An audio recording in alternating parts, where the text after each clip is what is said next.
necessarily call it a playstyle clash because when you look Let's at go, bro. Team The finals. Falcons, they're Fuck. kind of seen as the perfect team when it comes to taking every box. They're strong in lanes, they're strong in drafts, they're strong in map and play, they're strong at team fighting. They don't really lack for much, whereas BB team, they're incredibly strong in lanes, so their first 10 minutes against any team does not crumble. What happens to BB team is that it feels like when they play in higher pressure tournaments, they just don't make the same calls that they would under different stakes. They're not making the same movements that you would expect out of them. And because of that, they tend to get run over by teams that have more confident map and play. That could be different today, though. We'll have to see. It feels like they often get, they assume the win's already there. Like, against teams that are weaker than them, 25 minutes into the game, another team, they'd be closing out. But they're like, oh, we've already won this game. There's like, we're on autopilot, yet they kind of do fall flat a little bit.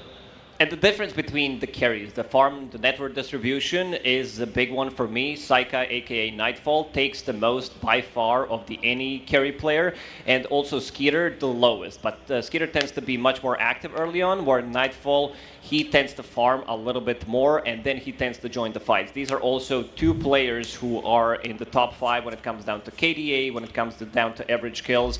Actually, 4 players that are going to be playing here are top 4. We have Malrine, Skeeter, Saika, and GPK, so really expecting a high action-packed game. I mean, the clash of styles is the fact, like, Skidder, he likes to join the fight, whilst Amar then kind of fills into the carry role, off-lane carry role, whilst on the other side, like BB, they're a bit more of a traditional team. Like, the off-laner, he buys, like, the aura, wants to make the plays.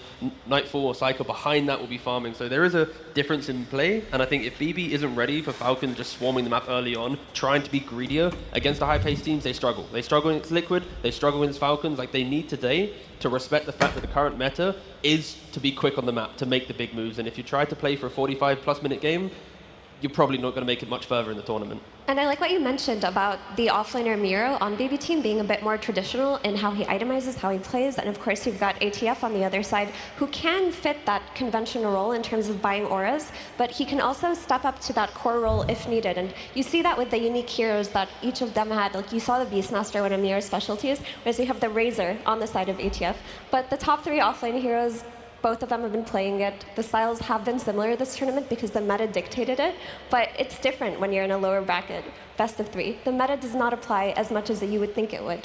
And the ATF, a guy that loves to clown a lot in the games, he is the one who gave a lot of respect to Miro, talking about him in the Road to the International interview, that he is one of the best offlaners in the world for a good reason. I love to see the mutual respect between these two. And I bumped into him to the lift the other day, and I've already spoke about what's his tactics to get into the head, because obviously he likes to ping facets, he likes to do things all chat, and he leaked some strats he's got it prepared.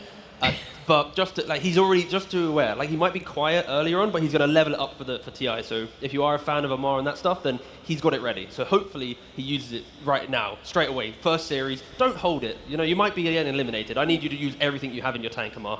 They've got a bit of different personalities on the offlaners too, because every time you see Miro in interviews or the way that he talks about his team, or even how other players talk about him when they play pubs with him, everybody loves to play with Miro. They say he's so polite, makes good calls, he gets along with everybody, whereas Amar, he likes to get under people's nerves. He plays Dota with this idea that he doesn't just want to win, he wants to frustrate the enemies, he wants to upset them.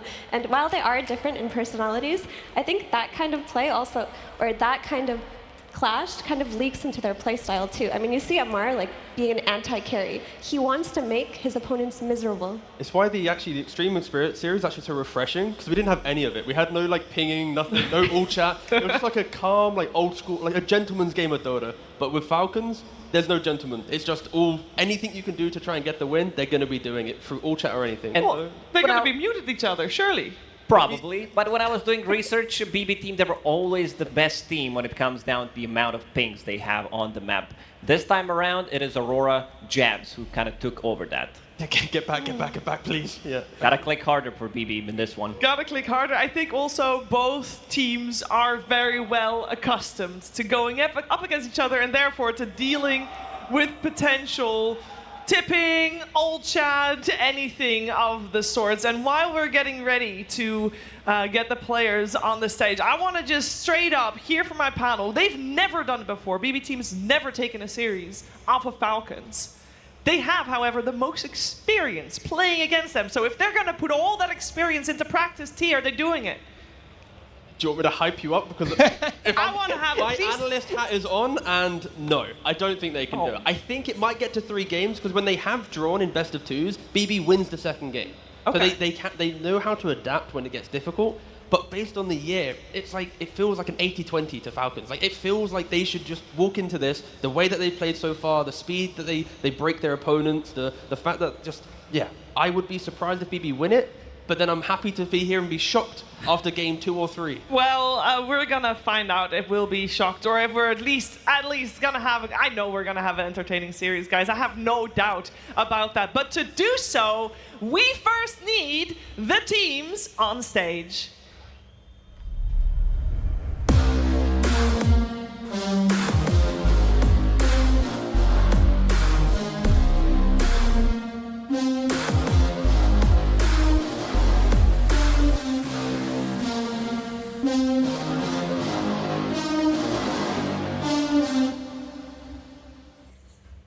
Stage BB Team.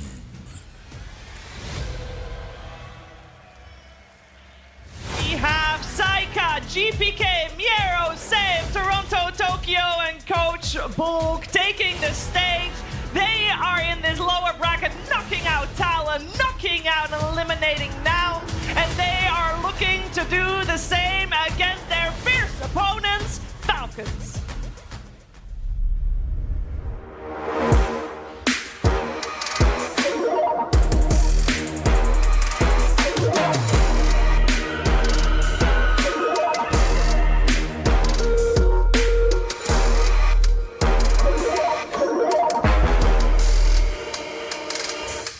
Welcome on stage, Falcons. We got Skeeter, Malrine, Amar, Crit, Snaking, and AUI 2000. This is considered to be the best team of 2024, but they have to yet prove it that they can do it here too, on stage at the International. Will they continue their lower bracket run? We'll find out. One best of 3. BB Team, Team Falcons. It will be a spicy one, even if just for potential tippings and potential old chats, Lacoste. But there's one thing that we must not forget, is that on the side of Falcons, we saw it earlier, it is one of these 10 players' first time here at this grand stage. Do you think Malrine will be able to continue his same level of play? He did have a little bit of a performance issue when he was playing his first LAN, but after that, the man is really feeling himself. He feels like a veteran rather than a newcomer into the scene, and he adapted. Because if you look at his player history, he didn't play for many teams when it comes down to Tier 1 Dota. The creep wave, and then the man was suddenly bumped into a Tier 1 team immediately and had a great success with them. Yeah, you also have to realize that he's playing with a team that he draws confidence from as well. Like ATF, who's the same age as him, he's been around for longer, and they have a friendly rivalry going on between each other where they compete for MMR, they compete for better KDA within the game, and having someone like that by your side, you'll never actually feel nervous. And then that's just ATF, right? But you have to look at the veterans on the team in Snaking, Skeeter, and Crit.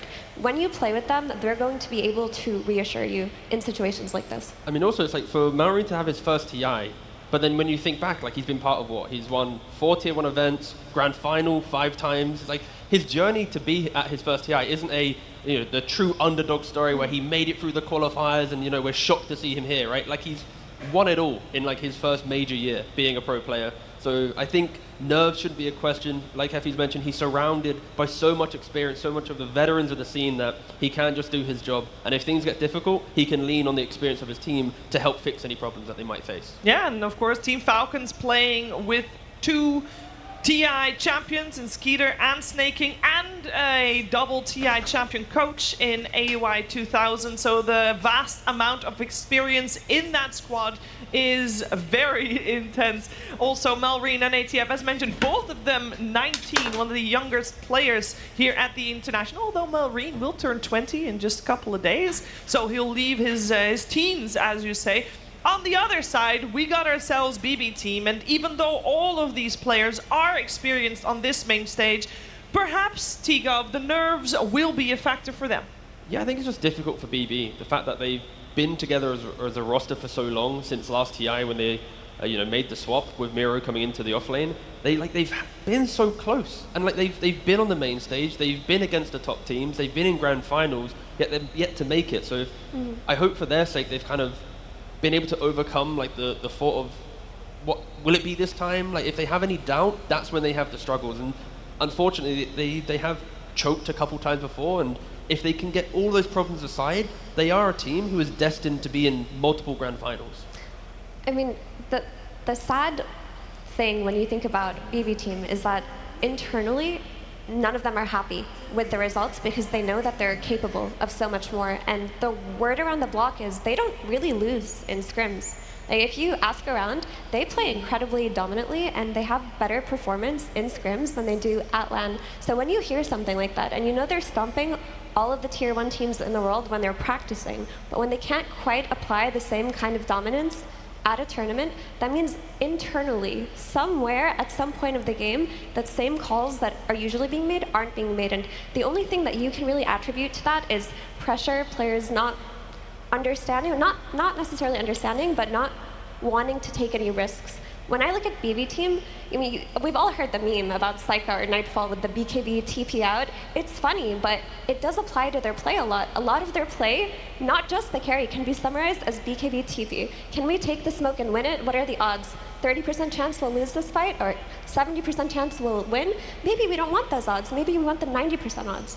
And that, you can't have that kind of philosophy if you're going up against Falcons. You definitely need to take risks when you're playing on the big stage. So I want to see, some more taken from BB team because they looked pretty good. Like first 15, 20 minutes of the game, it's pretty much always stellar. One thing they always struggled with was pushing the high ground. Like we've seen so many times. Game 2 against Talon in Road to TI. If you go way back during the Elite League, I casted more like I think 5 or 6 games, every single time what happens is they have 20k gold lead, they can't finish off the game. So this is something they need to work on. And you can see from the heroes picked against Falcons, BB, they try to shift their playstyle to try and match the aggression that Falcons bring, but again, based on the stat set, it hasn't worked. And we heard as well in an interview with Save when they won earlier in the Road to International, when he's having a good game, he feels like his team plays a lot better. When he's having a difficult game, he can feel that the win isn't as easy to secure. So I feel like maybe Save is more of the conductor for the team, and that is something that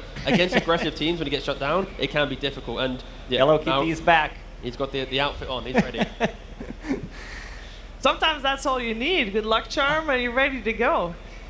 That is maybe something that BB team can incorporate in their play. I do want to talk a little bit more about the heroes both teams are using as we are close to getting the draft underway. What are some of the heroes that FE people at home should look out for? Which are some of the ones that you are going to pay attention to? So the big one that both of these teams share is Doom, as we saw in the graphic that was pulled up earlier. Falcons have had pretty similar openers compared to BB team, who have drafted a lot of different things, but typically when you look at Falcons, they're going for that Tusk first pick or that Doom first pick, and Doom is a highly contested hero for every team this tournament. BB team is no exception. Miro tries to get it as much as he can as well.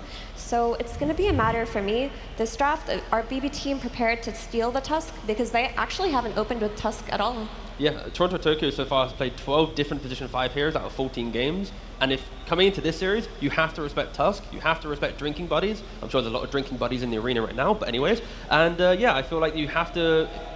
Yes. I was just making sure I got one little crouch here again for that one. No, I think, yeah, you have to respect the Tusk on that one because he is the position 5 of the tournament. It is nice to say when you come into a TI that position 5 is potentially the biggest hero pool that you're respecting at the moment. Of course, there's Lunas and Maranas and Monkey Kings, but like the Tusk and the Tree, they are so prevalent at the moment. And there are so many spots on the Aegis for more teams. I know that last year's, everybody was wondering what is going to happen when the ring fills up. We don't know what's going to happen. What about... Yeah. You see that Team Spirit last year got put in a new ring. There's like 7 more spots. There's 7 new spots We did count. created. 7 more spots. 7 more TIs. Very cool. And yeah, Team Spirit has said no longer here to defend their titles. Means we're going to get a fresh champion, a fresh team champion potentially. as well as the final touches are being put in the booth to make sure all 10 players are confident and comfortable when heading into that draft. And we talked about the support duo hero, and I'm now curious, Effie, you mentioned earlier that the core of BB Team is the top in the world because they're all top 10 MMR. But we also know that right now, as we mentioned, Tusk is one of the supporters of the tournament, and they play such a pivotal role. What's the difference between the two support duos? Oh, that's a good question. So for Falcons, I feel like their support duos are kind of generalists, right? You don't necessarily think of particular playstyles. Like they have Crit, who used to be, very heavily focused on roaming. He shifted to being very heavily focused on winning lane, but now he just does a mix of both. They will either collapse on the mid lane early if they're Falcons, or they'll try to kick the enemy carry out of their safe lane by actually bringing in their carry through the twin gate. But often the supports are focused on shutting down the enemy safe lane, which could be why it's such a bad matchup for BB Team versus Falcons here. Whereas you look at BB Team, I look at Save, that's just a lane dominator. Look at Toronto Tokyo, plays lane dominating heroes. The BB Team supports are much more heavily emphasized on winning lane for as long as they can, instead of rotating through twin gates. It also feels like for Falcons, they have that moment where if the lanes go well, the two support picks don't feel uncomfortable moving around the map together. Other teams, they often have this disjoint between 4 and 5, where it's like, am I really going to gank the map with like a Winter Wyvern and again, Oracle's not been picked in tandem, but that type of thing. It's like two defensive heroes aren't going to make moves. So here it's like every single time you see like the Tusk, and then there's a Snapfire, or there's a Oracle, and there's a Rubik. Like, there's smoke potential always with Falcons. And sometimes that doesn't really happen with BB. Yeah, one X factor that they do have on side of BB is wide hero pool. You did mention Toronto Tokyo. He has the biggest hero pool from position 5, but GPK and Saika, they're also playing a lot of different heroes compared to Team Falcons, who have been the most studied team throughout the year, winning everything. You are the ones who are getting your heroes nerfed. You are the reason why the heroes are nerfed in general. And then also at the road to TI, this is the team that did play most games, so there's the most information on the team, so it's going to be studied for sure. Yeah, do you feel like maybe that's the reason why they're in the lower bracket? I think a lot of people before the road to the international even began had Falcons as one of the top 5 teams, top 4 teams at this event, maybe even a team that will definitely be featured in the grand final. To see them here in this lower bracket, possibly, but also this is the team that at Riyadh Masters they had a terrible start at the group stage. 0-4 group stage at the road to TI wasn't also as cleanest, and team is not as dominant as some people would expect them to be, considering their results in 2024. And also, you got to give to Tundra as well in the upper bracket series. They showcased the first Night Stalker, or at least in the upper bracket. So the Night Stalker showed up, Ramses just popped off, and then in game 2 it was like a 67-minute game, very close. So yes, Falcons in the lower bracket, but it's because of like the excellence of Tundra showing up in that series. Like in another world, Tundra, Falcons, if they were ready for that Night Stalker, if something happened in that game too, like it wasn't just a full stomp. So it's like one of those teams where they're in the lower bracket, but could have been different. It could have easily been very different. And that's the story of most of the teams at the moment. Like, it's not been a lot of shutouts, other than maybe Liquid Extreme. That was a bit one-sided. And one strength, well, Falcons have many strengths, but one of their biggest strengths is their ability to correct as the tournament progresses. They do it faster than a lot of other teams. And we heard from Coach AUI 2000 on interview that when he was reflecting on their losing series, he noticed a lot of mistakes. They've talked about the mistakes openly, and they already looked better post-interview when that occurred. So when you look at all of the veterans we talk about, it's not just within the team in terms of the players who are playing, but also Coach AUI, who has won TI himself as a player and also as a coach. And he is the heart of the team in the sense that he can always guide them, let them know where they should make their improvements, and he does it very quickly. There is one elephant in the room that we haven't really talked about yet, is that both of these teams come from the same group, and they have already faced literally just over a week ago. And it was a very strong 2-0, I believe, for Team Falcons. How much, Lacoste, do you feel like both of these teams have changed since we started them? We always say about how tournament meta evolves as the tournament progresses, which is very noticeable for everyone because of the heroes that are picked. But how much do you feel teams evolve and grow during a tournament. There's always something new to learn. We saw at the start of the tournament, we had a lot of sniper who had terrible, terrible win rate, sub 30% at one point, and then people started to realize this Morana as the carry is also not as strong, so you have this Tusk plus Wind Rangers, Tusk plus Lunas coming out, and people are starting to theory craft even more, so I want to see what they have been cooking for this one, because meta definitely shifting, and if someone bangs out something special, we've seen like Tinker support being bad and Tinker support in the hands of Extreme Gaming being very good, so different teams have different opinions how the game is played, and that's the beauty of Dota. And when you talk about bringing out something new and something special, we've seen BB Team themselves pull out combos that other teams aren't playing, like their Coddle plus Storm, which sounds funny saying it now, but that has not been in meta, even though it was very popular in meta a year and a half ago. Not played so much anymore, and they're doing new things to enable GPK in ways that they didn't at the start of group stages. So if they can keep cooking, coming up with new things, don't play into Falcons' hands with all of their draft preparation, we could have a very good series on our hands. I mean, we saw it on the graphic before, like contested heroes. Now that we're in the final 3 days of TI, this is where the coaches and the captains need to step up and go, Naga Siren's banned in every game. But do we have a way to potentially beat it? So then it's like a hero that's always been banned suddenly gets into the pool. And that was the same logic with Sniper. Day 1, day 2, everyone was banning it. Everyone was picking it. 30% win rate in the support role. And now no one cares about it. And I think there potentially is a couple more heroes that we are respecting heavily during the road to the International that maybe they can find solutions. And if they surprise you in a game 1 where it's like your entire logic is built around this hero never appearing, that's when all your prep goes out the window and like the excellence experience needs to shine through. Yeah, and there is, of course, the fact that there have been 2 days break. 2 days, I know they had some obligations in terms of media and things, but they also had time to talk about what they could be doing differently from what they have been doing. And I think it's very important to note, and I don't know how much impact this would have, the last series that we watched was between Extreme and Team Spirit, and we saw very different heroes, as we see here, some heroes that we have not seen at all, Effie.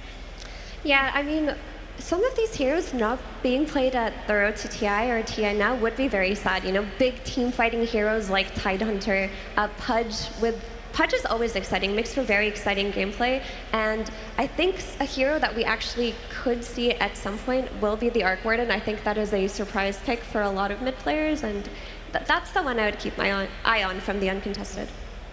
I still think Lich is pickable. I love Lich. This hero, problem is he's not a melee position 5, he doesn't soak up the damage, but in meta where you're thinking about how to mitigate most of the damage from the enemy team, this Frost Shield with the facet, it does feel really nice. Yeah. Only other point to that is Nullifier is so popular because of the aura meta that a lot of those heroes, a Nullifier, okay, thanks. I know, I was just trying to hype him up. I'm sorry to kill the He's vibe. dead. Yeah, he's dead. And Dispel supports like Enchantress and Shadow Demon make our frosty friend Lich not so happy. But I do want to talk about some heroes a little bit more. The Tusk, for example, that we mentioned. I really think that will be the pivotal hero for BB Team in terms of how they crafted their draft prep. Because we saw the win rate pop up for Tusk. It said 61.8%, but it should be noted that when Tusk is first phased, his win rate is at 88.9%. That's just mad. That's just stupid high at this point. It simplifies the draft so much, but I feel like we saw Faceless Void rise up relatively recently, but against Tusk, like you know you're going to enable a range carry. And we've not really seen the melee carries come to light. But like Faceless Void, use Time Zone, Chrono if you want to, you get that swarming jump to find the backline. Like Tusk does not like fighting throughout multiple layers of stun and skirmish, right? Like I feel like people were a little bit too comfortable with the I pick melee 5, they pick range carry, I'll copy you and off we go. So I think there's so many answers to what is a high-paced poking hero, but not a lot of teams have really tried to explore yet. And I think Aurora did relatively well with their Void, Phoenix, kind of like the play for that mid-game fight logic. But again, I hope people have cooked up some ideas because no way Tusk can go unanswered. For sure. This is the most overall hero that he's so balanced, like has everything you need. He does have everything you need. I don't think he will see the light of day, but there's only one way to find out. It is time to get our first game underway. BB Team versus Falcons. Game 1.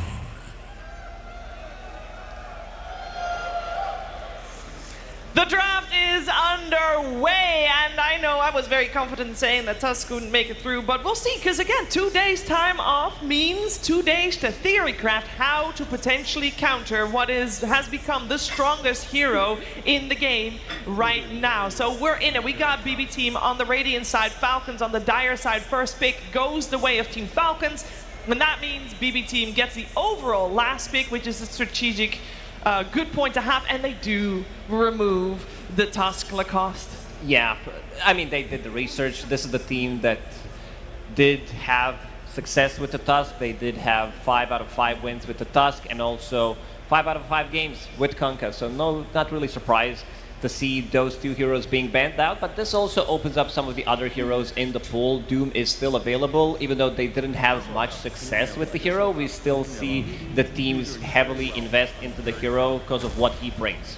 And the change up from Falcons, they first picked Doom twice against Tundra in the upper bracket. It didn't work out for them, hence why BB didn't respect it in their first phase bans, and Falcons then shift towards a Sand King. Yeah, and a lot of teams love to respond with Doom to Sand King because his Doom is a Bloodstone counter with the healing reduction. So Sand King is heavily dependent on that Bloodstone in later skirmishes in the game to just stay in the fight for as long as possible. And BB Team do go for the Doom. With that being said, I say that on paper it's a counter, but we've seen Doom lose a lot this tournament and to Sand King. So it is very player dependent on how the team can play and craft around it. But I would say that BB Team are one of the better teams at playing around slower offlane heroes. Yeah, it's because they don't like to break too quickly. Like, we saw the stats as well. Like, the way that Skidder utilizes Twin Gate is far more than we see Psyche use it. And that then allows you, if you're not making moves, you're not going to be punished if you can win your lanes and kind of create this fortified areas like safe lanes 1, off lanes 1, GPK then connects where possible. Like, if you don't make the first move, you just react, and then that's your way to enter the mid game.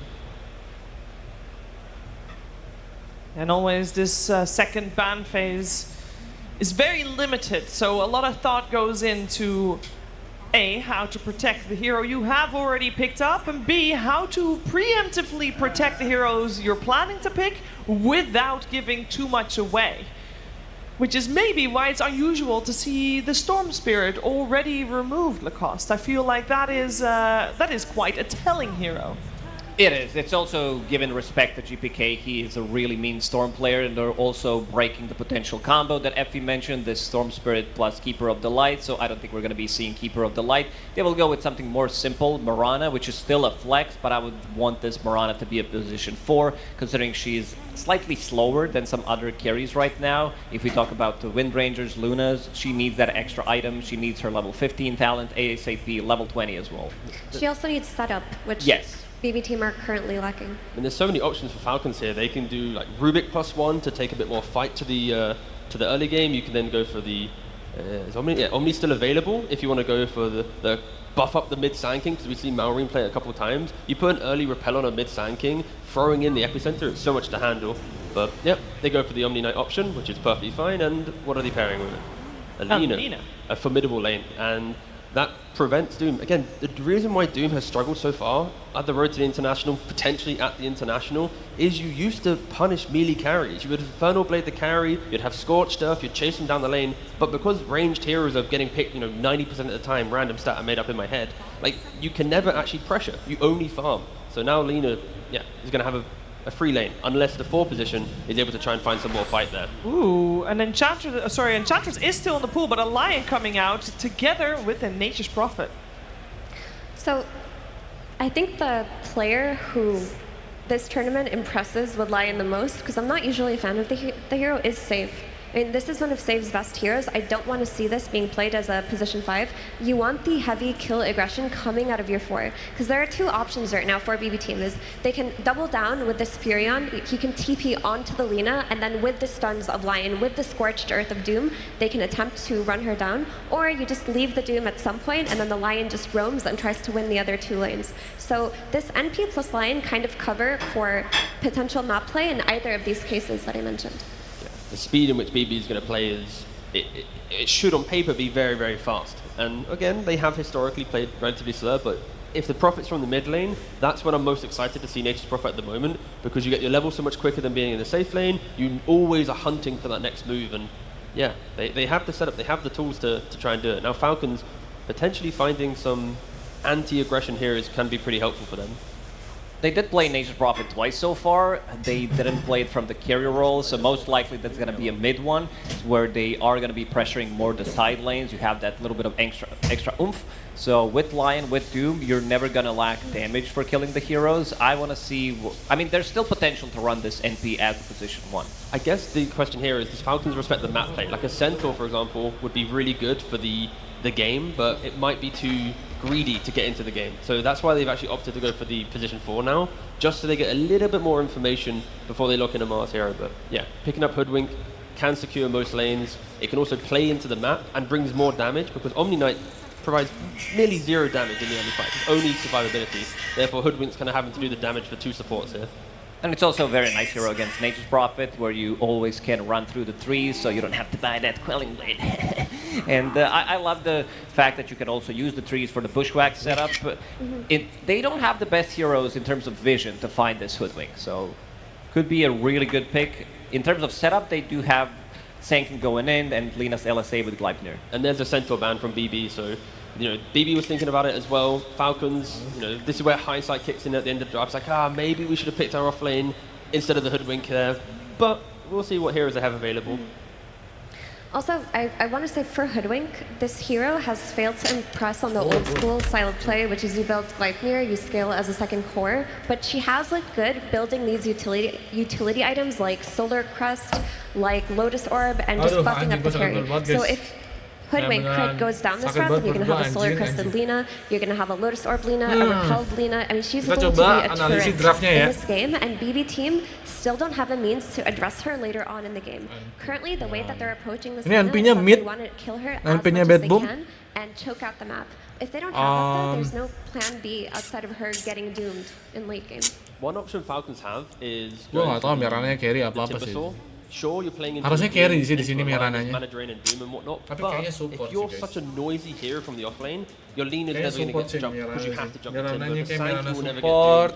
So it might feel a little bit weird based on what you look against, but it could just be a big enough wall to keep protecting Skidder. Masalahnya ya, di sini tuh ada Omni gitu. Di sini tuh damage-nya. Falcons for both Malrine and ATF, the Timber Saw is a staple. Look, it's not a comfortable pick for Falcons. Menurut gue possible juga. The flex is still open for BB team. You don't know if this is a Mirana carry, you don't know if it's a Furion carry, you don't know if Furion is going mid, so you can't have the best offlane pick to counter the safe lane yet. I'm down with some Timber/Razor for Falcons since they don't have the. Wah, Timber bagus. They don't have the last pick, so they can Timber fight both Betboom. of these heroes to the off lane and to the mid lane. Betboom kurang carry ya. Another hero is the Pangolier. Like with the bans that Falcons are doing, it's very aggressive, kill hungry. Kalau Falcon berarti kurang off lane. Leans Falcons offlane atau mid? A slightly weaker lane. Kurang offlane atau mid Falcon. It's like Pango, it's Timber. Oke, berarti di sini primalnya mid. Karena Mamar nggak bisa main primal kayaknya. I feel like when you have Malrine on the team, it does scream he should play it, but Amar has been playing a couple Primal Beasts games in his NP-nya kalau NP-nya mid menurut gua kelabakan sih. So the Primal, as long as he follows the Furion, is a great pick. I mean, it's considered. Bukan kelabakan lagi, bisa mati kayaknya. Salah aja pakai skill mati dia. He has the damage to kill him, and later on in the game, it's a BKB piercing. Salah aja pakai skill ini mati jing. So this could in theory be played on either lane depending on where BB teams show their Nature's Prophet. Hati-hati. Really annoying to play into, and Primal is one of the few pick Primal di sini bagus banget. Would just boot, buat landing. skip behind the tower. So if you want crit to play active di on the map and gank di sini lu sebenarnya mau enaknya ya ngedum Omni sih. Ngedum Omni atau enggak SK. Dum Lina menurut gue jelek. Karena di sini ada Omni gitu. Can play against difficult lanes, hence why picking Primal here also feels good if it can. Either lu Dum Omni, kan mostly kayaknya yang harus di ban SK, yang harus di Dum SK sih. Are anti-carry. If we talk about the Razors, the Doom kalau bisa run. Now you have ngeluarin skill with gitu. the BKB piercing also itu Hoodwink with the kalah break mechanics. So quite a lot of these heroes do get shut down Jangan prematurely. lupa gue sini ngebet Falcon. Jadi Falcon yang harus menang And with anjing. that in mind, and the fact that for BB team there is still quite a bit of flex potential, what are we thinking that they would like to go for? What do we like most in terms of where this Mirana is going to go and where this Nature's Prophet's going to go? And I think if they can pick up, because Falcons have banned out potential carries, but I think BB team could even pick up a clock break to counter the Primal, play him around as a carry, run Fury on mid, and just play off of his rotations. But they haven't looked that comfortable on their Mirana carry compared to, let's say, Team Spirit. The other option is go for like the Morphling and just lock in the big carry. They go for Windrunner. Windrunner, at your servers. The way in which BB can play this, because of the mid profit, it opens up your carry to be a little bit greedy. I don't know actually. Yeah, they're going to go for it. Di sini yang penting kira harus buat nullifier. Against it's Primal Beast offlane. Kalau enggak ya useless, so this is a safe di sini semuanya damage yang paling besar itu dari hit gitu. We talk about them always taking the safe route, and Wind Ranger is the safe route in terms of what they could have done with their draft. Pokoknya nih game itu tergantung sama Doom sama NP. Likes to build MKB anyway. The Lina doesn't feel that paling besar Doom. Kalau perang besar menurut gue yang paling gede impactnya harusnya Doom. Kalau Doom bisa Doom SK duluan.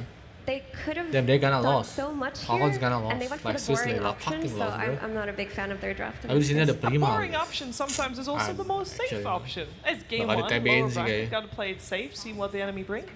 Yeah, they wanted to secure his farm in the safe lane, so they do have double range heroes. Wind Ranger, one of the strongest lanes when it comes down to position 1, and also a little bit of extra oomph coming up from that Nature's Prophet Sprout into Shackle, so you'll always have something to use those sprouts off. And I'm going to give a slight advantage to Team Falcons in here because I love the team fight that they're bringing. These beefy boys for Lina, who's going to deal the damage, and you have all the buffs pretty much in the world and all the damage that's going to be soaked in with the front line. Yeah, I mean, GPK, the entire early game, he is the playmaker for BB. And there's a Sanking on the enemy team, a Hoodwink, and a Primal, all constantly wanting to chase and find him. And you only need like 1 or 2 of them in the lane to get the kill. So GPK is going to be careful that he doesn't just throw his body into some early fights, die a couple times, and kind of delete the ability for BB to make moves. So yeah, GPK scales, they have a game. If not, yeah, Falcons looks like the stronger draft at least. I don't want to harp too much on Lina, but Lina came out so early in this draft, and your only solution if you're BB team and your early game plans don't work is she gets doomed. That's not a very dependable solution because we've seen Doom lose in these late game scenarios to Lincoln Spears, to Lotuses, to proper team fighting, proper observer word placement. So BB team have to play the best 20 minutes of their life to take this. We did say that one of the strengths of BB team was their first 10 minutes. We'll see if this game they can show that prowess and deliver and make this a very difficult game for Falcons. But there's someone on the stage who very much thinks that Falcons will take this game one probably by storm. Let's head over to that stage where Slax is with AUI 2000. Thank you so much, Shiver. Hello, Copenhagen. Time to talk to the man himself, the legendary status here coming up at this event, potentially. AUI 2000, so good to see you yet again. Now, they were prepared for you guys, banned out the Kunkka Tusk combo, which you have an endless win rate on, but you let them have that Mirana, which is a pretty high win rate. Your answer for that was the Primal Beast, I'm assuming? This was, I believe, the first time we're seeing you guys pull this out at the International. Wait. This International. First time playing Primal. I've heard a lot of scrims have included him, but I have not seen him on the main stage. I mean, we didn't know, but yeah, we pulled it out. We hid the strat. It was all planned, of course. We hid all our heroes, and that's why we're in lower bracket. We're just hiding strats. So it's time to cash in on those hidden strats. Apparently. All right, now, I'm not here to stress you out, AUI, but this is lower bracket. Might be the last time you're able to talk to the fans, you know. We're going to do the other coach next interview. Anything these guys in this arena can do to hype you guys up and get you ready for this match and to win this one. I don't know.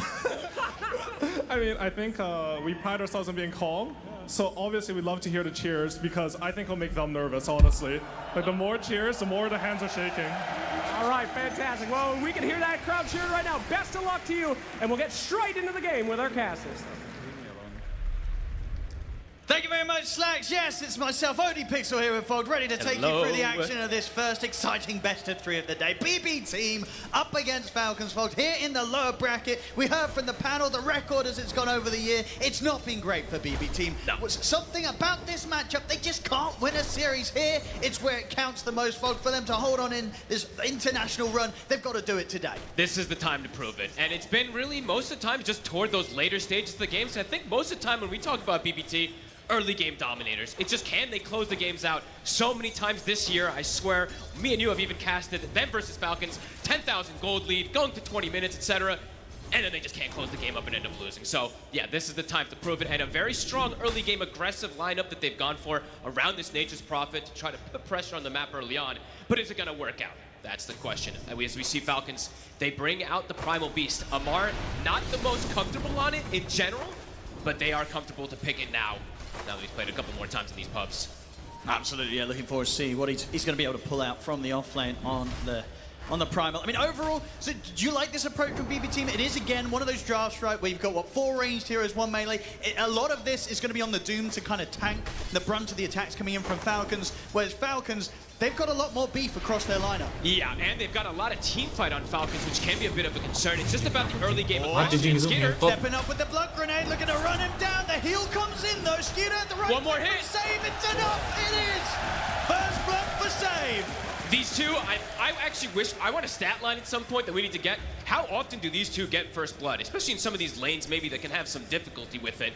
Doesn't matter. Even with the Doom, with that Lion, versus a Lina Omni, one of the most defensive lanes, they're still able to get that. I think Save in particular has always impressed us. The way that he's able to make some of these not most traditional 4 heroes kind of pop out. Bro. It's always very impressive. Now look at some of these matchups so far in the mid lane. Some fantastic stuff here from GPK on the first few waves. 13-5 against the 9-0. Getting that early lead against Mallory. Mallory should be able to do just fine though. Probably just a couple extra denies that you'll see come out from GPK, but bullying. Tapi sini menurut gua kanan tuh powernya ada di SK sama di ini. I'm curious to see if GPK is going to be pretty active, especially toward the top lane, toward the Lina. Because I think that's why they wanted this, right? Yeah, you don't have the best way to get on her at some points, but if the Nature's Prophet's TPing behind, you have great ways to dive. I mean, that's the thing, right? If you look at both of the side lanes of BB Team, they can get action going early, right? They will be able to set up and, yeah, you throw a Nature's Prophet, and on top of that, Falcons have got to be ready for these early movements. Yeah, because bottom, it can be a little bit of an awkward lane, right? You look at this Mirana plus Wind Ranger, there's not really any setup, but when there's a Shackle Shot and there's a Sprout, could definitely see some potential kills. But this one, I would say, is the harder one for them to get too aggro on versus the Primal Beast and onto this Hoodwink. They have good ways to reset away.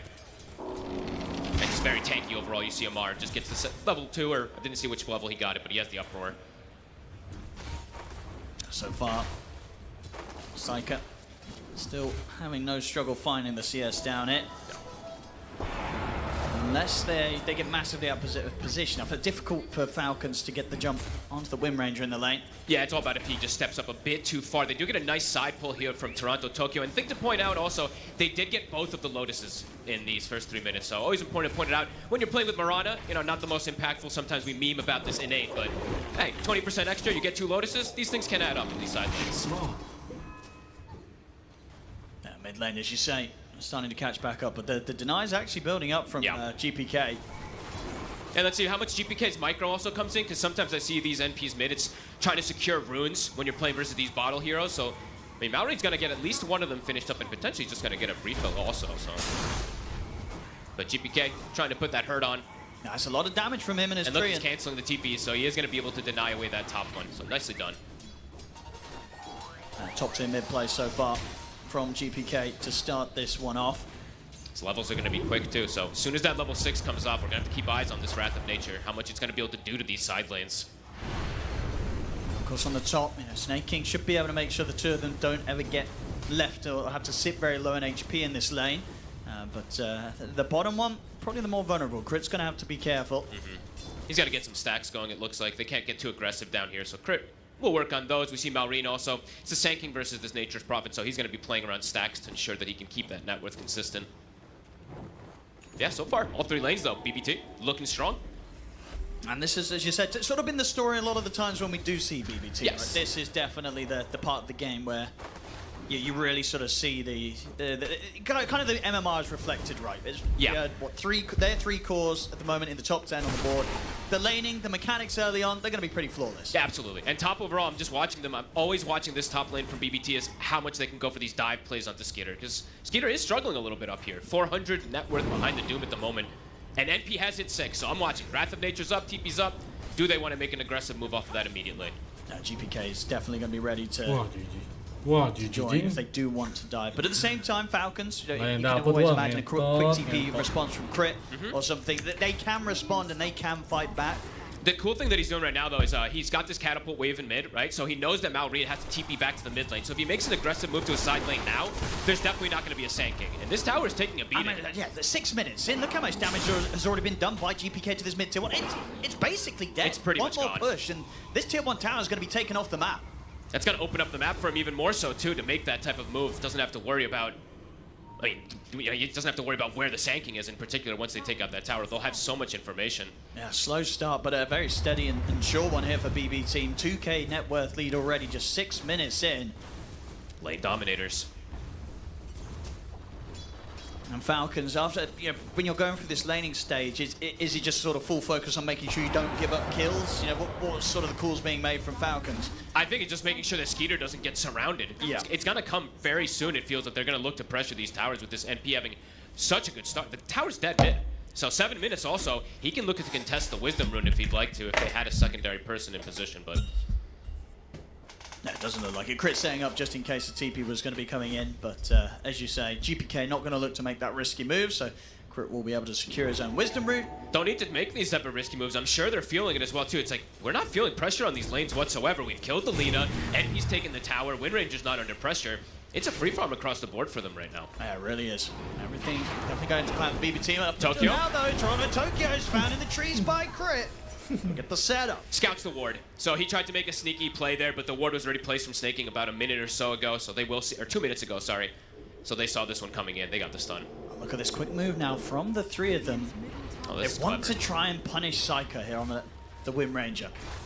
See how far up Psycho does go. 4 heroes on the job here to try and kill this Wind Ranger. They get the setup here from Amar. Quick turn with the shackle shot. TP starting to come in from BB team to say. Nice stun. He's in with the stun to hold them back, but it doesn't matter. Crit still in with the bushwhack. Gets the catch. Skitter. They'll get the kill. GPK, TP's in and he's ready to fight back, but Maureen, he's turned up as well. He's in with the burrow strike and the epicenter in on Huge damage. GPK going down slowly, but surely he's out. Toronto taking a What? stun. Crit once more with the bushwhack. Can What? you do the double kill for Maureen? They've got the level 6 on the board. They have to grab. They're going to get the team wipe. The numbers. What a fight. They bring the numbers. They start off with just the 4 of them. It gets the response from BB team.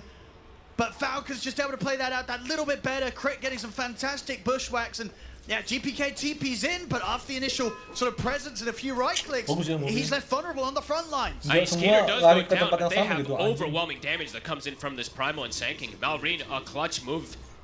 Level 8 now. Just we've seen a couple times Sankings do this with their first rotations. The first epicenter is devastating. I mean, at the start, it looks like, hey, you know what, BBT, maybe they're going to get out of this. But Crit coming in from that extra angle from the left sets up.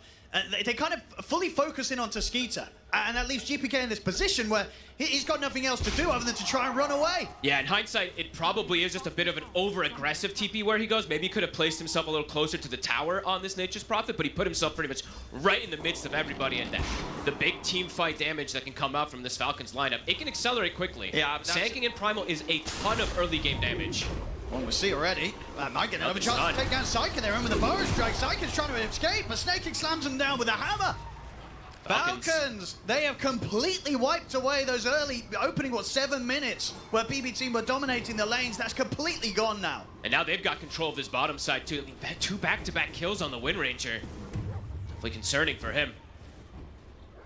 Now Maureen is going to hit some fantastic timings these games with his early involvements. 2-0-3. He's 1,800 gold already onto the Blink Dagger. It's going to be super quick this game. Yeah, and the levels are just coming out super fast just from winning a team fight like that. So overall, BB does have to be careful how they make those over-aggressive moves a little bit here. Unless they can pop the targets almost instantly. Maybe once they have the Lion Finger, they can do another aggressive move like that to kill a target fast, but they need to kill them quick before Falcons reacts. Absolutely. I mean, it's again the nature of the draft, right, that we talked about. The Doom, the only melee hero. Outside of that, it's a lot of squishies. It's true. And if they get caught in the wrong position in a team fight, they will get picked off one by one, especially against all this amount of huge burst and AoE, especially like this stage of the game, right? Falcons, they've got incredible magic damage output. Magic damage output and just lots of AoE stuns. So GPK starting to get the push going here with his tree up top. It's going to die, though, so it does make his way at least to mid to maybe take away the rune from Malrine. Oh, there it is, 10-minute Blink Dagger. So early. On top of this phase boost already, Malrine. He's already been a huge threat across the map. That's only going to continue now. I think his courier's dead, though, right? I think so. Yeah, it is. I didn't see where it did die. So, I mean, a minute where he's not going to be able to bring it unless somebody else brings it out to him. So it could be a little bit of space, perhaps, for Saika to... Yeah, Crit's got it. Crit's bringing it out. Crit's bringing it? Okay, I was going to say, that's usually... I've been seeing a couple players doing this when they do lose the courier, and they're going to instantly smoke him, so... Really clever move, and let's see if they're prepared for it on the side of BBT. Scan comes out, so they're aware of at least GPK's positioning at the moment. He's going to try and get the Omni onto Toronto Tokyo, but a couple of leaps will be enough to save him. Under the tier 2, this might be a bit too much for Falcons to dive. I mean, they may be tempted to dive the tower. We'll see.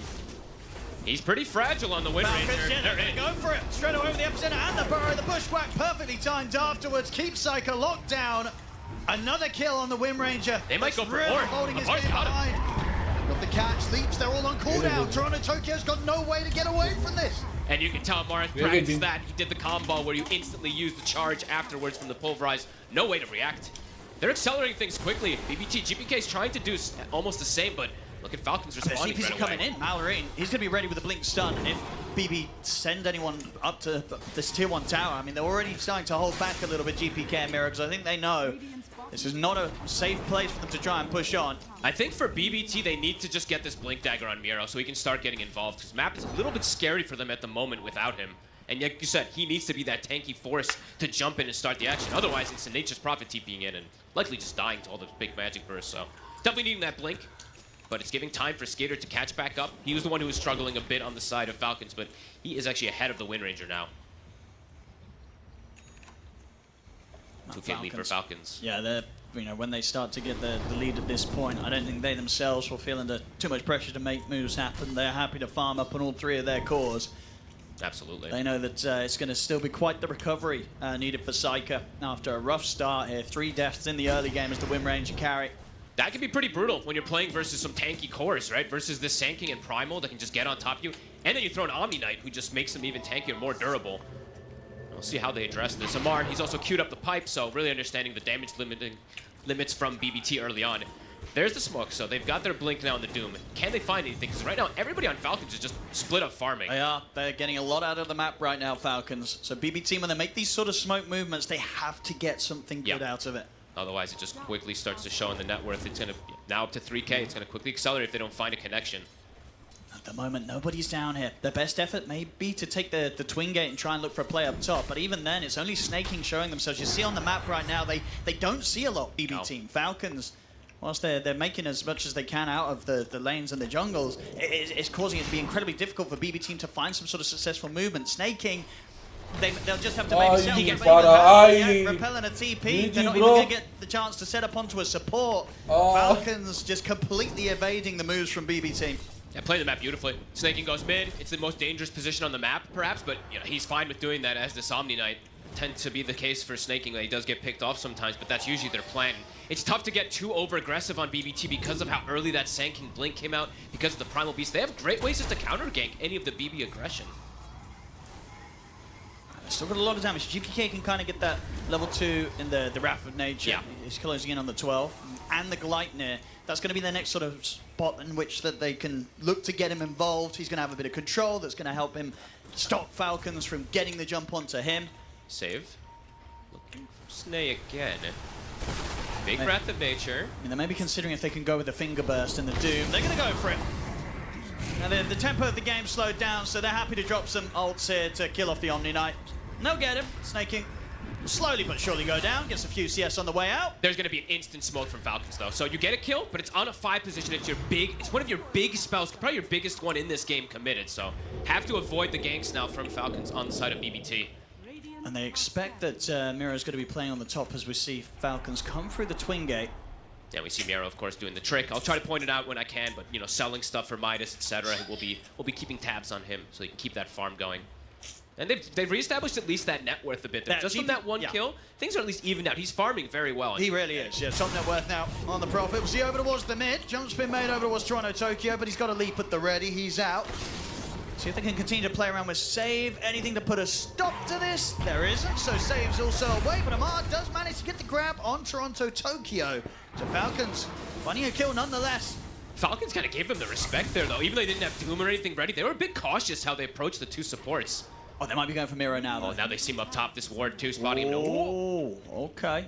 A little bit of a pause, Reno. We're going to see, though, after this, what Crit, he's likely to have the setup onto Miro, and Mallory does have Epicenter. He looks pretty dead. If they want to do it safe and sound, they can just set up with a Bushwhack, rev up the Epicenter, get in, and Miro not really having many options to get out of this, and does not have any backup nearby. No.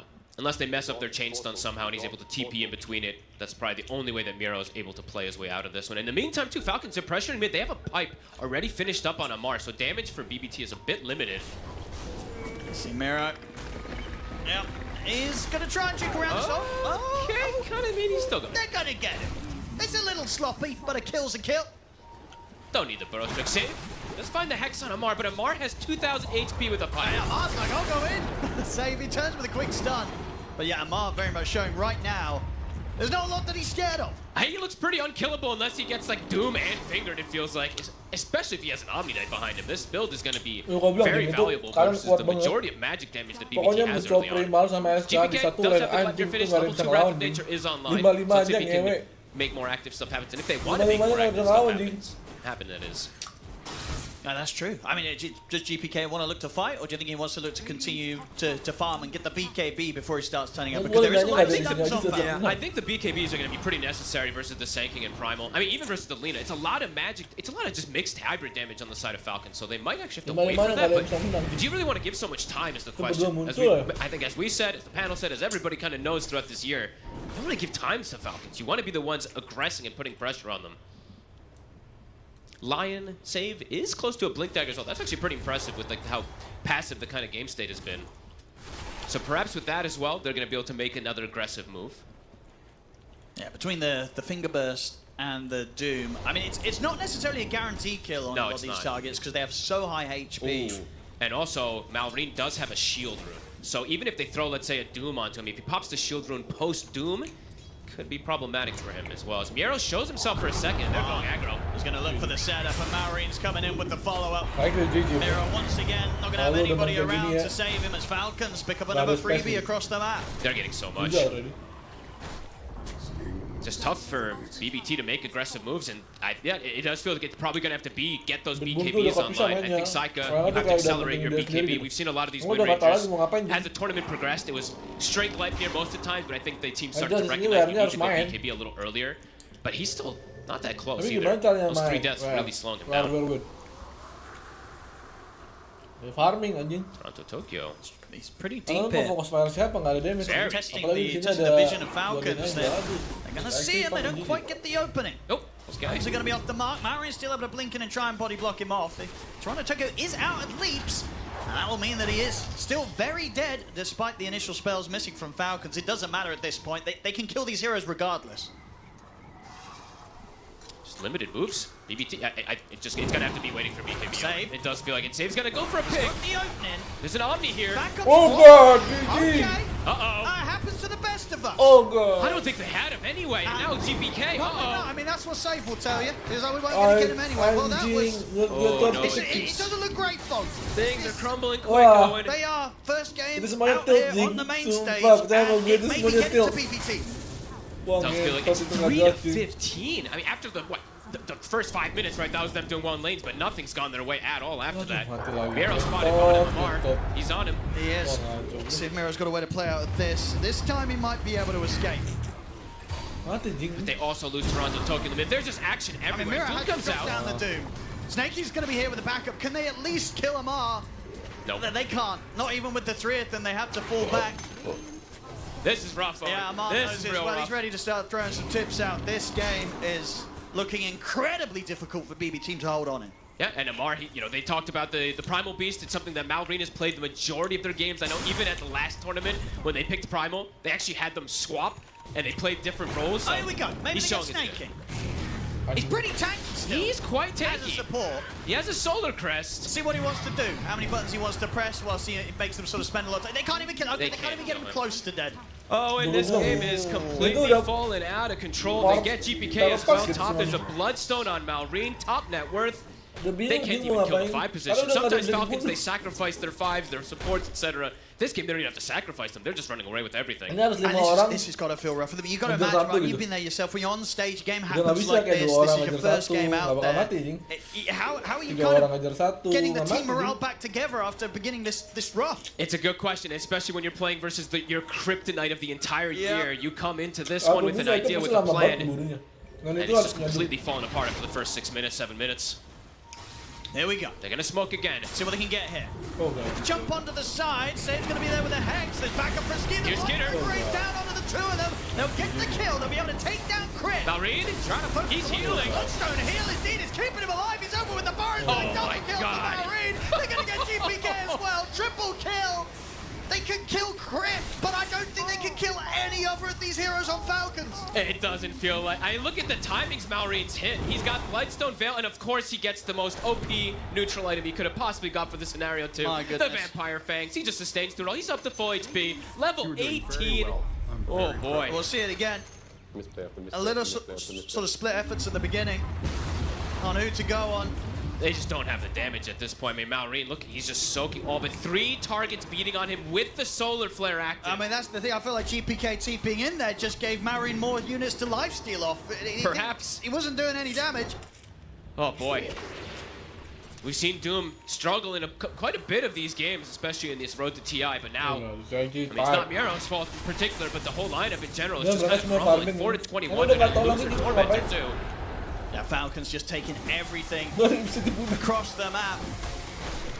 And it's going to take some sort of comeback. Like I feel we just don't really see from BB team at this point to turn this one around. It's going to have to be something completely a complete surprise, something we've never seen before from them. Right now, everything is looking up for Falcons. Because even when now at this point, the fact that the game has gotten so one-sided, when they get these BKBs, yeah, they'll be a little more survivable, but we've seen they just have no damage, and more of these auras are coming out. Primal Beast, we see Amar, he's got the Crimson. You can see Toronto Tokyo's sprint slow.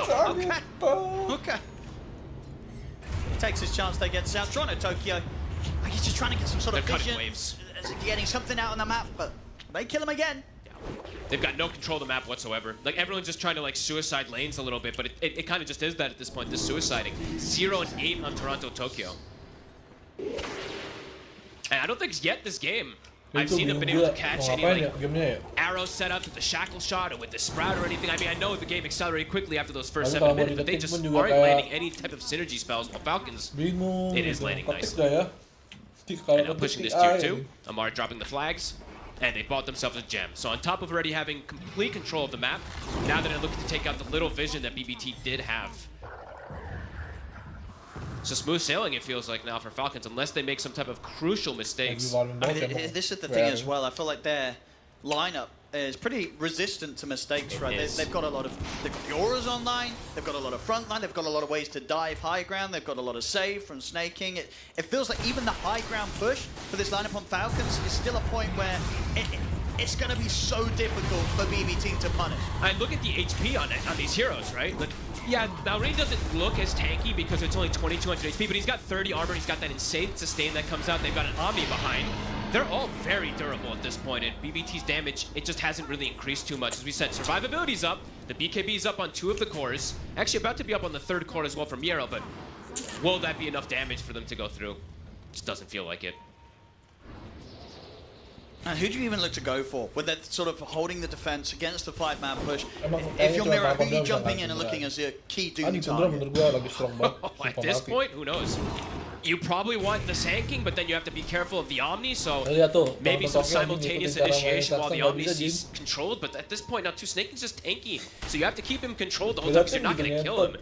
So I don't know, Owen. Because you're also playing into Aegis, it's just complications everywhere. Yeah, Mar's going to start working on a Lotus as well to throw another sort of problem into the mix here for BB team. Yeah, they're already ahead of the steps that they need to worry about, like getting these Lincolns and Lotus. They can start doing it if they'd like to, but there's some pretty crazy levels to point out as well. Malrine, we talk about how flawless his game has been on the Senki. Level 20 at 24 minutes is pretty crazy. That has to be one of the highest XPs I think I've seen in this tournament. And here we go with the push. BB team, they've got to do something now. Smoke up's there. Who do you go for? Hey, they gotta go for some type of crazy wraparound, but the positioning, it's already been given up. They're gonna try. Malrine's already in his spot to watch the smoke. Can they make some sort of jump that catches Falcons by surprise? Save. Leading the way, they'll get the vision set up. The smoke will dispel here. Save's going to jump straight away. They're going to find Snake King. Can they kill him? Though Maori is in with the counter play. The two-man. Miro's gone. They're fully committing it onto Snake King, but they can't kill him. He pretty much fully heals. They just can't do the damage. Falcons survive. Now tap out. GG is called. Falcons dominate game one. This one was not even close, it felt like. You know, we talked up BBT's early game, talked how sometimes they can get these advantages early on. That didn't happen, Owen. It's going to be back to the drawing board, it feels like a bit for them, as Falcons comes in very prepared today. Oh, they really do. What a way to start their show here on the main stage, Falcons. And yeah, BB team, I mean, not just a loss, but a rough loss as well. We're going into a series in which, you know, this next game too, they've just never been able to win that in a best of three. They've never been able to take a series against Falcons. In this next game, they're going to have to do something that seemingly and statistically has been impossible for them. They've got to kick it up a lot more. And, you know, I had a little bit of a question. Is Maureen going to feel the pressure of the main stage? No, he did not. He dominated. And BBT, they definitely felt a bit of that pressure. Let's see what they can do afterwards. Absolutely. What a showing from Falcons. And as you say, Maureen on his Sand King. Damn. Well, we're going to pass you back over to the panel, see what they have to say about that game one stomp.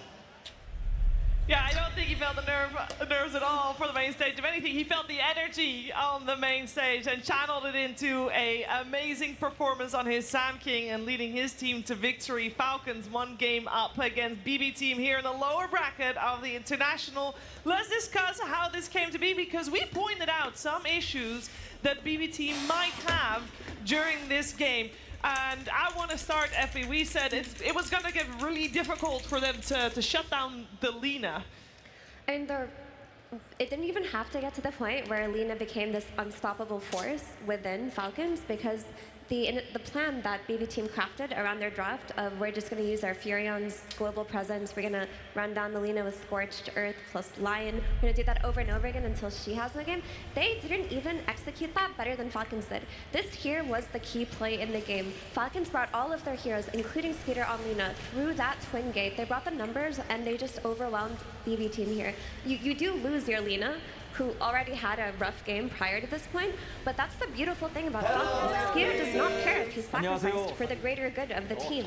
He doesn't mind dying 2, 3, 4 times so long as the rest of his team can get an advantage. We did mention the differences between two carries, Saika, aka Nightfall, and Skeeter. Like the twin gate usage that you mentioned, he's always so active, and we can see some of the uncharacteristic mistakes here from Save, the Nerves, something that this team always has problem with when they're playing on the big stage. But that also, like, nothing went wrong for them except the first 5 minutes of the game where they had 2k gold lead and then turned it into pretty much a feeding fest. 13-minute smoke from BB team, blink on doom, finger ready. They smoke in a different part of the map. Bottom part, they're behind Saika, who already died 3 times. They're like, we gotta help him out, we gotta find something. They don't find a single kill, so they go back to the top lane, they get the kill there, but I believe that was their last kill in the game. I mean, I think BB, their last pick was just, you know, atrocious for what they needed. They picked Windrunner, they're picking a carry that's going to be doing the same itemization as the Nature's Prophet. The Nature's Prophet already wasn't really able to play onto the map, because you're not going to go TP to a Primal Beast lane, you're going to die there. You're not playing into the Sand King because you've got Sandstorm, you can't really push the tower. And then top lane, there wasn't really many opportunities after the start of the game to go there again. So it's like, you need your carry to either, you know, crush the offlane, crush Amar, don't allow him to be confident, or just farm and scale and not do it. But yeah, Falcons, they read this and they punished it constantly. 0-5-1 on the Windrunner, Maureen popping off 13-0-8 on the Sand King. Like, they identified that BB had no map to play, had no moves to make, and like, sure, Nature's Prophet can be aggressive, but not into these heroes from Falcons. Yeah, we even saw Falcons make 2-man smokes. The second Maureen on that Sand King gets his Blink Dagger, boom, 2-man smoke, him and crit. Who's the hero they find? The carry, Wind Ranger, behind the tier 2. They go for that play. Who on the side of BB team can mirror a play like that? Are we going to see 2-man smokes coming out of Lion plus Nature's Prophet? That isn't happening, because your Nature's Prophet is farming, playing Recovery. Your Doom is playing on a very long cooldown, and the other support in Mirana fallen out of favor from Position 5 for a reason. It just does not provide that much map play without maybe 2 other heroes.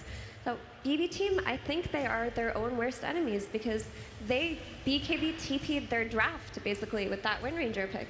they had so many options they could have gone for. They could have countered the Primal Beast with the clock, run the Mirana as a carry. They could have blast picked a mid laner, front row seat Furion as a safe to laner, watch and the tried very to counter first Primal from champions them of in lane, Dota but 2 instead they go earn for their Wind place Rangers. on the Aegis.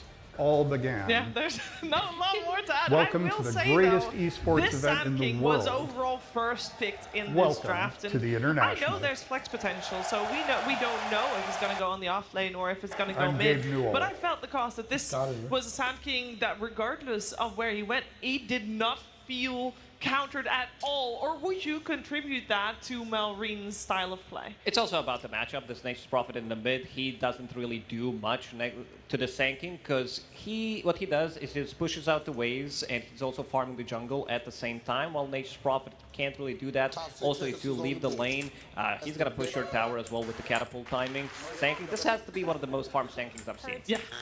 By far.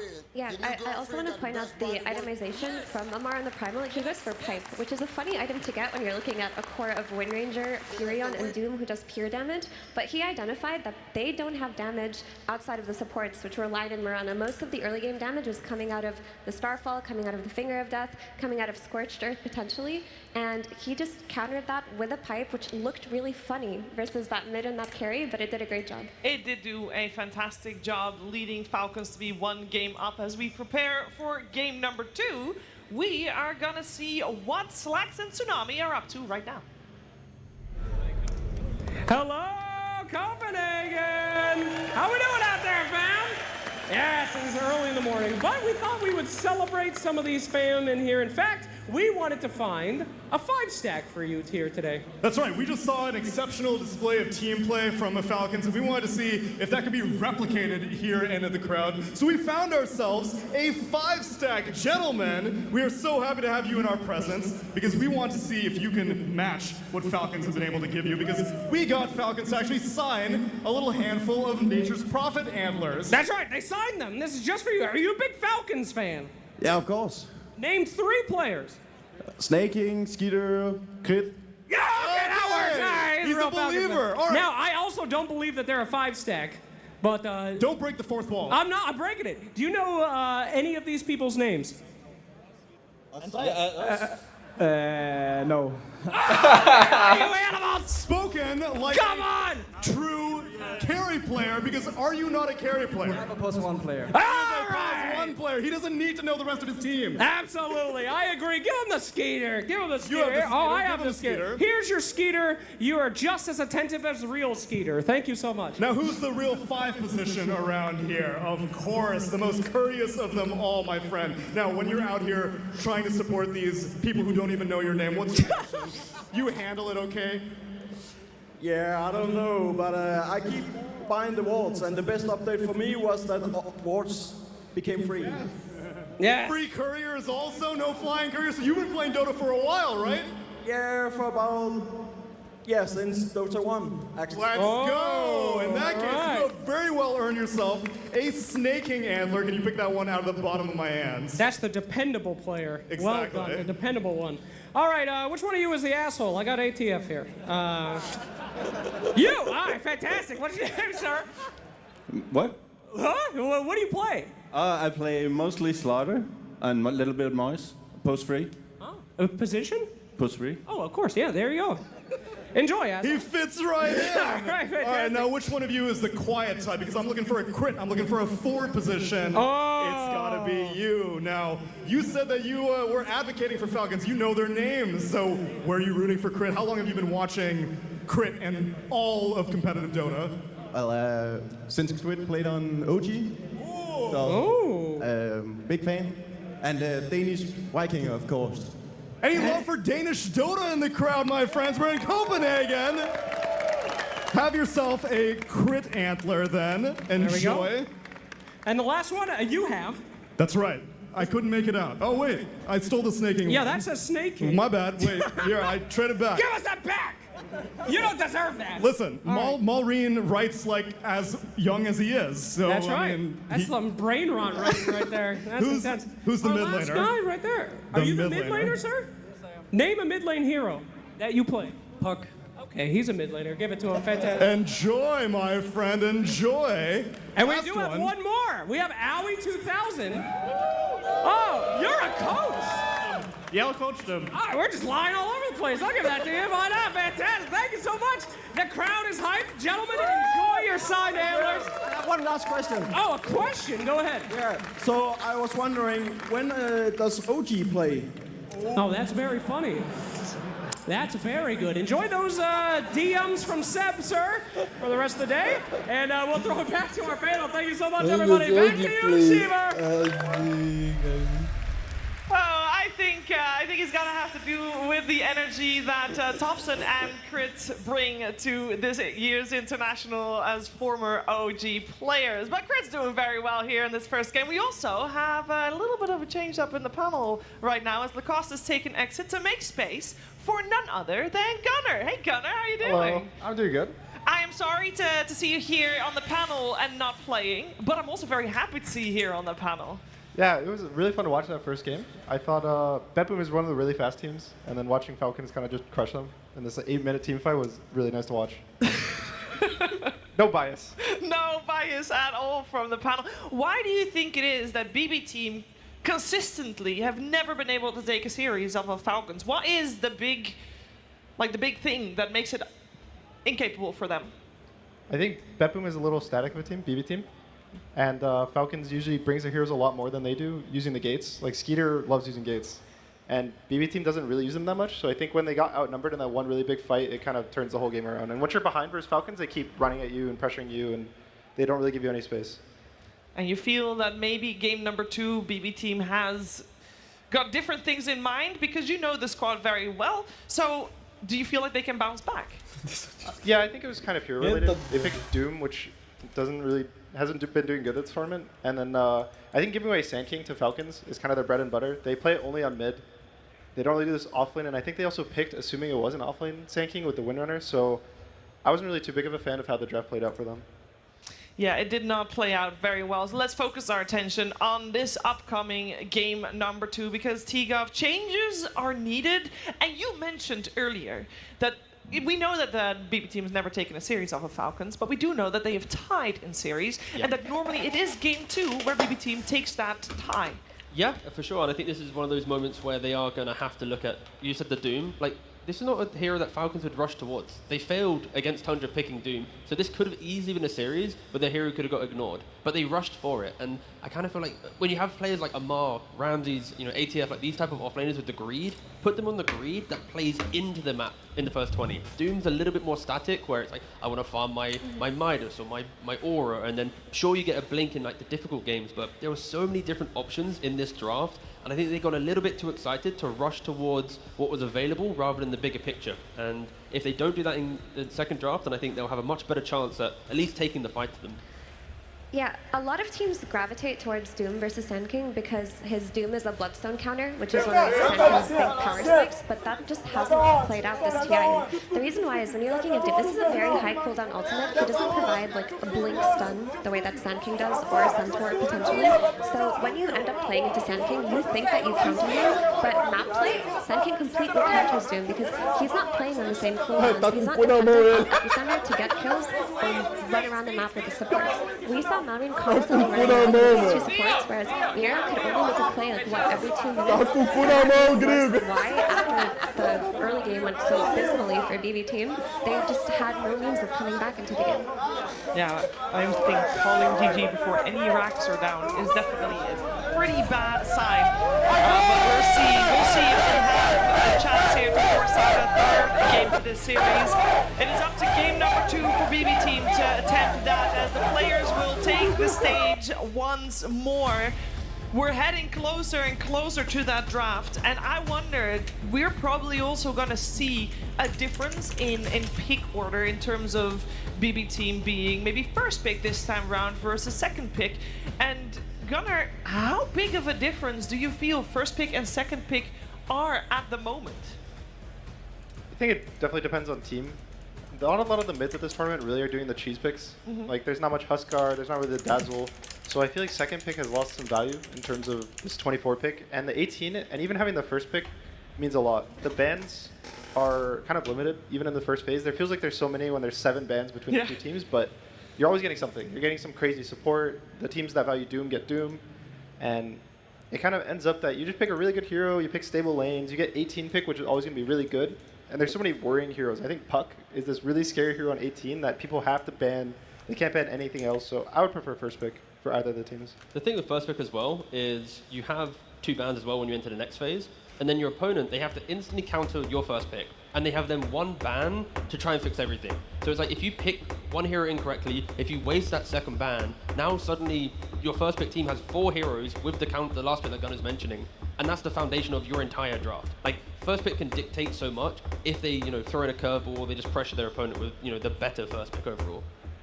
And when the meta becomes more limited in terms of hero pool, like Gunnar was mentioning, cheese picks on 24, it feels a little bit different when second pick is around, but we're not seeing those, and the hero pool feels more limited in this meta, where the 24 picks can't be as strong as they used to. Like we've seen some 24 pick trolls, we've seen some 24 pick, in this case, Wind Ranger, but none of these heroes have enough oomph to carry them through the draft. I do think, though, and I want to repeat this, that BB team were in a position to counterpick that Primal on 24, and they just went for the most stable, boring option, which was their biggest problem. Yeah, I think they entered game 1 thinking, okay, let's not try and go too far outside of the box, and that unfortunately isn't what's going to help you, progress further. And it goes back to the Tundra series, right? They're in a position, they need a last pick off lane, they're looking towards Ramses, what you want? He goes for a Night Stalker. Like, we don't see this hero at all, it has many weaknesses, but that's like the statement you need to make, and BB had a very good opportunity to make that statement in their debut to the main stage here, but a little bit too much comfort. A little bit too much comfort as we see the man of the match, Malrine, showing off his lucky charm with Hello Kitty there. And to be honest, for Falcons, it feels very smooth. We talk a lot about what BB team should change in game number 2.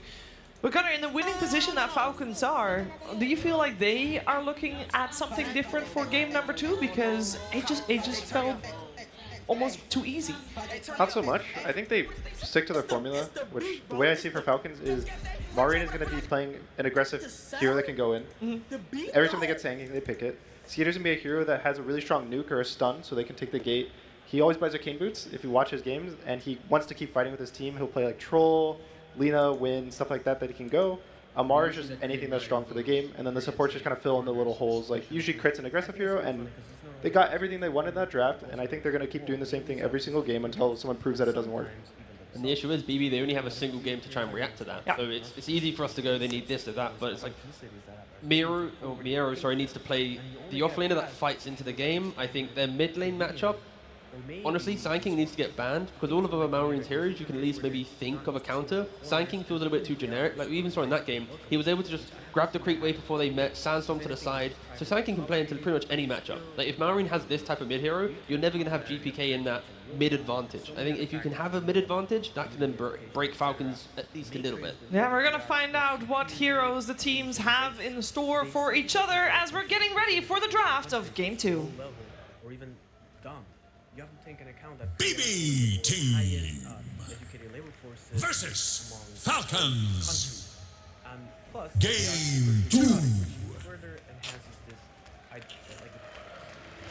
And the roles have indeed reversed, where we have BB team on the Dire this time around, and they get first pick. Falcons will therefore be reacting as second pick, and with that overall last pick. In terms of the bans coming out, we still have Falcons prioritizing that Invoker, removing him from the pool.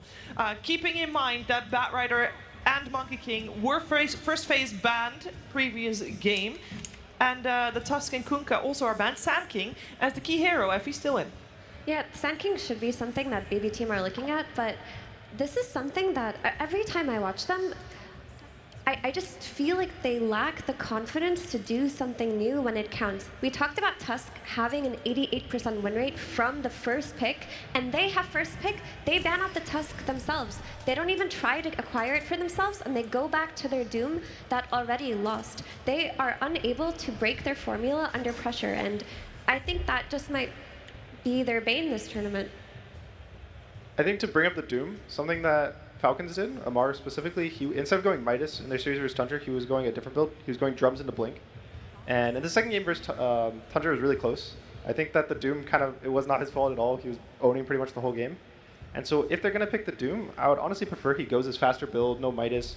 You can use the drums off cooldown, you can sell it because of the new facet on Doom, and you just kind of play this aggressive hero that is really tanky and walks in. And we're saying it during game 1, but Doom thrives when the team wants to play quicker for Doom to follow, like you were mentioning. And I think if the game stabilizes, where Nightfall or Psycho, is hitting his creeps in safe lane, GPK's recovering, that's when Dooms just lose games. It's like 41% win rate so far at tier. Like, you need to be aggressive. You need to play it quick, utilize the advantages. And that's why I think the Lion pick did a lot of work, right? Like, they got the first blood in the laning phase. Like, Lion sets up the Doom for success, but it's the carry, the 5, the mid that really has to fix the problems that Doom faces right now. That's true. I think Nature's Prophet mid with Doom does not correct for a lot of his issues. He doesn't have that skirmishy ability to blink stun to take fights when he's down, and then you're just entirely dependent on Doom being your playmaker through his ultimate ability, which is a formula that will not work. So I just want to see some Storm Spirit, I want to see some Invoker, I want to see some GPK hero come out here that isn't a Nature's Prophet. Yeah, you did mention 2 heroes that previous game were already banned by the time second phase comes round. So I'm wondering if Falcons is going to put the same priority on banning out Storm Spirit, or if there are more heroes that BB Team can go for to make sure that they get a playmaker like that. We got Luna removed from the pool. Keep in mind for Falcons, this Mirana is incredibly flexible. We have not seen them play it yet on Skeeter or Snaking, but we know both of them can play it. The only Mirana we've seen from Falcons so far was in the hands of Crit. Yeah, and it's incredibly strong in the 4 role as well. When you can buff up your core to give them additional damage with the Solar Flare, and it's not fixed onto a core hero, I think it helps. Mirana core is very strong, but you're very greedy. You're always chasing that next item to pack a punch in the fight. If your 4 player can pull it off, like Crit, like Shasta, then yeah, I think it's got a high value there. It's very strong in lane. I think the big thing with Mirana, specifically between the 2 roles, is that when you pick one and you get a really nice range carry late in the draft, you can just put her on 4. And then if you don't, you can still just put her as carry. So we've seen like really cool carry heroes, like Ame played Muerta the other day with Mirana 4. You can just kind of pick, and it forces the other team to have to get Luna's, Wind Rangers, stuff like that, because of how strong they are as a combo. And now to simplify the game further with the DK that keeps up the flexibility. Falcons love this combination of heroes throughout the entire season so far. DK, hit stun. Me Mirana, me Arrow, hit stun as well. Keep it, yeah, textbook stuff. And it enables Falcons to do similar things that they did last game, which is 2-man smokes, the ability to playmake without bringing their entire game after the laning stage is over, which BB Team just didn't have. They had a Mirana playing with a Furion and Alliance support, so their ability to enable it through the support role did not exist. Now the flex for Falcons doesn't even have to be done. They can just keep it on 4 and it looks solid. The big thing for BB Team now is they have to pick heroes that kill Dragonite. He's very strong when he sits either in the mid or the safe lane, gets to do everything, even hit the mid tower, as a lot of the Dragonites do. So they take the Snapfire, the ultimate is a really good tool of magic damage to kill the Dragonite. I think even something like a Timbersaw later in the draft has been good. I know some of the teams even run Timbersaw 4 specifically. I don't know if that's a BB Team special, but just these heroes that actually have enough damage to chew through Dragonite in the early game, and even scaling damage is always good for Sim. It also helps that I think DK players have shifted to the armlet build a lot more. We've seen some players go for Midas, some players just skip armlet, but you farm so quickly, you're so tanky that if you have only forms of cheap damage, then even if you are trying to kill him, one armlet toggle and he disengages and your entire move has been broken. But going down the line of killing tanky heroes, you pick up the Elder Titan with the Aura, try and put as much damage potential onto DK as possible. Yeah, this Aura is going to do a lot in terms of amplifying Mortimer's Kisses, Scorched Earth in the fights, but physically it doesn't do that much to DK. What it does set up for, though, is a really nice ranged carry here on 18 for BB Team. The Centaur Hoodwink has prevented the potential Morphling from BB a little bit, because that lane is so potent, you can't then get the free Morphling pick, get the Kanda to get buffed up by the ET Spirit. It complicates BB just a tad more. Yeah, Centaur's an amazing offlaner kind of to prevent range carries. Range carries really struggle, especially like the Wind. You can never really kill him, he buys Blade Mail, so it makes his pick a little hard for BB Team, which is why I think they're going to take the mid. It's going to be a lot more stable. He does actually have a bad matchup versus Dragonite, but it's kind of what Mir was saying, that they needed a hero that goes in with the Doom, can skirmish, can be aggressive, and not this slower hero like Nature's Prophet. Do you feel right now that they actually are still drafting in a way where they are conceding the early game. Like their damage outside of lane is like the Terimakasih, the Doom, the ET helping someone else. Storm without items, like there's no real game I see right now unless Psycho on the carry wants to be aggressive. It depends a lot on the support level 6s, I would say. So if anything, it's kind of hoping for a good early game for them, that they win their lanes, their supports get high XP, maybe they fight the experience, get both of them. But honestly, this draft so far is a lot going to be around the supports of BB team. Whether they get these early levels, they can do the damage to follow up the Storm. And you mentioned of the support level 6s, the Earth Splitter and the Mortimer's Kisses. These are very team fighty spells alongside the Doom too. But if you look at the draft of Falcons, they're playing on very low cooldowns. They're playing on the Hoodwink who's going around with Bushwhack. They're playing around the Centaur's initiation with Hoof Stomp. They're playing around DK, who, yeah, he does have Dragon Form, but like Gunnar mentioned, he's pretty much always strong. And the Murano, who plays on Arrow Starfall. So Team Falcons can exploit BB Team very easily if their first couple of ultis just don't go well, because there's going to be a period of the map where the only hero they can depend on is, like Team mentioning, the Storm plus potential carry. Alright, what's the... You know, you play up lane, Gunnar. Let's say you're playing Centaur right now. What's the carry you're most afraid of? There's not too many, honestly, right now. He's really stable and strong. In the past, it was Templar Assassin, but I think she's kind of been nerfed a little too much to be really strong. There's Drow that people kind of like sometimes because she has pretty good armor, so she actually doesn't take too much from a turn. But there's nothing, honestly, that really is jumping out. I could see them doing just a stable kind of like Troll. Mm-hmm. Oh, that's good lane. Yeah, I see. Because that's the difficult position, I think, for BB. It's like, as much as you'd love to pick a hero that can maybe pressure the Centaur, because of the Hoodwink, it fixes the potential vulnerabilities that Centaur may have pre-double, triple bracer, which BB's going to have to find it. Because if this safe lane doesn't delay Centaur's timing in any way, or at least gets to use Twin Gate to open up other parts of the map when he takes over, then yeah, that's when I'm afraid for BB potentially having a repeat. They kind of Weaver or Razor, just these skirmishy type. Oh god. But you don't like that one. No. Why not? So like I mentioned, BB Team are very dependent on their big ultis to take these team fights, and Falcons are not at all. So this Medusa's protection on the map, or her ability to farm, is going to be entirely dependent on the rest of her team taking these successful engagements. And if they don't, we're going to see Falcons play the same game as Game 1, where they're just constantly running at your face.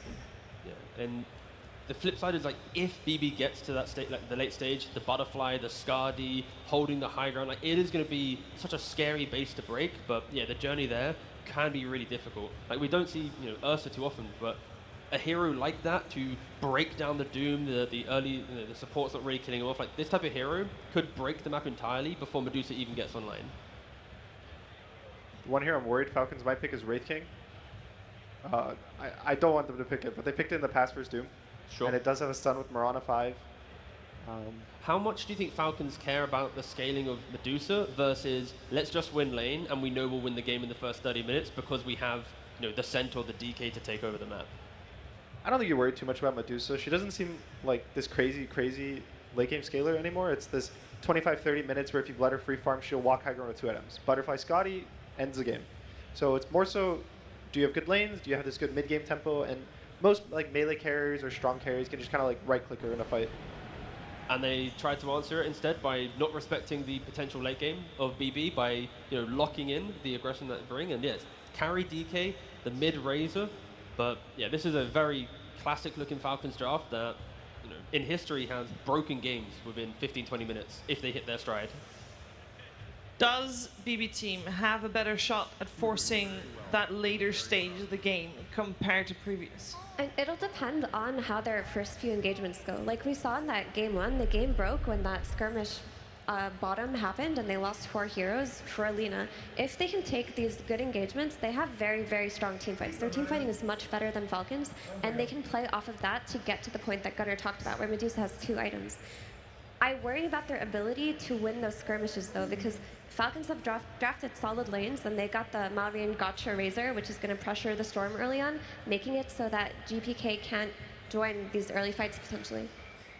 I think the biggest thing is the safe lane for BB Team. If Deuce is able to sit there, be really tanky, and never get dove, give space for both supports, and if there's some really crazy dive where she gets ult off, the supports are level 6, and they defend this tier 1 tower for 12 to 15 minutes, I think it's going to be really good for BB team. BB have to bring the numbers. And it's like, you need to respect the fact that, sure, your heroes maybe don't want to always rotate every time, but they need to. Like, if you see Falcons go for your safe lane tower, I want Doom there, Snap, ET, I want the kitchen sink thrown at the safe lane. Keep your towers alive, because if not, your map will just disappear.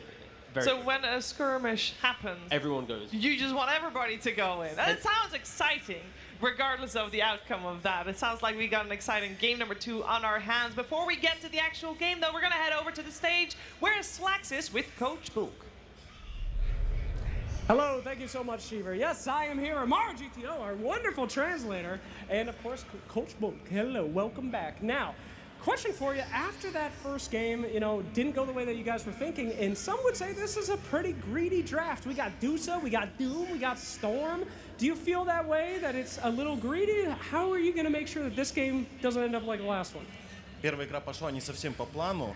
Вторая игра вы пикнули Дузу, Шторма, Дума, и это очень жадно. Как вы считаете, вы сможете выиграть эти линии? Я думаю, да, мы команда, которая хороша на линиях, раз. А во-вторых, мы всегда верим в ГПК Шторма. Yeah, they think that they're a good laning team, and they believe in GPK Storm. Who wouldn't? Fantastic. All right, now I got a very serious question for you. Falcons has been your nemesis for a long time. You guys have won games, but you have yet to win a series against them. We're at elimination of TI. You're down a game. It all comes to this. Is this the one? Are we going to see the turnaround? Will you be taking this series? And what did you say to your boys? Фалконы были вашими заклятыми противниками на протяжении всего времени, и у вас не было победы против них в серии. Сможете ли вы победить? Что ты сказал своим ребятам, чтобы вы смогли их превзойти? И превзойдете ли вы их? Ну, раз мы здесь оказались, значит, мы уже достойны. И, конечно, у нас есть хорошие шансы на победу. Неважно, сколько раз мы им проиграли, главное, что будет здесь сейчас. We are already here at the stage, and no matter how many times did we lose, we are here and we will show the best of it. Fantastic. Well, I sure as heck hope we make it to a game 3. Let's hear it, my friends! You want a game 3? All right, fantastic. Well, we'll go ahead and throw to the captors and see how this one turns out. Here we go, getting into the action of Game 2 right now between Falcons and BB Team. Fog, that Game 1, it was a rough one for BB Team. Coming into this, what is sort of the key takeaways and what they've changed up and what they're going to try and take a game off Falcons this time around with? More team fight in general. I think last one quickly, especially once those first 2 team fights kind of kicked off, the game was quickly decided. So I think they've, at least on the 2 support fronts, tried to fix that. Also, not having this quad ranged. They do have the secondary melee this time around, so maybe that'll help them fight a little bit earlier. But overall, I would say it's just, more team fighting in particular. But maybe it could be a bit of a greedy approach here with the Storm, the Doom, and the Medusa together in this lineup. Can be a little bit cooldown oriented. While on Falcons, it's fast paced. Tons of nukes. Every single hero has like a double nuke in particular. DK, Hoodwink, Mirana, Centaur, Razor. It's a lot of burst damage. Yeah, I mean, across the board as well.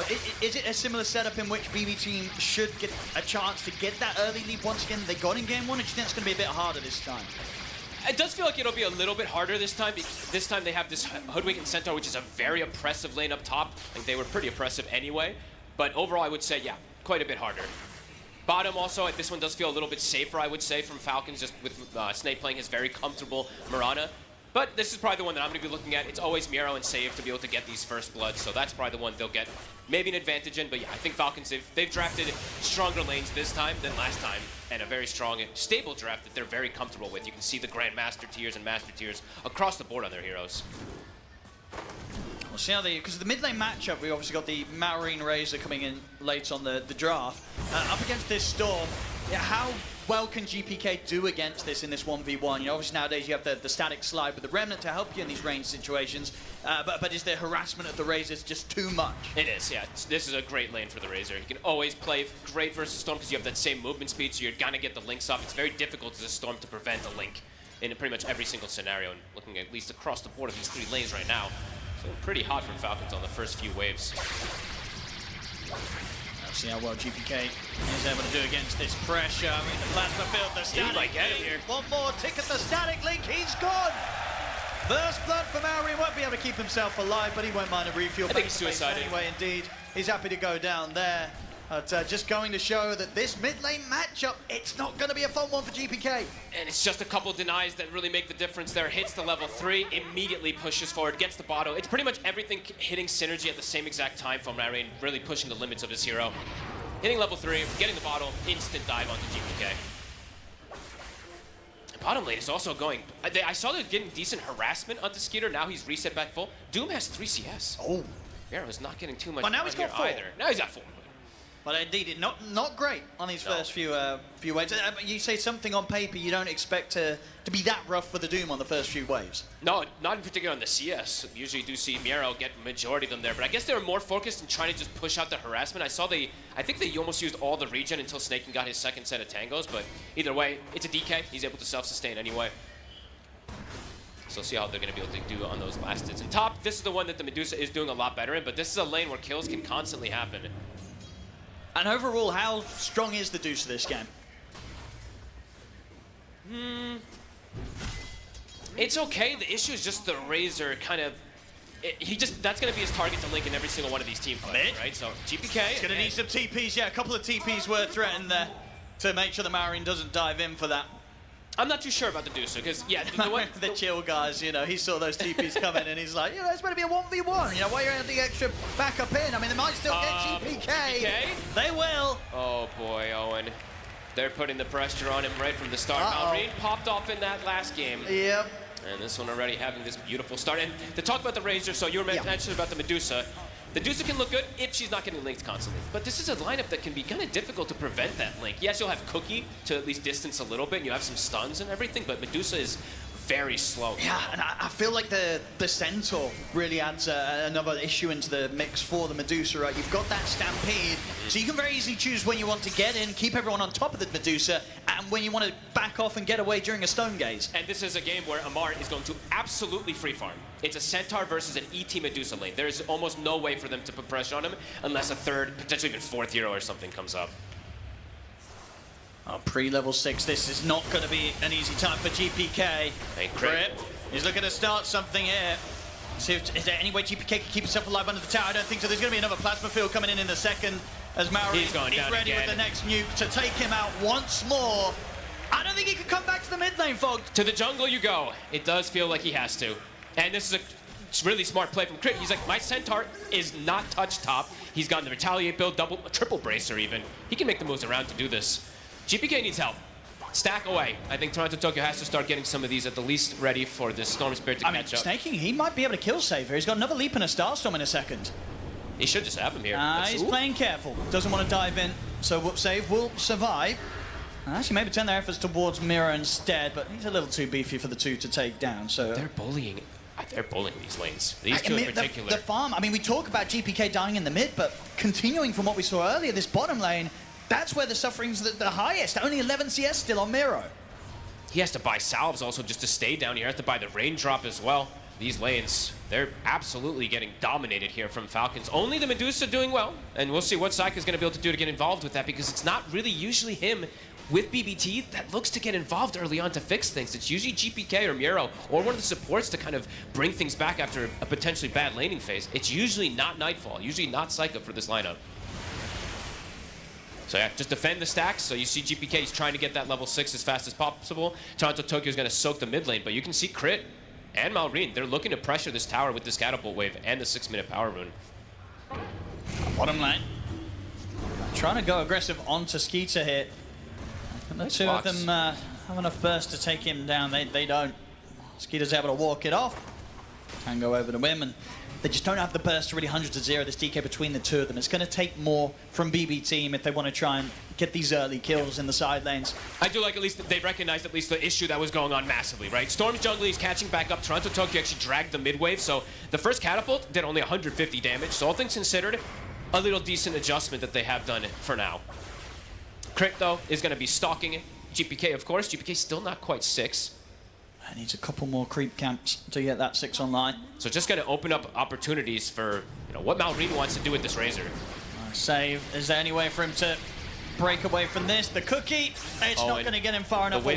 The wisdom ruined it. Oh, Malrine's going straight for a stand to be set for snaking, and the TPs are coming in. So BBT might be able to secure it for themselves. Toronto Tokyo, who's going to get the pick up first? He gets it.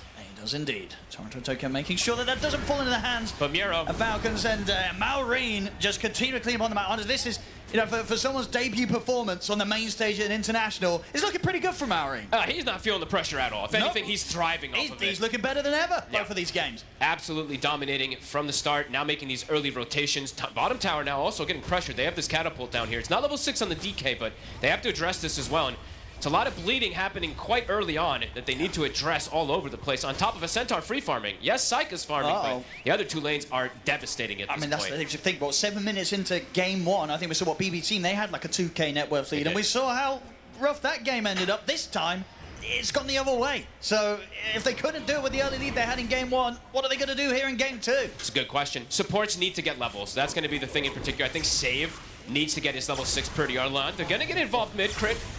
He should get picked off here. A little bit of something here for GPK as he tries to get this recovery going. Mallory able to grab the rune in time. He's got an amplified damage rune. They're going to try and get in on top of him. He's too fast. I tell you, yeah, Miro still just level 4 on the Doom. Not really a lot to throw out from him right now. He is so poor, and that experience is definitely problematic for a lineup that's quite greedy. Level 4 Doom. I mean, it's rough. I guess this sometimes happens. You know, it is the first pick hero. You do expect it to be dealt with.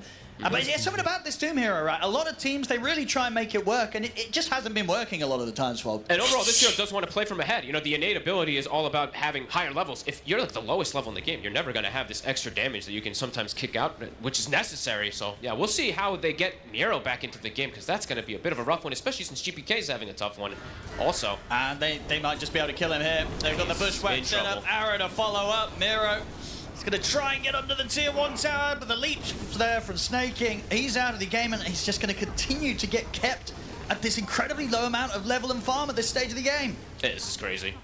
This tower's dead. Support's not quite 6 either. Toronto, Tokyo, and Save still haven't hit it, and that's the 2 big damage dealers on the side of BBT in the early game. Besides that, they don't want to bring the Medusa early.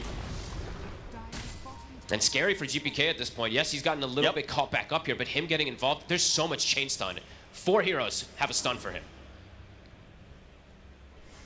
So very susceptible to get burst if he does make an over-aggressive play. Amar, the Blade Mail is almost finished on top of having Max Retaliate and Quad Bracers. Damage is definitely going to be an issue again this time for BBT, unless these supports start to get these 6s soon. See what the move's going to be next. Falcons kind of got their eyes on the mid lane. BB Team do have the 3 of them here. Skitter is here, level 7.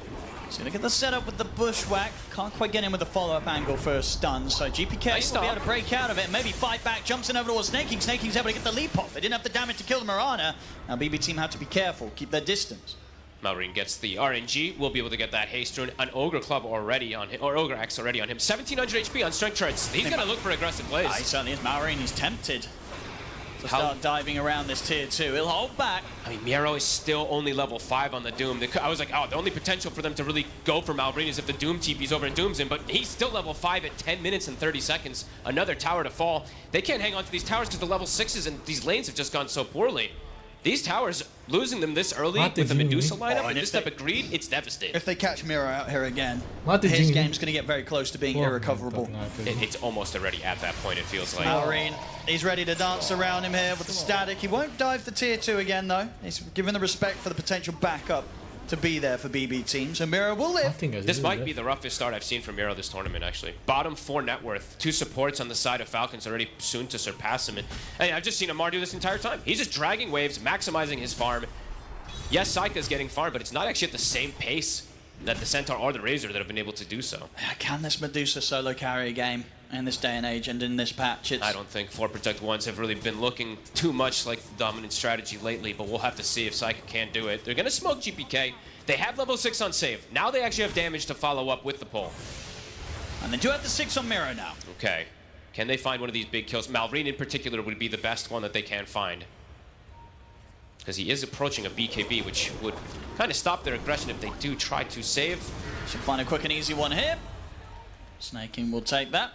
I mean, they actually have to find Malrine before BKB. If they make the move and Malrine has BKB, he might just pop in and be able to turn pretty much everything onto them.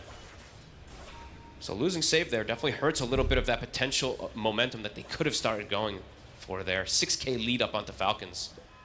That's a crazy advantage. They've played everything perfectly. And Skater just goes blink. You know, he knows he can be really aggressive to get the catch onto GPK. He's got the follow-up. If he gets the stun, it's very likely to kill. Dragon's out. They've got the angle with the arrow. Do they have the burst? The bushwhack, the sharp shot? They certainly do. GG lagi Jing ini. GPK dead again.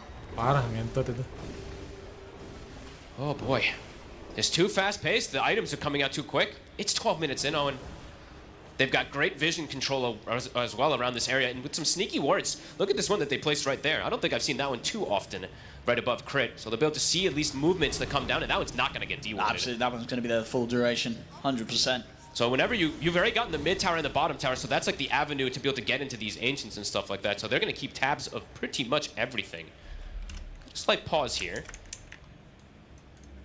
I mean, what is the game plan for BBT? It's got to be looking towards Psyker on the carry, just saying, you know what, guys, Deuce is farming. I think at this point you might have to start like, I think Gunnar was saying it too, is like this drum build on the Doom is something that people have looked for, but maybe Miro wants to go for just his recovery, this Midas and stuff, but I feel like you're starting to get to the point where you may want to put all your eggs into the Deuce basket. Like the Solar Crest, the drums, throw everything possible to amp her up.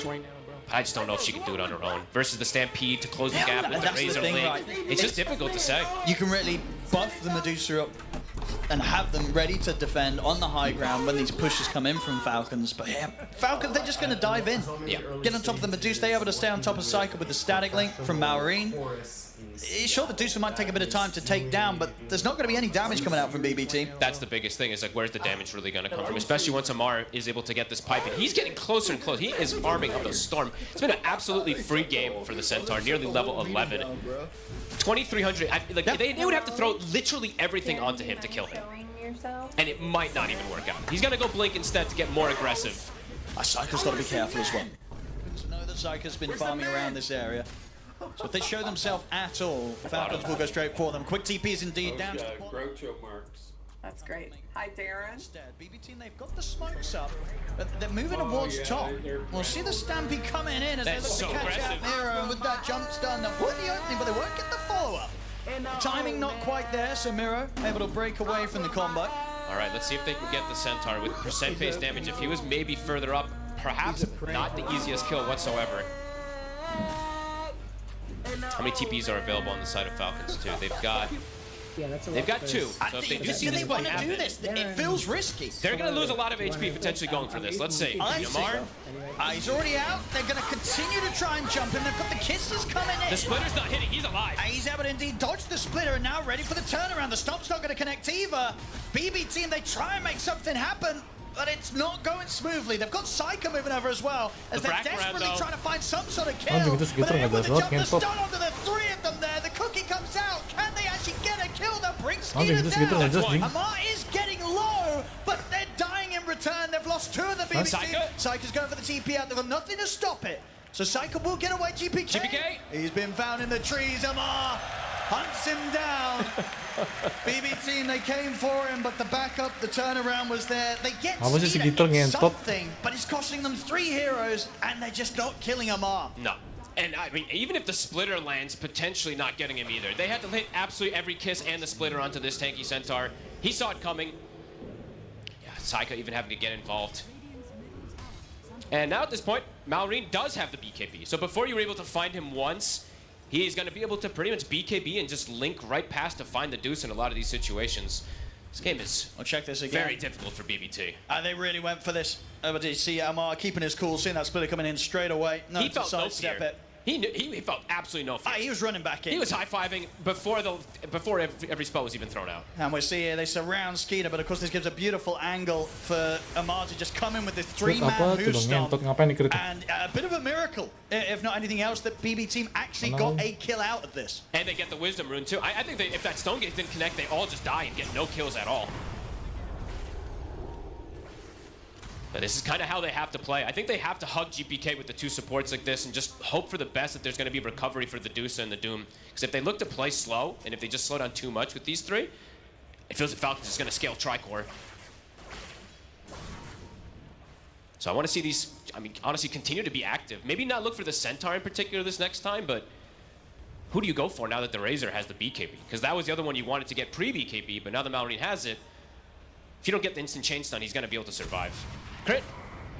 should be fine up here. I guess that's the thing as well. They just don't have much chain stun to offer up. And Miro again. The angle's there this time round for the arrow to hit. No problem after the Dragon Tail stun. Oh, this is rough. Similar to the last game, but I mean more so, more stompy in particular. GG's. It was just an absolute one-sided affair this time from Falcons. And Skitter even getting closer and closer to an Orchid, so they're getting more and more answers for GPK. Already has to deal with 4 different heroes with stuns. I guess the good news for BB Team, that at least this time round, that the hero that is very farmed is the Medusa, rather than a Nature's Prophet. Very true. If there was a hero out of the two that's more likely to have a chance of carrying a game in a comeback, it would be Medusa. He's going to be found by the Hoof Stomp, and the Dragon Tail's there to follow it up. The Stomp will come out, but not in time to save GPK as Falcons find another. Stay. The angle. Oh. He's going to get the connection there along the tree line. Amar's got Blink Up in a second, closes the gap. As indeed, off the back of that, a lovely connection from Snaking, they'll get themselves another one. Falcons, 14-4, 9K lead, and we're just 17 minutes in. Yeah, I would say that the one thing that you're mentioning, though, is like, yes, the one good news you could say for BBT is that their draft is more about scaling toward that later game. In that last draft, it was more about just snowballing everything out of control. So this one, it can scale. Just with this type of deficit on the Doom and Storm, it's hard to see that the Deuce is able to do it on her own. And there's just so much stun, too. Sometimes the Deuce can do better because you're not playing versus so much chain stun and so many anti-carry, but it is a lot of control, so. Yeah. It's going to be interesting to see what sort of build GPK goes as well, having to kind of play this. Have to go BKB. I feel like his best use might just be to get the BKB and then just go for the Axe. You know, have some sort of setup that's going to enable the Medusa in these team fights. Because when you're this sort of far behind as a mid-storm, it feels very unlikely you're ever going to be able to do anything offensive on your own. I agree. GPK could be in trouble again. The arrow. I hit this combo every single time. It's so easy for them with this type of chain stun, right? One hero shows they have a plethora of ways to follow up with it. BBT's it's a lot harder to execute, a lot more greedy, and Falcons is just taking advantage of it on every single one of these fronts. We see the glyph come out, the ET innate, of course, coming into play. Lots of damage from it, but yeah, they don't really care. I mean, I guess the question is as well for BB Team, how early can you fit the Divine Rapier on your shopping list if you're Psyker? You need the I mean, maybe after the Butterfly, but that's still, it's craziness. This is usually when the Medusa hits the power spike. It's the Butterfly Manta timing, and then you're able to kind of group up around her, but they're at such a deficit. And it's not like their draft is all physical damage either. It's a ton of magical. It's a ton of just everything across the board. Skitter, Orchids at the ready. And they've got this deep vision down already. Again, too, I mean, sneaky wards, another kind of sneaky one that Falcons placed that might not also get dewarded. They're keeping tabs of BBT completely. Amar? Gonna try and make the jump on him, but he gets the blade mail off in time, and GPK, he's pretty much jumped in immediately to his death. They will kill off Amar. They're gonna get Skeeter as well by looks of it with the kisses. So BB Team, they'll absolutely trade GPK for that one. They get 2 big kills in return. He might just have to be the sacrificial lamb in every single one of these plays. If they could do that play again, it's gonna be brilliant for them. The problem now is they've split back up, and Psyker is being watched here by Snaking and Mallory. Get him with the jump. Body He's blocks. coming over, indeed. They're controlling him. The Static Link's building up, save, trying to break him away with the cookie. But Mallory's ready to dive with the BKB. The mana's gone. Psyker's out. Save, also likely to fall. Mallory is falling very low himself, but there's just no one else on BB Team here to punish it. So whilst they do get that 2-for-1 in the mid, it very quickly continues to keep going the way of Falcons as Falcons are able to dive in and find Psyker +1. Yeah, they have this deep vision, so they see when everybody's split up almost immediately, and they don't slow down. They look to make that aggressive play. The highest damage, I think, so far that we saw is BB, that glyph, by the way. That's the ET innate that actually was almost bringing down Malrine. It was actually quite significant there. But ends up surviving again, and they do find that big pickup before the Butterfly is finished off.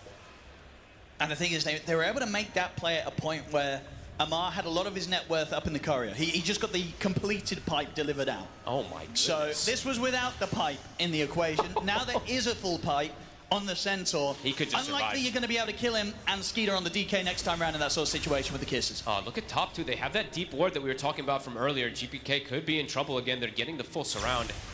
GPK. Oh, he's spotted. Amar knows where he is. There's a little bit more mana to play with. In fact, GPK's going to try and get a kill out of this, but the pipe's out from Amar. He can keep Crypt perfectly safe. GPK cut down once more by Amar with a double edge. It's been a long time since I've seen these type of games with the mid laner having about half of the deaths of the team. They are putting all the pressure onto poor GPK.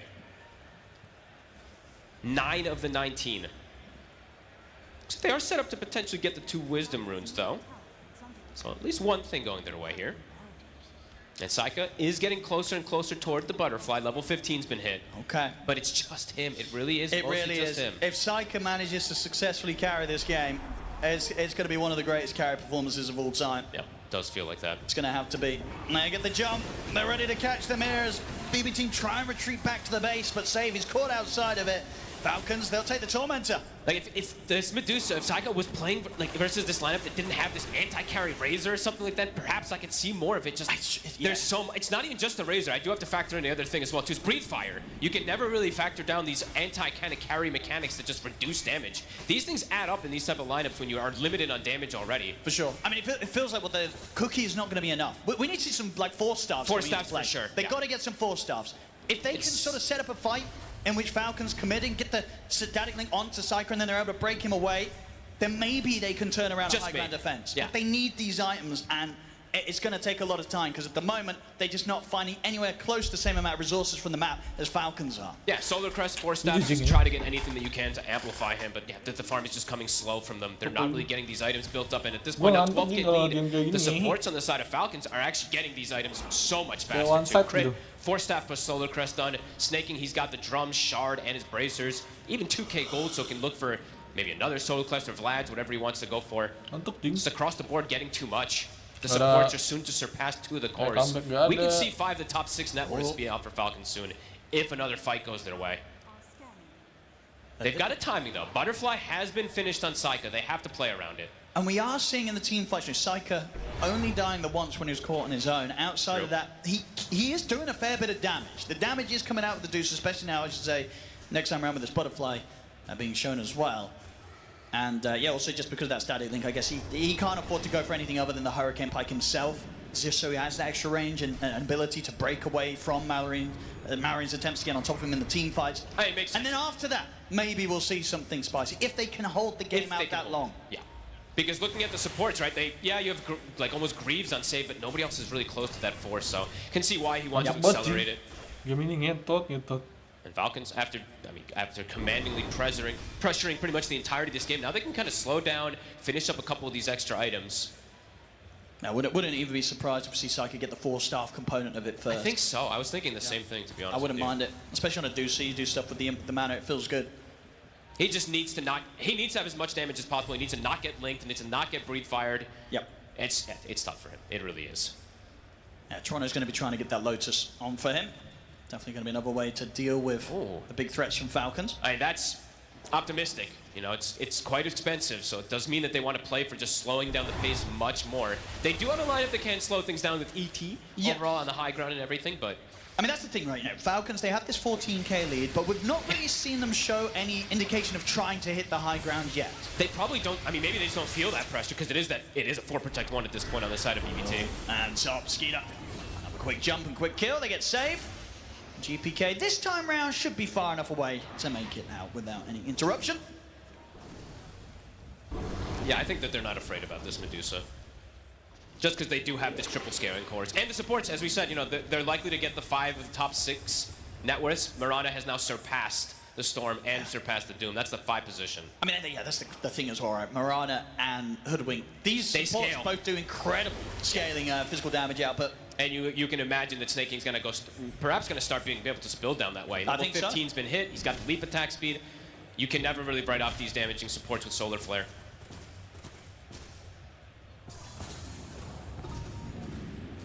See Falcons. I mean, the question is this a lineup from Falcons that you expect to see look towards the Roshan pit anytime soon, or?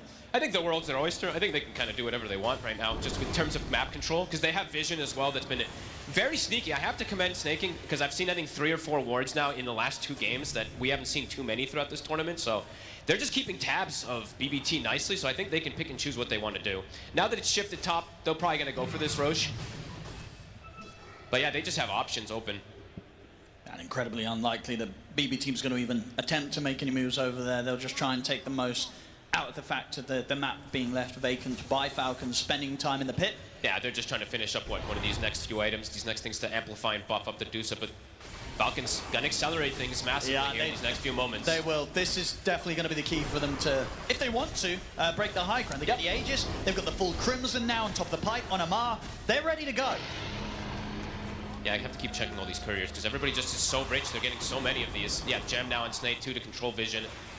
And yeah, GPK's got his BKB, and yeah, I like this. Axe queued Straight up to next. Axe. He needs it. I mean, he needs to just play. They're playing for Protect 1. He is not a carry at this point. It is all about the Medusa's game. And the Axe is going to be big because there is that huge combo combo. It's very far, I mean, it is very far. They need a good sort of, 5 or 6 more minutes of this game. And obviously with this 4 minutes on the Aegis from Falcons, highly likely that Falcons might get a lot done in this upcoming 4 minutes. Yeah, they've got the lanes pushed into, they've got mid and top pushed out, and they have this ward bottom that's been watching Saika the entire time farming. See where they look to hit.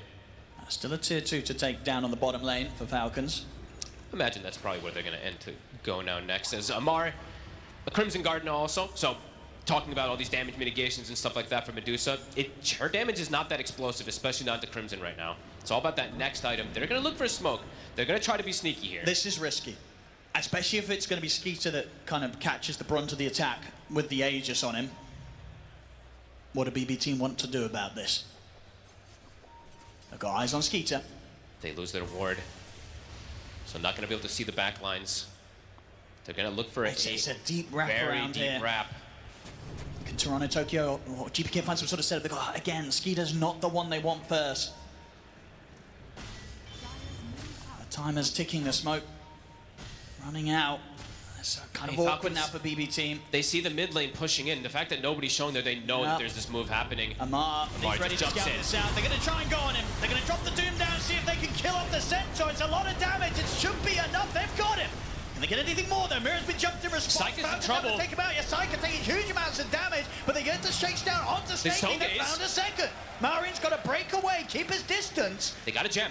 This is pretty big so far. But Toronto Tokyo's going to get caught on the way out. So the gem will return into the hands of Falcons. It's not a bad effort there from BB team. They choose to fight into the Aegis, and they do get a 2-for-2 trade. Which when you're down as far as they are right now in the net worth, you probably take that. Yeah, I mean, all things considered, they were able to get this. The Stone Gaze in particular kind of stopped Malrine from being able to full commit onto this Medusa, so not bad. One step of many. I mean, you're still at a huge deficit, of course, but you're going to get a big kill, big surge of experience from taking out this level 18 Centaur. And it did look risky at the start. I mean, we saw sort of how quickly Saika's mana pool just got shredded by the damage output I think coming in. Did he get like, I think he had either a big snake or somebody passed him like a Lotus or something, because he got a pretty decent restore afterwards. Maybe it was the Greaves. Didn't quite get to see. All right, best fight we've seen from them so far in this series, let's be honest with you. Getting 2 trade here, and level 20 now up on the Dusa. Good experience. So the Stone Gaze duration is actually pretty relevant now. And we are seeing, this time round, if they get the jump onto Amar, they can kill this Centaur. You have to use everything. Sure, it takes a lot, but it's proving to not be the worst way to start a fight. But now cooldowns, 40 seconds on Doom. BBT is quite cooldown reliant to be able to pop those heroes, so Falcons looking to take advantage of those now for the moment. But BBT, as soon as those cooldowns are up again, they could look to go for this fight if they can find a nice type of wraparound like that again. Of course, they lost their vision, and they were not able to recover that gem. But if they can get vision down, if they can look for these type of flank rounds, if they can throw the kitchen sink onto one target, they can kill them. Well, next fight round, Skeeter, especially taking this tower down, should have the money to get the AC out to him. But only a minute or so left on the Aegis. They actually still have this ward on the high ground. Around the triangle, so sneaky little placement. Could be important for them to get a wrap. Skeeter, though, accelerating things more. As you said, 60 seconds on this Aegis, wants to force as much as possible. Yeah, AC on the courier.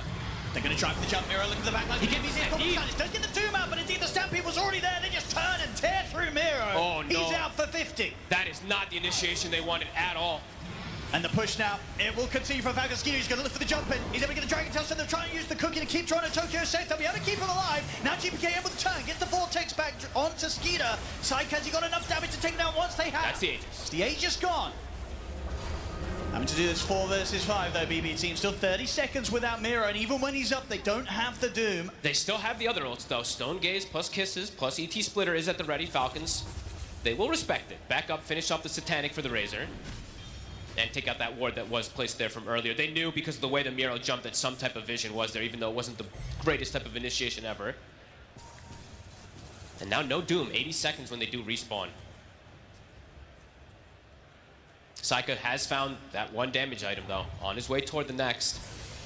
Is the top net worth. I mean, without a doubt, considering how far they are behind in net worth, they're still definitely giving quite the fight here, BB team. Yeah, especially when it comes to these high ground pushes. That's pretty much where they thrive, if they can get some type of dream connection with these stone gaze and stuff like that. But again, gonna keep reiterating, looking at the net worth, it really is just the Dusa versus the world, and those two supports about to surpass the mid and the off lane, even Crit. He's starting to get scaling items too. The Atos, the Gleipnir, it's starting to get queued up onto this Hoodwink as well. Snaking also has a BKB on this Mirana soon. Tormentor once again. There's going to be Falcons. Skitter gets a freebie. GPK halfway towards the Aghanims. Getting closer and closer. It's all about that big wombo combo. If they can just have them all inside. I mean, it's going to have to just be some type of stone gaze that catches onto 3-4 heroes for him to do the damage still. Gold lead continues to grow. Saika should have the full Daedalus ready for the next defense. 100 gold away, and pretty much going to have it with this next wave as he pushes out. And how close is Tokyo to his Lotus? Okay, still a bit away, but if they can even get some type of Lotus play onto a Link, it could be huge. Still needs some time, of course, but... Amplified damage rune in the bottle, full Marine on the next push forward, and as you say, with the Satanic on top of the BKB, they've got multiple ways that they can absolutely charge in onto the high ground, and BB team, they're going to have so many kind of threats to deal with. Their team fight execution has to be completely flawless from BB team at this point on the defense. They have to pop a target almost instantly with the Doom, and then they have to play this kind of 4v5 scenario and hope that this Medusa can get these good positioning for the Stone Gaze and everything. They're playing around this high ground again, so looking to perhaps catch Falcons off guard. I mean, do you think, is it a bit of a surprise or a concern for Falcons that because of the support build, they don't have anything like a Lotus to try and deal with the threat of the Doom? Or does that not matter? Or is that a part of the game where the greed could hit them a little bit hard? I think that they're probably just feeling comfortable because they know how much gold that they're getting on the map. You know that BBT's just been trapped inside the base for the majority of the time, so they probably just think they can outscale, but maybe we will see at least one of those picked up. GPK, he's going to be able to poke at the BKB from snaking. Okay. Yeah, that's the full Lotus done on BB team side of things. Toronto Tokyo, he's going to have that ready to play in the next team fight. He can get that down onto Saika. Should be able to really enable this Medusa to get a lot done in the team fight. This is sneaky. Someone has to be careful. They're going to show. Rax dies super fast at this AC. But no more creeps. So it's just a range Rax that gets taken out. And they can hold back. Wait for the next Roche if they want to. I just keep checking Saika's items, just waiting to see when he's going to queue up the potential rapier. Doesn't need it just yet. This guy's going to be very effective versus the enemy lineup too, if he's able to get it. If they can keep slowing things down. Let's have a look here. Roshan. It's going to be a shorter respawn. 45 seconds until it's back up. Miro farming pretty deep down here. Unlikely to get found by the Falcons. The safest place is the scariest place at this point for them. They have to take these type of risks to find any farm on the map.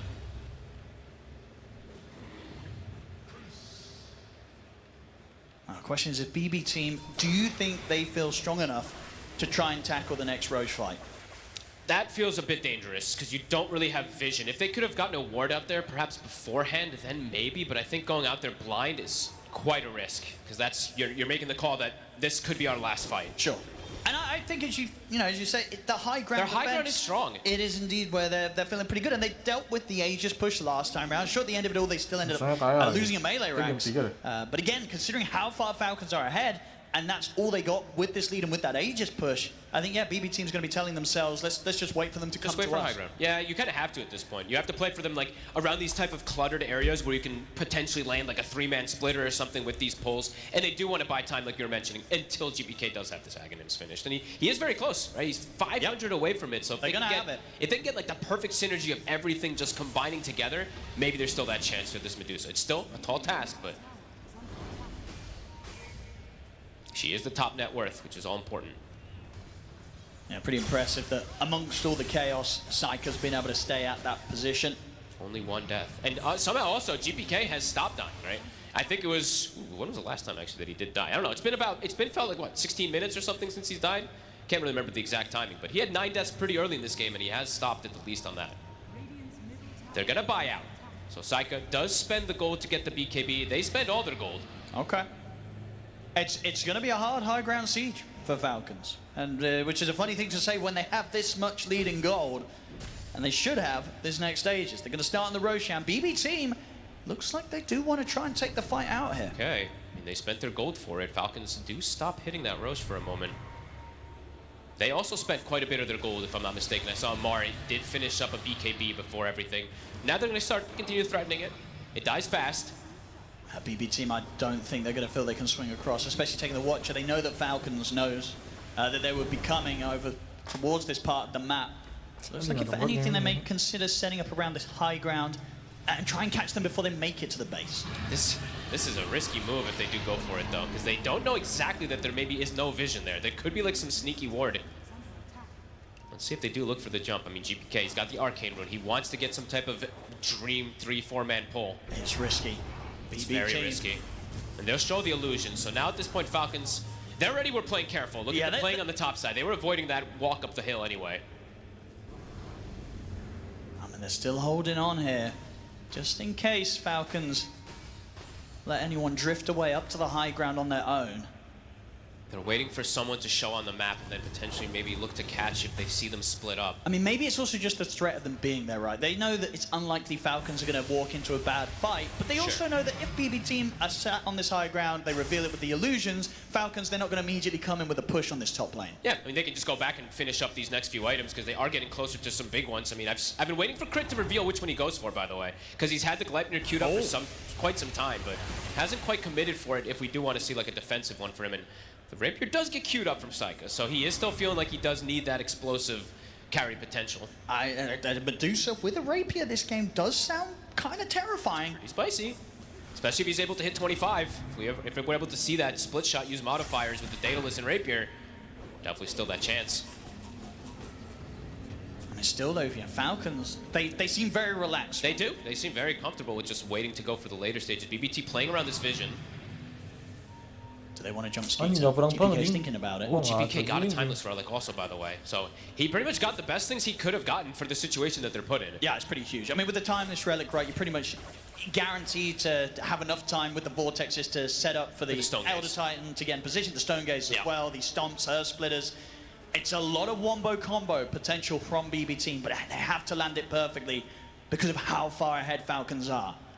Malrine, Refresher has been purchased, so insane amount of damage now on this Razor. Okay, jump on two. They're going to get the Vortex onto the turn. Skeeter's in with the jump. The Dragon Tail still straight on GPK. GPK's going to get the BKB off. He zips away. GPK survives. Saika's stunned though. The arrow connected on him. The Sharpshooter comes in as well. Lotus has been thrown down upon him though. Cooking him out to the side. Mira's going to make the jump in over towards the Razor. Gets the Doom down onto him. Amar leading forward. Saika trying to stand his ground and fight back. He's doing a lot of damage here on the Medusa. Nice. Down low. Can't stick around any longer though. The BKB's about to wear off. He's running low on mana. Ogre Seal tomes away. Saika. Falcons, they're going to look to certainly chase it. The Plasma Field won't catch on. And they don't want to throw themselves into the high ground yet. So Saika will get them space to head back. The stun again, GPK. He's not going to get the same chance though. The stun into the silence. They've caught it. The cookie. He's not going to save it. The Orchid Bird. It's too much. 70 seconds. No buyback on GPK.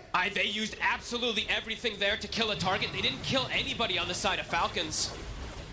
Able to reset, sustain, Refresher still at the ready for Malrine, so he can use it if he wants to, and he still has his Eyes of Storm ready in 5 seconds or so. Yeah, still 2 minutes left on the Aegis for Skeeter. The push coming in once more, tier 3 down in the mid lane. Skeeter, a little to lean onto Saika though. She used the cookie on the illusion. Got the force back onto Saika. Will keep him at a safe distance from Falcons. That was a risky cookie. Got to save those to be able to reposition the Dusa as much as possible. But it will push Falcons at least back for the moment. But DK Dragon Form's about to be ready again. They've almost got BKBs at the ready on the Razor as well. And Doom is going to be on cooldown for 50 seconds. Falcons will back up, look to farm up a little bit more. They're content with keeping this one going. It feels like they know that they've got the scaling going. Even though in that last fight too, the Link was actually reflected from the Lotus Orb. You could see that it still wasn't enough for BBT to look to turn to fight with this Medusa. Falcons there, ready and set up in case BB team do start to try and look for these sneaky smoke plays coming out of the base. And they've got everything at the ready. Gleipnir now finished up onto the Hoodwink, so we see GPK fall into the bottom 3. Snake King's ready to start work on his Satanic. Oh, well, look, that'll be a pretty interesting one for him, but sure, why not? And the push commences. Doom, 5 seconds until it does come back up. BKB's at the ready on the side of Excuse him Falcons. with the jump.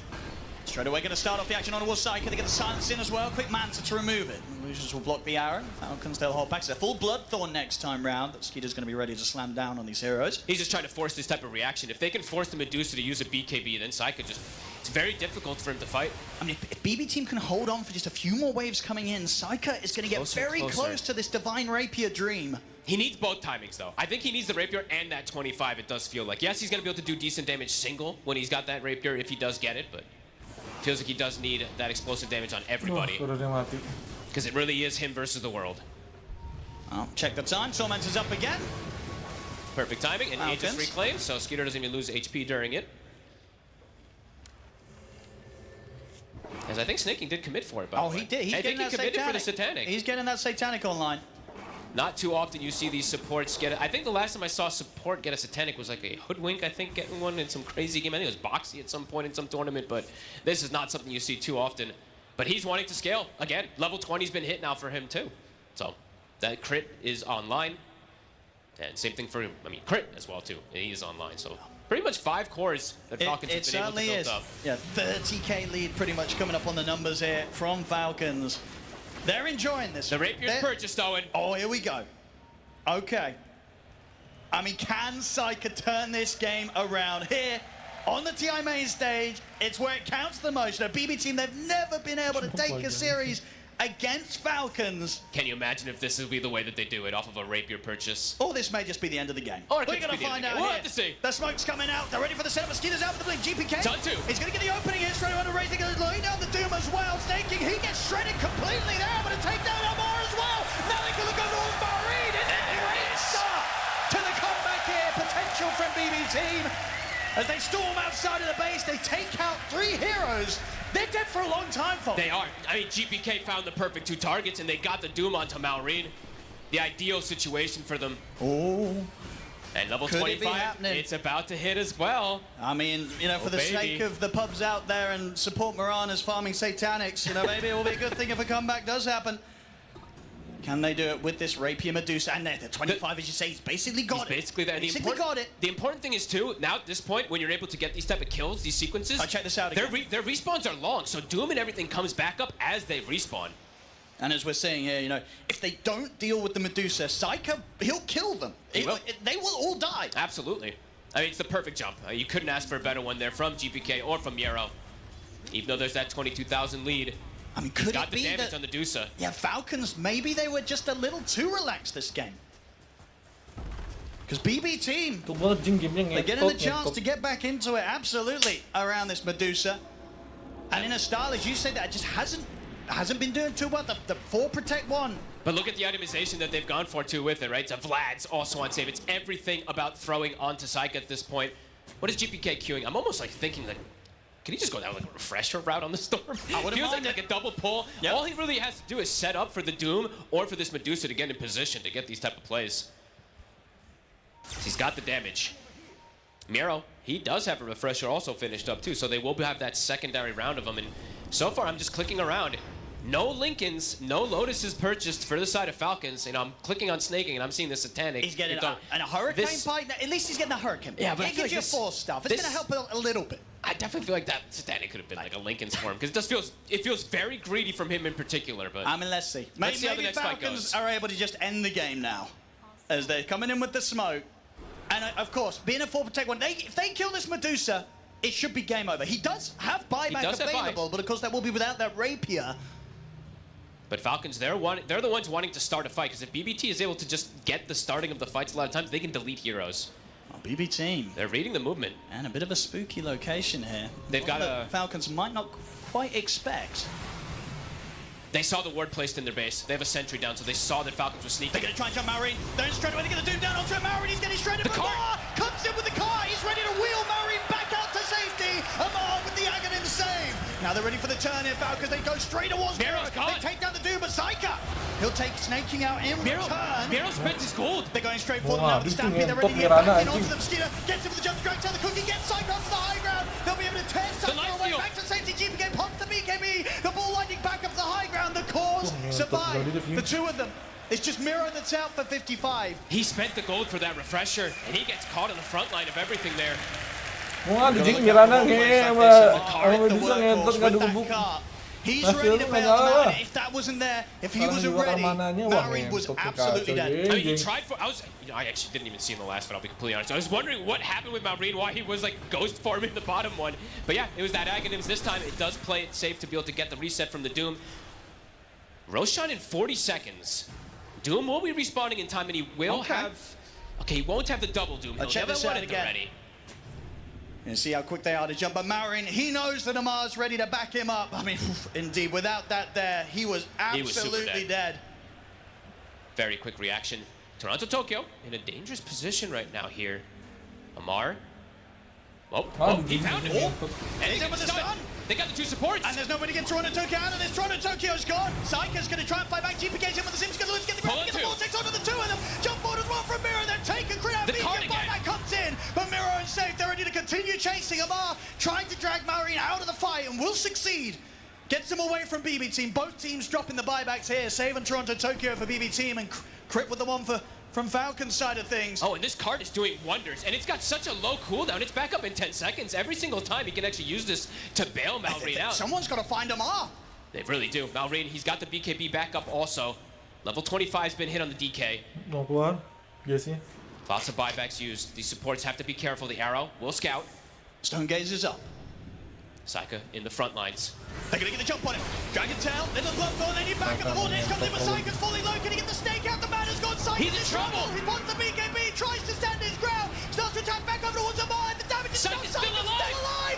He's surviving. He'll force out to the side. Turn towards Skinner. He's still alive. They're going to get four. It's snaking against the world, and he's not going to succeed. Oh my goodness. For Saika, BBT. The game around, folks. He was out of mana so early in the fight, but he was able to stand the ground. They get the connection. The Stone Gaze connects. Oh my goodness, this game is delivering. And into the Roche pit. Aegis, Lust and Aghanims. So much money on Saika as well. He's still got a lot of options for what he wants to pick up next. But we'll see this. They absolutely felt here, Falcons, that they had him. You see the mana drop slow. But Saika, they couldn't quite do the damage beyond his mana pool. He keeps his distance, stands his ground as well, attacking back onto Amar. What a fight. Unbelievable. Insane stuff. Just little mini, I mean, maybe just butterfly evasion and stuff coming into play. Every little possible small thing keeping Saika alive. Falcons starting to feel a bit of that pressure after having a 30,000 gold lead. I mean, there was always a sense that this could be coming, but with BB Team, they've just never really done something like this before. No, this is super impressive for Saika in particular. And also, have to give a lot of credit to GPK. This man had 9 deaths in the game. Yep. He's got 10 now, but the pulls he's been able to get, the jumps, they've been crucial for this comeback. It really feels like all the times in the past in which BB Team have tilted out of rough games, they've just been saving it up for today, folks, where it counts the most. Now they've got Banner too. This Rax in jeopardy, and these long respawns. Doom's coming back up. Everything's coming back up for BBT. You couldn't bring down this Medusa once, and now versus Aegis. Ini baru game jing tadi ngentot. The gold lead has gone to 0. Ngantuk banget gua. Kalau main jing itu. And yeah, Falcons.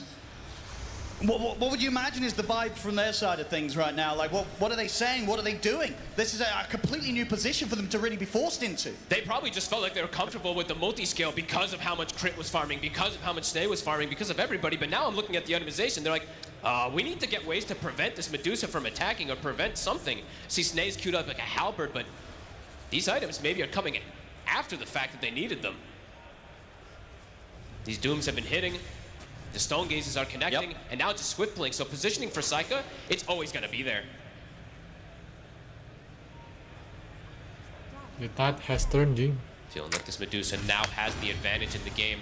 And the positioning overall, BBT, they've been able to get these beautiful jumps over and over again. GPK Saika's in. Somehow hit level 25 throughout all this. They try with a jump.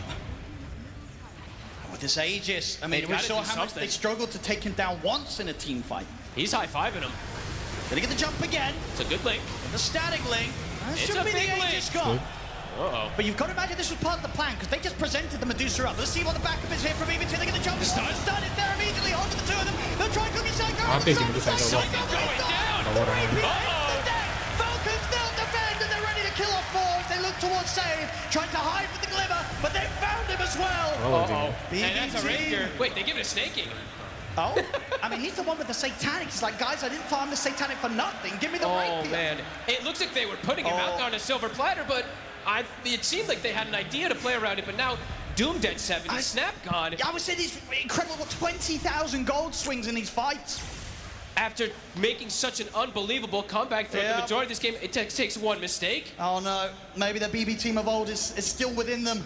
Falcons. They were so close to turning this around, but it's just been completely redeemed there by that successful defense from Falcons. At the end of the day, it was how it all Betboom. plays out is The Saika solar has to guy. swap the BKB in, right? Because the Aegis is getting reclaimed. He has to swap it in. It wasn't up, so he actually just gets hit by the first stun. Yeah, instant followed stun. up from the chain stun, and they're able to connect absolutely everything, and he can't get anything off before they get all those spells onto him. Well, here we go. Let's see if they can hold now without the rapier on the Medusa. Now things are going to get back to being very, very hard for BB team. Especially because now even snaking with a rapier, his damage is also pretty absurd. And now these Raxes, the final set. 15 seconds, no Doom. I mean, this genuinely could have been the plan all along for snaking. He's like, I'm just going to get satanic, they're going to get rapier, they're going to lose the rapier, and I'm going to take it for myself. He wishes. Imagine having that much foresight. That'd be pretty impressive. Skitter, the final Rax. There's no glyph. You gotta go soon, BBT. GPK a little slow with the jump there. Get the range racks, the melee racks, they're out. Same time that creeps out pushing in top, BB team. So Falcons will have to head back and deal with that one. The game will go on 52 minutes in now. BB team, can they get that sort of swing back again this game? It's going to require another rapier. It's going to require another rapier, exactly what I was about to say. I mean, Psycho should be able to farm that out pretty quickly. But it depends how much time Falcons give BB team in these moments. What's he gonna sell? I mean, maybe you just sell something. Maybe sell your like Manta or something just to be able to get it. I feel like he's gonna have to open up an inventory slot. Sure. But we'll see. Back up to the 30,000 gold lead very quickly, of course, as you were mentioning from that fight swing. Look at that. It's as if the comeback never happened, really. They did get They did get almost 2 full sets of racks at least, so some momentum pushing out of the lanes slightly. But it's just this range racks now left top for the side of Falcons.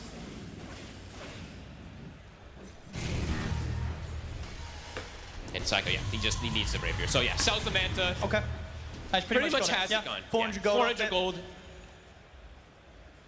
So there should be, well, there will be a second rapier thrown into the mix this game. There it is. He has to get the BKBs off though. They have to still get he still needs all this defensive capability. If he gets caught from an initial stun, I still have massive concerns for this Medusa. Yeah, they've proven that they've been able to burst through him. Yeah.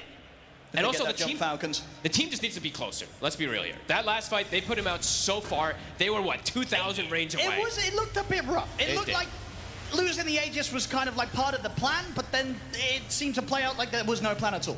Smoke up, Miro, or Ninja Gear. Get the jump. They're going to throw the dude down. I mean, it's not a bad target. They get rid of Amar. They get rid of his workhorse car. There's no save. I mean, if Snay has to be cautious with his positioning, too, on this Mirana, he is very important in this game. If he gives up a rapier, too, the game could just swing back and forth constantly. That's going to be their cruise. That's going to be the key target, though, they have to go for. I think the Doom just has to be thrown onto Amar in every single one of these situations. At least one of them. Otherwise, he's just going to speed Workhorse out, one of the boys. So if they can keep playing around those visions, getting that type of Doom, then they still got a fighting chance with this Medusa. Sure. And Toronto Tokyo's going to be able to enable a lot, like with this Ags, and now going for the AC. True. He's actually starting to get some scaling. He's got scary. the 20 talent.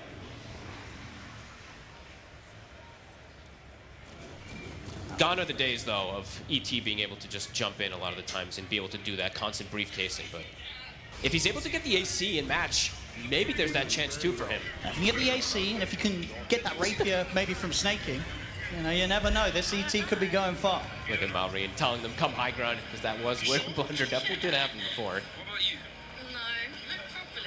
Other thing to point out, Crit, Wind Waker is finished up, so other ways to prevent Doom. So now you have to look for quite a few different targets to at least focus fire. Initiations are going to still be, it's kind of been the most important thing for the side of BBT throughout most of this game, but yeah, even more so than ever. Looking for this annoying Hoodwink, looking for this Centaur with one of the Dooms. Well, that's it. Yeah, I'd still imagine overall Amar's it's the the key Centaur. target. Yeah, absolutely. You take him out of the fight, it's absolutely huge, because his saves have been crucial. Yeah. And I'm wondering to see if maybe he does queue something like a Lincoln's himself. He does have the gold soon for it on Amar. He can consume that Aghanims and then go for it afterwards, so yeah, we'll see. There's still a lot of item growth that can come through at both sides in this game. Smoke time from Falcons. They're ready to go again. Both teams very close to the point where one successful team fight could draw out the finale of this game. How much buybacks are there? Or how many are there? It looks like Falcons has the majority. The two supports don't have it, but the three cores do. While on the side of BBT, they kind of have to go all in for most of them here. GPK can play around it, but the rest of them do have to spend their gold, it feels. And Roche, how long is it going to be? It's a fast one, 20 seconds. And at this point, I'd imagine, has it fallen back to the point where BB team probably don't want to fight around the pit? Sure, maybe take a fight outside of the base, but not actually in the pit? Or do you think now, back with another Rapier on the Medusa, they could actually look to go fully aggressive? It's total chaos at this point. I think you can any fight that you can take if you have vision is important for BBT. So if they can get vision down there, then perhaps, yeah, look for that fight. Miro has also hit 25, so the mute is online. It's a big power spike for them on top of everything. Absolutely. Whoever he gets the Doom down onto, as long as Psycho's able to follow up, get his BKB off and get the hits in, they will kill. Unless, of course, the jump isn't made indeed onto the Centaur. So we'll have to see if they do get the connections. And as you say, the Wind Waker also another option for Falcons to counterplay the jump from BBT. And yeah, I think you'd said it before, but Maureen does have Lincolns finally, so they do have at least one of the blocking. And they can purchase a couple more. I mean, they have like 7,000 gold on several different heroes. Yeah, I'd say if anything, Maureen's probably got to look out to get that Lincoln's thrown onto Amar, if Amar's the one being targeted first. He can do fancy stuff, right? Yeah. You can Lincolns, you can pop Refresher and block, or send another one and stuff like that. This Roche, it dies too fast, they can't contest. And difficult for them to come out there now at this point when Falcons has the vision too. 57 minutes, we could be approaching toward this 60-minute mark also. Indeed, and you can only imagine the potential there. Something like a Mirror Shield coming out for Psycho. I mean, explosive damage can come into these Apexes and Stygians. They're nothing to laugh at this point in the game. Falcons, though, with this Aegis. See where they look to go.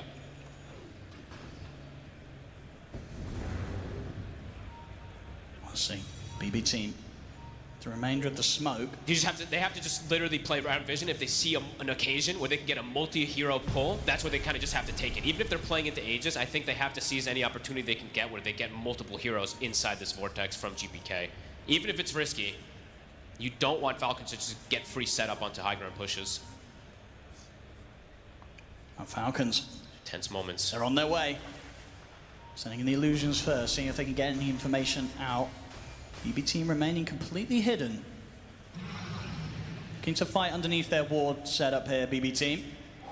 Falcons, they're careful about how they approach this. They know that BB team's likely to be looking for this sort of play. It's deep breaths from both sides here. It's patience. They're going to get the Vortex opening and straight away over Waskita. They're going to look to burst through the Dragon Knight. They've done so. He's out the wands. Now they turn attention towards Amar, but Miro found the Doom target. Amar has to back off. He's trying to push on forward, but the Earth Splitter catches him. Maureen trying to heal up here with the Satanic. Is it going to be enough to keep him alive against the five of them? It looks pretty good. They can't quite bring Maureen down. They've got to go back up. He's been caught by the block. Is there anyone to break him out of this? They're going to try and get him back up the high ground, but they can't. He's down for two. The pushback catches him. He's down for 2 minutes. No buyback available on Psyka.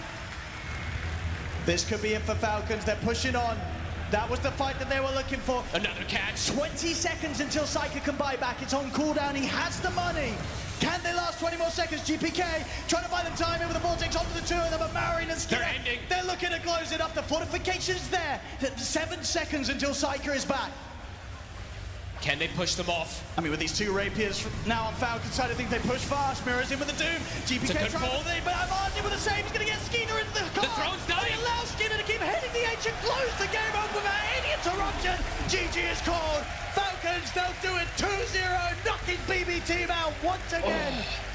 This was one of the better recoveries I've seen from BBT playing versus Falcons throughout this year, but it didn't matter. One mistake on that high ground push, Falcons capitalize.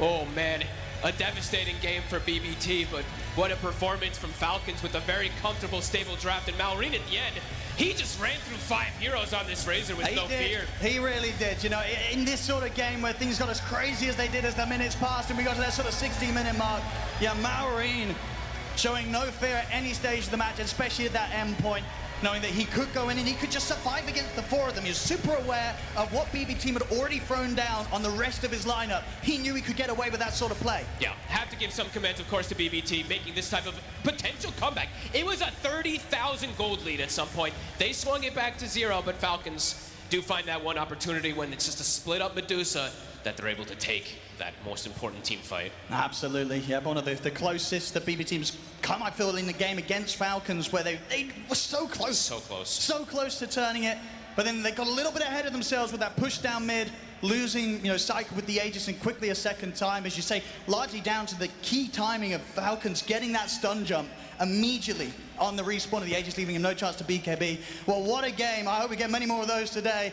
This series, as we saw, Falcons, they take it 2-0, moving on in the competition and knocking BB team out.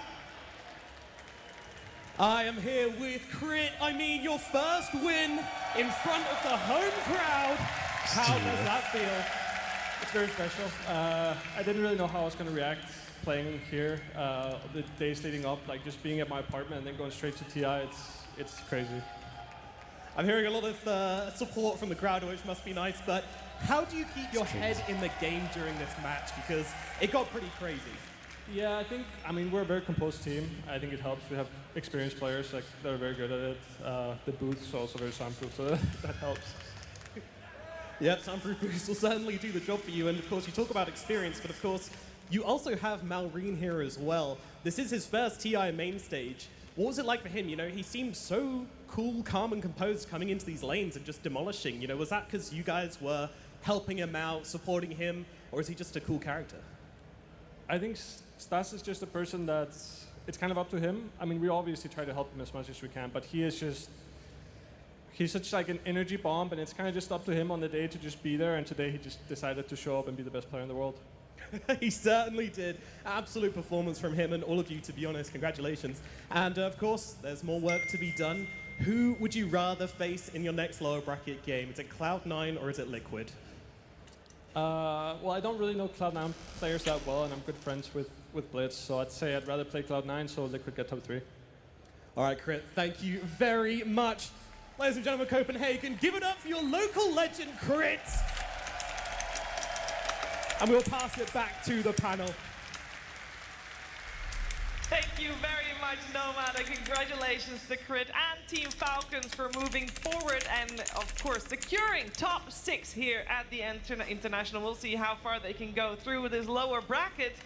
This game, too, though, it looked spicy. This was exactly what everybody woke up here to come see, because it could have gone either way. Tigov, this was magic. It was, and for BB, they're not, they've been here before. In regards to last TI, 68,000 comeback, they made it. They also lost a 30,000 comeback. They were 30k down this time with the Rapers. They were so close to doing it again. For all-time TI history, BB holds the record for number 1 and number 2 for winning and losing with comebacks. This is their home ground. They're used to it, but yeah, unfortunately, they weren't able to overcome the Falcons' kind of class. But they put up a really good fight, though, towards the end, which was just great to see. It looked like at the start that they were going to go out with a whimper, but they went out with a bang, Shiver, and that's what TI is here for. But ultimately, this game, I think Falcons played an incredible game, but I want to talk about their identification of who the key target was in this game. We talked about the Medusa a lot on the draft, but Falcons identified that Storm Spirit was their central key in this game to get it moving, to give them an entry into that mid game, to allow them to skirmish. And what did they do? They shut him down entirely. Malrine on that Razor, with that last pick, not only did he counter him, first let him solo, but then they brought Crit to that lane. They camped the Storm Spirit. Malrine then goes bottom and wins that lane. And GPK, this is one of the most difficult early games I've ever seen him play. Yeah, he's a player always known for kind of crushing his lanes, having this really early game advantage. So him going into the 6 minutes, 0-3-0 is just not really what you're expecting to see from your mid lane. No, painful. Double-digit deaths, Gunnar. I want to talk about off-laners, Gunnar, because you already, very early on, pointed out that you loved the way Amar was building his Centaur. Yeah, I thought his Axe purchase was really good. I think it's kind of underrated nowadays. It's been buffed so much, they're invulnerable, so they don't take any Doom damage. And it also gives them haste, so he can run away from a Doom. And you saw, I think, 2, 3, 4 fights. He basically just saves whoever gets gone on. There was the one fight top that it was actually on cooldown, and that was the fight that pretty much swung the game and almost gave BB team the win. But besides that, it honestly did so much work. And even here, you see the DK can't get stunned. They can't stop him. He's in the car, they hit the Ancient, and at some point they just win. it felt like it was like the best usage of Centaur Aghanim's I've ever seen. Like every time I see a Centaur player pick up Ags, it's like they have to use it one time to understand what the spell even does because they don't know. Then they use it, but like Amar, he knew exactly what he had to do the entire time, and yeah, a banging game and great itemization. Yeah, and that Centaur card, it's an 8-second duration, correct? 8-second duration, taking that off of Doom, if you can save some key targets, all of a sudden, you become the priority Doom target, which is what we saw in the last fight. Nero on his Doom had to Doom Centaur. And what happened after that, that was the first time we've seen Razor not doomed in a fight. And Malvin runs in, Satanic, runs into 3 heroes. Masalahnya nggak ada pergerakan, jing. Team away from the Medusa, who was isolated on the side. Calming dong, And we Ngantuk banget gue finally saw the nontonin power of what ngewe, Razor ngewe. can do in fights when he's not carted away for 8 seconds. Yeah, we really did. I will say though, seeing BB Team exit here must hurt as they came in with higher expectations than that. For some words from BB Team, we're heading over to Tyrion, who's talking to Saika. Yeah, thanks, Sheeds. I'm here with Saika. Saika, first of all, we're all really sorry to see you guys go out of the tournament. You put together some really great performances. What went wrong in this series, just briefly? I mean, I guess we were just worse. First game we had kind of free lanes and we couldn't really like make move first, I guess. And second game we just got crushed from lanes, from bot and mid, and the game was hard from that point. But you guys were so close to pulling it back. It was a fantastic series. Did it feel a little unlucky to bump into your year-long enemies, Falcons, here in the lower bracket? I mean, I guess you can call it unlucky, but anyway, if you want to win tournament or like get to super far, you have to beat everyone. So that's just life. So this season, I think we've seen some glimmers of real brilliance for you guys. What are you going to do to come back next year and turn it around and maybe even win a TI? I mean, hard question. I guess we're just going to try to become better. Maybe some changes, not sure. Okay, and last of all, I know you guys have a ton of fans. Is there anything you'd like to say to them for supporting you this year? This man, what the Yeah, fuck? it was a decent year. Thanks to all fans, especially CS fans, for supporting us. We could feel it. So yeah, we'll come back stronger. Well, thank you, Saika. Thank you for taking the time to talk to us. Can we get a round of applause for BB Team and Saika? Thank you. And the tournament, of course, continues. And for more on that, back to the panel. Thank you very much, Tyrion and Saika. As we say goodbye to BB Team, they've had a tremendous year. They came top 4 so frequently, Effie. To see them here out in top 8 is uncharacteristic for them. It is, but they didn't look like they were in top form throughout this tournament, to be honest. That's why they started in lower bracket, but we heard from Saika, you know, they could do some changes, it could be gameplay, it could be someone related to the team, but this team does have a lot of potential. Ultimately, I think they were their own worst enemies. That is always the case with BB Team. You can see them fold under pressure. You can see them be a bit too afraid to make any decisive plays or change up their drafts in an elimination game. And unfortunately, they're out, but they did have a great year. Yeah, it's been about 2 years of an empty trophy cabinet for them, and with the interview as well, it's the first time I've actually heard a player go, there might be changes. Everyone else, like, when Noun's got eliminated, it's like, we're going to stick together and I can't wait for next year, you know, it's that kind of, whoo! So, yeah, we'll see what happens with the region because, you know, if one of the top teams hasn't really made it, then maybe we get some spicy shuffles. But yeah, that's a whole other story, and they had a good run. Yeah, I think, Gunnar, if you look at a team and consistently indeed falling a little bit short, at some point, a team will have to make choices. I would imagine that from a team perspective, that's very difficult to already think about when you're only just eliminated, especially this year, the next season is really packed. Yeah. There's qualifiers coming up like within a week of this TI ending, so there will be moving parts, I think. So probably not immediately after you lose, you're going to think about it, but in the coming days, it's going to be something. It is definitely going to be something. I think also something that BB Team will think about is this game that we just watched, because they were so close to forcing out a third game to this series. They were so close if they were having that Medusa live just a little bit longer here and there, but it was Falcons that was able to pinpoint exactly how to get to that hero. Isn't that right, Purge? That's right, Cheever. Yeah, it was a very close game towards the end. The teamfight moments were so close. I want to show you some examples of that comeback fight that BB Team had where they almost got back in the game. Now, right before this clip happened, the Mirana arrow was used, kind of scouting to look for this ward here. But what happens is Skeeter's going to use his Bloodthorn item here to increase the accuracy against Medusa, who's got a butterfly. But watch the stun duration. They need a follow-up stun. It can't be arrow. It's going to be the hoodwink stun. But watch this Storm Spirit zipping through. Just by chance, happens to cut the tree. That's going to interrupt the stun that's catching the Medusa, and as a result, she gets to use her Manta and her BKB. That basically starts panic mode for Falcons, because that's the person they're supposed to lock down. She gets her ulti off, she gets her BKB off, the Doom on the right targets happens, and that's why they're able to turn this fight. That stun being interrupted and removing the quick Bloodthorn completely changes the outcome of this fight. Look at how it was later when the game was even up and BB team is sieging the base. First stun, into second stun, into arrow, full stun duration while Aegis is coming up. He's going to swap his BKB from his backpack here into his inventory. It's going to come up just a little bit late, and watch for the frame perfect stun from Amar on the Centaur here. Catches the Medusa. She gets stunned again. Follow up with another stun. This is the DK stun now. She takes 2 lives and doesn't get to be unstunned for a single second of it here.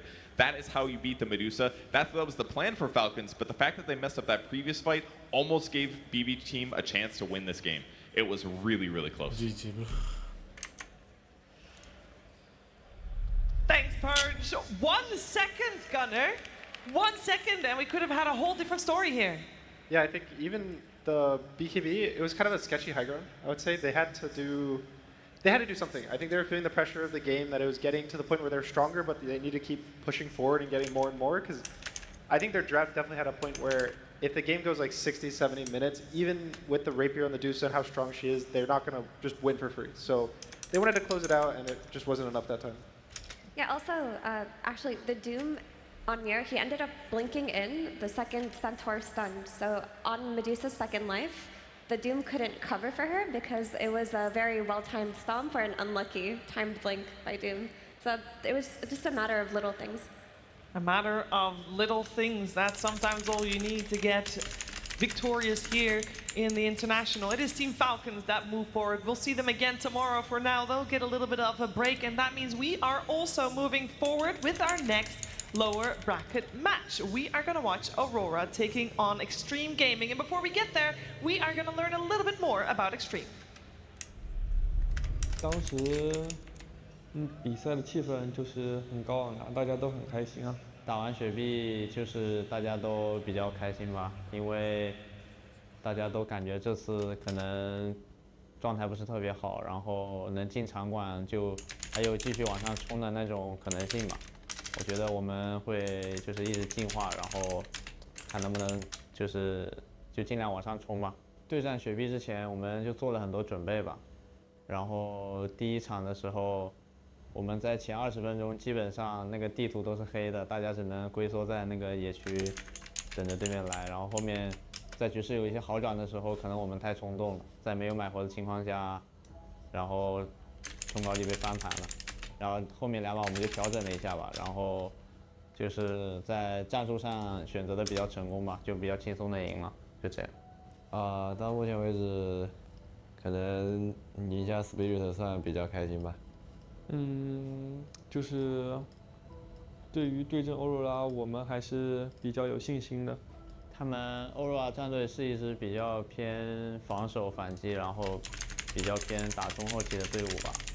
然后我觉得我们打他们，就要么就是前面就是可能会打到比较后面吧，我看。我觉得欧若拉也是一支就是不能小看的对手吧，就我们会尽全力跟他们对阵。我感觉剩下的队伍最强的应该是 Liquid， 因为在跟他们打的时候，感觉他们的每个人的决策，然后包括团队的决策都做得比较的完美吧，就感觉他们挺厉害。最不开心的一刻，那肯定是被液体第2把就是速通了，玩了个伐木机，然后就感觉那把挺无奈的吧，就是开局我们拿了一个1血，然后我们就被19比1给速通了。就输给他们之后，我们对阵容和那个打法上做出一些调整嘛。我们调整了一下心态吧，因为我们觉得我们打液体第1把打完，然后可能心态不是很放松吧，第2把有点太紧绷了大家，然后在一些英雄的选择上也做了一些调整。我还是很期待，就是能在观众面前打比赛吧。对我来说意义也算挺大吧，因为这也算是我第一次 TI。我觉得有希望，但是需要大家就是比每一天都比之前做得更好，我觉得有机会。我觉得我们1%概率吧。1 in 8 probability, he says. Well, I think we'll see about that. 1 in 8 is no longer correct. I think it's now 1 in 7, as there are 7 teams left. We'll see how they do against Aurora. Extreme Gaming versus Aurora is our next match in the lower bracket, and I'm once again joined by Lacoste and still with Effie and Tigov. As we're gonna break this matchup down, we have heard just now from XM is his first time playing in front of a crowd. There are actually 2 first-timers here, Lacoste. Of the 3 remaining, 2 against each other. Yeah, XM, he's been playing Dota for a really long time. He goes back to 2017. He played for CDEC, he played for Azure, Vici, eHome, all these Chinese giants pretty much, but never played on stage, which is a bit of a surprising one, considering how skilled he was. But now he has the chance. And if we look at his hero pool, some heroes that he does play, Sniper, Viper, these Pangos, he's a hero specialist, and it's very difficult to lane against this guy. And he's the most annoying kind of hero specialist, because he specializes in shutting down the enemy on lane, not in rotations, not in tempo, but just out-filthing the enemy. He plays Viper and Sniper like Lacoste mentioned, but even before, when he was getting famous, he was also playing Death Prophet and Necrophos and all of these green heroes that are so slow around the map, but so disgusting. But he's been doing it for so long that even these slow heroes that he specializes in, when he plays them, they look tempo. When he plays Sniper, you see him rotating to side lanes and ganking, TPing in. Yeah, you do see them, and one thing you will also see is their opponents, because it is time to bring the teams out on stage. Let's welcome in Aurora.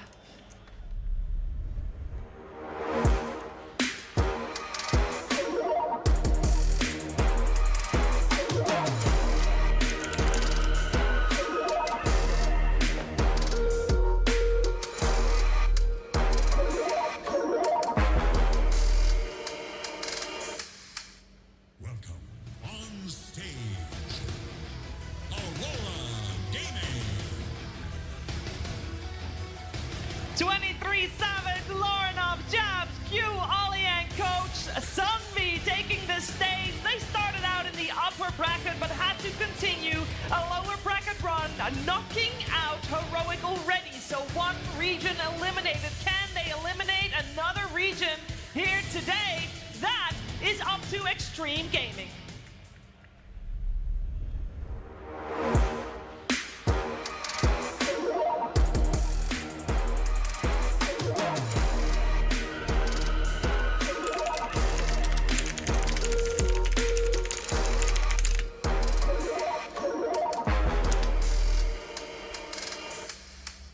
Welcome on stage, Extreme Gaming.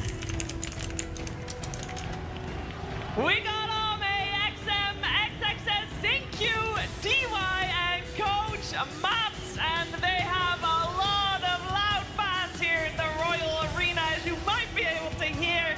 They are in the lower bracket because Team Liquid knocked them down, but they therefore were able to eliminate the defending champions. Can they continue their run in this lower bracket? We'll find out one best of 3 between them and the continuous road here. For both these teams, it would mean so much to win this best of 3 for a multitude of reasons, Tigov. For Aurora, this year, they have not been able to breach top 8. Yeah, and also, the region at TI hasn't really got further than top 8, so for SEA to win this, to come further on, it would help a lot. It, just fix that. And then also for Extreme, China, this is probably one of the worst TIs for the region, right? Normally, they're grand finalists, top 3, top 4, and Extreme, again, the only team here, so it is scary to think that the winner of this series will be the only non-European team left at the International. And you have put a lot of stock in that at the start of the day. You're like, one of these teams gotta do it. They have to, as much as I love Europe, I kind of want to see Europe versus not Europe for the grand finals. So whoever wins this, I am going to be 5% bias for the rest of the... 5? Yeah, just 5. 5%. Because I'm normally I don't mind who wins, but for this one, they've gained 5% of my opinion for them winning. To which regional team then does your 5% bias apply now? Oh, Extreme. Well, we can back that up with numbers. I mean, Yeah. he seems very convinced, and I think Lacoste, it's a little bit of a David Goliath once again here.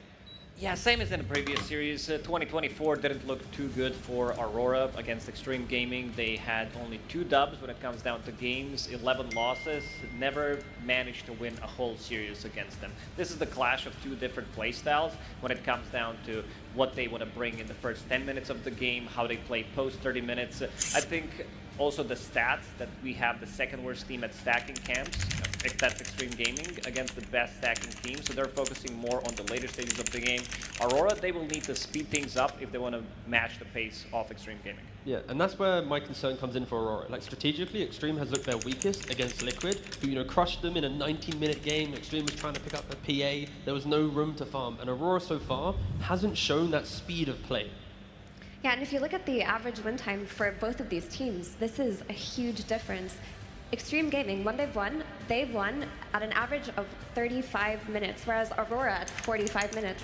And playing this very late game oriented playstyle can work against a lot of other teams, but not Extreme. Like T mentioned, they looked the weakest versus teams like Liquid that can beat them quickly, but outside of the laning stage, Extreme have little to no flaws, and they are an excellent late game team too. If Aurora wants to take them to that minute 40 plus chaos, Extreme have been there before, time and time again throughout the year. And I think that's where Extreme has learned a lot from the Liquid series. Like, against Spirit, they were picking up the Tusk with a Luna and a Visage, and in another game they had an Undying with a Centaur in the offlane. That they made sure their lanes were so strong that they could break their opponent. They're not as quick as Liquid, but they've at least kind of shifted in that kind of trajectory of playstyle. And you did mention Tusk as a hero. I think this hero, whoever has the first pick, is not going to be able to play it. We can see some of the unique hero picks for Extreme Gaming. As tournament progressed, we saw Ahmed bang out the first Medusa of the tournament that did play Slark as a position 4, Timbersaw as a position 4, Muerta. Win rate 0, unfortunately, but the hero looked good in some of the games. Not when you looked at like the whole thing, but in the laning stage it did look good. These are the hero specialists, and Ame also has massive hero pool that he's not afraid to bring out some of the older heroes that are not considered to be meta right now. And that's the cool thing about Extreme Gaming, that I'll bring up the last series for a little bit, but something that BB Team lacked is the ability to get creative when elimination is on the line. That's not the case for XG, because a lot of these unique heroes we saw were pulled out in their elimination series versus Spirit. That's when they busted out their Undying plus Medusa. That's when they busted out their Muerta. They are not afraid to try new things, and if they're in a position where they're playing against an opponent that doesn't crush them on lanes, that opens up for so much creativity in their draft because they can survive the early game onslaught. I mean, they're also just not afraid to pick, the same heroes. Like XM, we said about his hero pool, but he doesn't really vary. Like, if he wants to pick Sniper, he picks Sniper. It doesn't matter if there's a counter, because down the line, then the next pick from Extreme will then be able to fix a problem that might get created. I think it is very good to have a core player that isn't your offlaner confident in just pick me, my hero at any point in the draft, and I'll play you the best game I can try. And he's not the only person on XG that had that approach. Pick me my hero no matter what. We heard from Coach Maps of XG after they picked Muerta in that game 1 versus Spirit. He was asked, why Muerta? And then he said, at the start of the draft, Ame said, pick me Muerta, IDC, other heroes. He did not care. Until after his ancient exploded. Yeah. But then they also adapted, and it's a good thing to know that the confidence of the team is with a person that can make a call like that, even if it doesn't sometimes work out. You gotta trust your players always. When you guys are talking about XM and his hero pool, I kind of feel like we should look at the matchup in the mid lane with Lorinov there as well, because if we're saying that maybe Aurora is not such a fast-paced team, is Lorinov the player, Lacoste, where the speed from Aurora would have to come from? Depending on the hero that he's playing, he's also the type of a player that will play Viper, that will play Sniper, so they do have quite an overlapping hero pool, but he also does play some other heroes, like a Timbersaw from the mid lane, which I think is going to be heavily contested. This is also a flex pick for them. This is when they look the best. When he was playing the Timbersaw, he also has Shadowfin in his pool if it's a really good matchup for him. XM, his hero pool is really not that big. No, I think for this series at least, we've mentioned so many times in the road to the international how important Loranov is for the team. If we see a world where it's like a Viper for XM against a melee hero for Loranov, and then the supports of Aurora can't rotate, that is kind of potentially the beginning of the end. So already I'm looking for active supports on Aurora, and potentially a matchup that can go 50-50. I don't want to see the Sniper versus Storm where XM just gets to, you know, hoo-hoo, ha-ha, his way through the laning phase. I agree with you entirely. I think we're going to see a lot of targeted bans on XM's hero pool, because that is how you protect Loranov. If not, we're going to see these filthy counter picks come out, and then Aurora's early game strategy is going to crumble because they're very dependent on their 3-man ball that involves Loranov plus Ollie plus Q. When these three can play together in tandem and Loranov gets a good start with good net worth, they make a lot happen, and Aurora can look active. When that doesn't happen and Loranov is playing catch up in the Ancients, they can lose so quickly. So you're putting a lot of stock there also in the support duo being able to help Loranov. Yeah, for sure. And maybe even we could look towards 23 Savage a little bit. Like, he played Spectre recently, and he played very, active. He went for like Blade Mail and Radiance, but he was always like looking for that next chance to join a fight. He played Faces of Void as well, a hero we haven't seen too much. Uses Twin Gate, wants to throw out some Chronos. Like, he's throwing enough contribution early on, maybe not as much as other carries, but I think 23 Savage, if he can be a little bit more active as well, that can help a lot. But right now, all the pressure feels like Loranov is on his shoulders at the moment. I'm looking at the position 4 and 5. I think when Q is having a blast of a game, he's kind of leading the team, feeling himself, making all these moves across the map. There are games against Heroic. If he didn't have that Tusk on position 4, if he didn't go for the right item build 2 times in a row, they would not win that game. I'm still slightly worried for Aurora Gaming, because out of the 8 teams that we had today, they were the only team with the sub 50% win rate, actually sitting at 43. And if we look at some of the games that they played, that they got here against Heroic, game 2, it was pretty much Heroic sided. And then you had game 3 where they were playing against 20k gold lead. So this team, they are very good, very clutch when it comes down to post like 30-40 minute fights, but they need to get there somehow. Do you think Jin Q, he cooked up the Slark support, the Timber support, the Get Out support a little bit. Do you think he's got anything like that prepared for us for the main stage? Or has he been told, hey, you're playing just Rubik and Marauder for the rest of the tournament? Like, I think they want to speed things up, so the itemization that he did when they were playing against Team Spirit, Tusk 2 times, double bracer, magic wand, straight into Solar Crest, no blink, no shenanigans, built to Vlad so that they can push and end the game. So I think he has a pretty good understanding what's really good right now. Yeah, I do want to get back a little bit to the win rate of Aurora. I think it's heavily skewed, Lacoste, by the first day. Some teams need a little bit of a warm-up on the first day, and Aurora, in the first day of groups, they went 0-4. Their opponents were Team Liquid and Team Spirit, and I think we can give them a little bit of a pass, because since then they have looked very good. That's true, but also if we look at some of the games that they did push really to the limits, Game 3 against Team Zero, one of the craziest games we had at the road to TI, this is the team that kind of thrives in that environment when things get pretty chaotic with the tier 5 items and everything, and this is how they break you. But I don't think Extreme Gaming will let them get to that point. All right, so we're going to see them, Effie, trying to push the game long. That's Aurora's plan? Ideally, that's not their plan, because this meta does not favor you to farm up to that point to play the late game draft. If you're doing that, you're already conceding so much. So while if it does get to that point, Aurora are comfortable with that, they should still look towards enabling Loranov, like we mentioned, in the early to mid game. And that's kind of why we saw the win rate of these two teams versus each other. Aurora's is quite low. It's because Extreme Gaming, they also thrive in the late game, but they're capable of winning games in 35 minutes, like we saw in their average match win. They're just a very hard matchup for them in that sense, where you want to take it to late game, we can do that. You want to fight mid game, we're better than that at you. Lanes, we're also better than that at you. To me, this matchup is all about adaptation. How much you're going to be adapting. You didn't play for a couple of days. We've seen Extreme Gaming adapting quite quickly after losing to Game in Gladiators, sorry, to Team Liquid, and then playing against Spirit, using that speed to beat Team Spirit. While on the other side, you have Aurora. Jabs, in an interview, he did talk about improving as a captain, but not improving as a player, and you need to be able to bring your A game when it comes down to the main stage. That's another thing as well in regards to the interviews. Like in one of the coach interviews, we had somebody say that like they're focusing on themselves for the draft rather than fully kind of leaning into what their opponent's doing. And I think a team like Aurora, they're not strong enough to go, this is our Dota, try and beat us in the draft. I think they have to respect what their opponent often does. Otherwise, we are going to have these kind of mismatch of drafts where it complicates it just a little bit more. And that is something I think they have worked on. And we saw it in the Heroic series, at least in Game 2 and 3, where they were leaning more into playing into their opponent.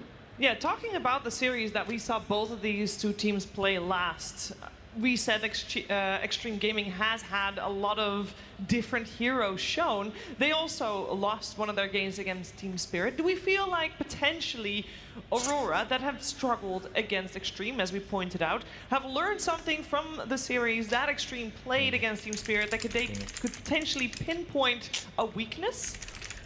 I think that if you watch that series, something you need to address is XM.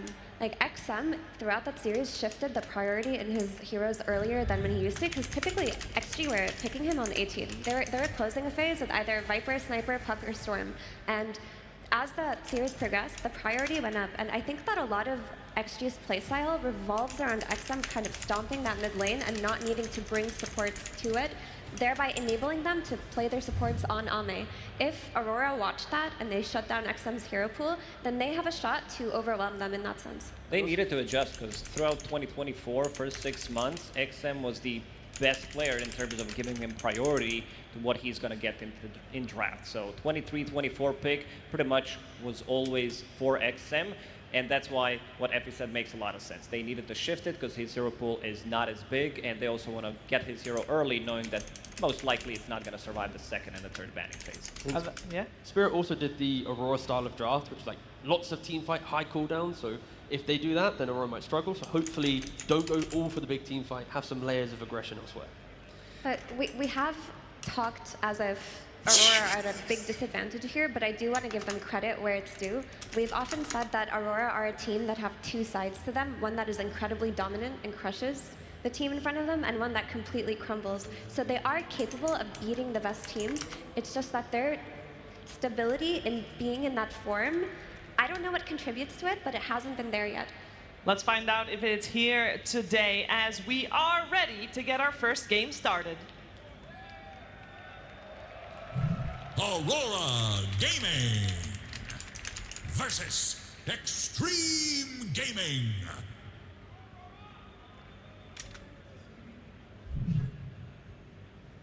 We're here with the draft of Extreme versus Aurora, with Extreme starting on the Radiant side, Aurora on the Dire side, with first pick, meaning overall last pick goes the way of Extreme.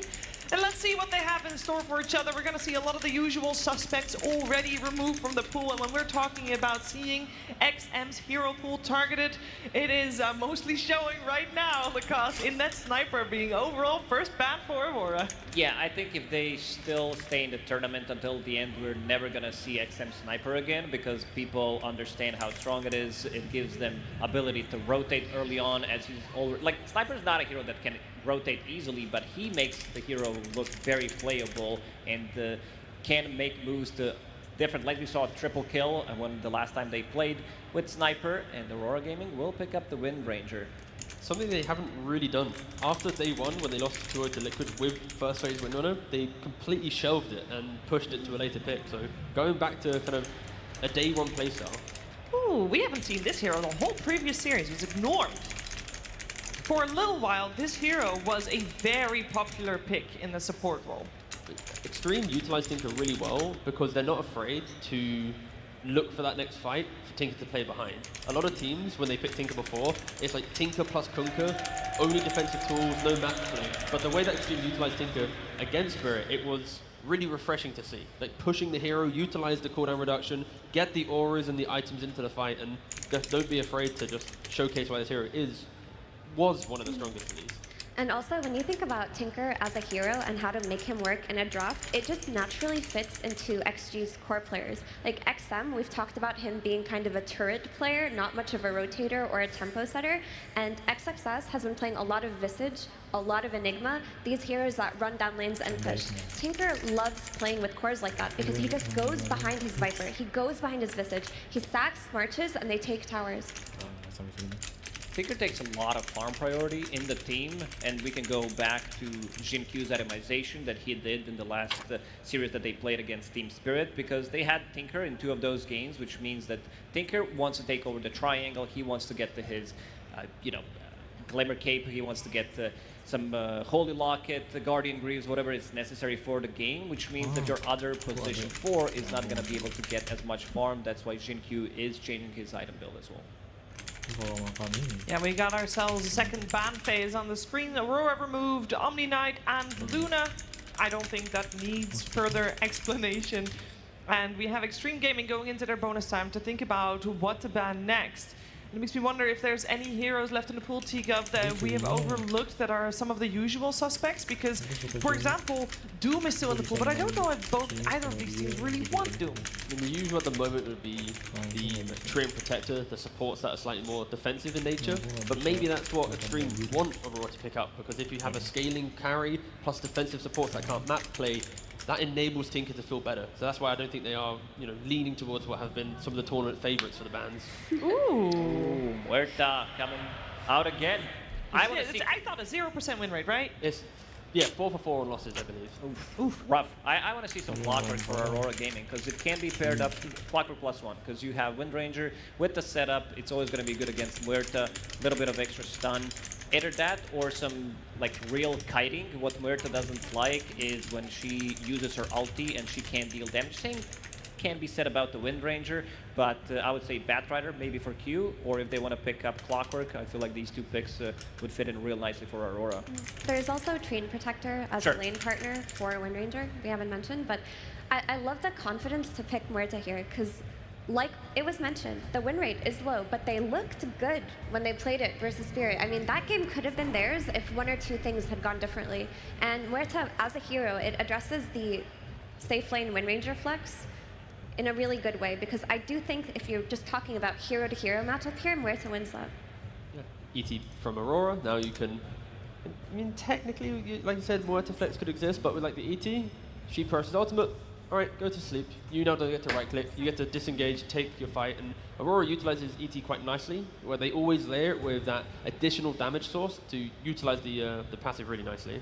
The magic resistance and physical. You said there's a flex potential from Muerta. Is there flex potential for the Windranger, as we do see the Clockwork still picked up for Aurora? Windranger has been played by Jabs on that offlane. I don't know how good the carry-to-carry matchup is for Windranger versus Muerta. I normally assume that Muerta I want counters. to see that hero so many times, because Muerta feels really nice against Windranger. During your ulti, you're not taking physical damage. You're also building into items that can kite Windranger. With your Hurricane Pike, you have Maelstrom, so with the procs, you can go through the Windranger's wind run. And there's the Mars. So you need something to tie up this lineup, something that can keep them in place so that you can deal damage with Muerta. I would love to see maybe some Darkseer for Aurora to give them more team fight, because right now they don't have any.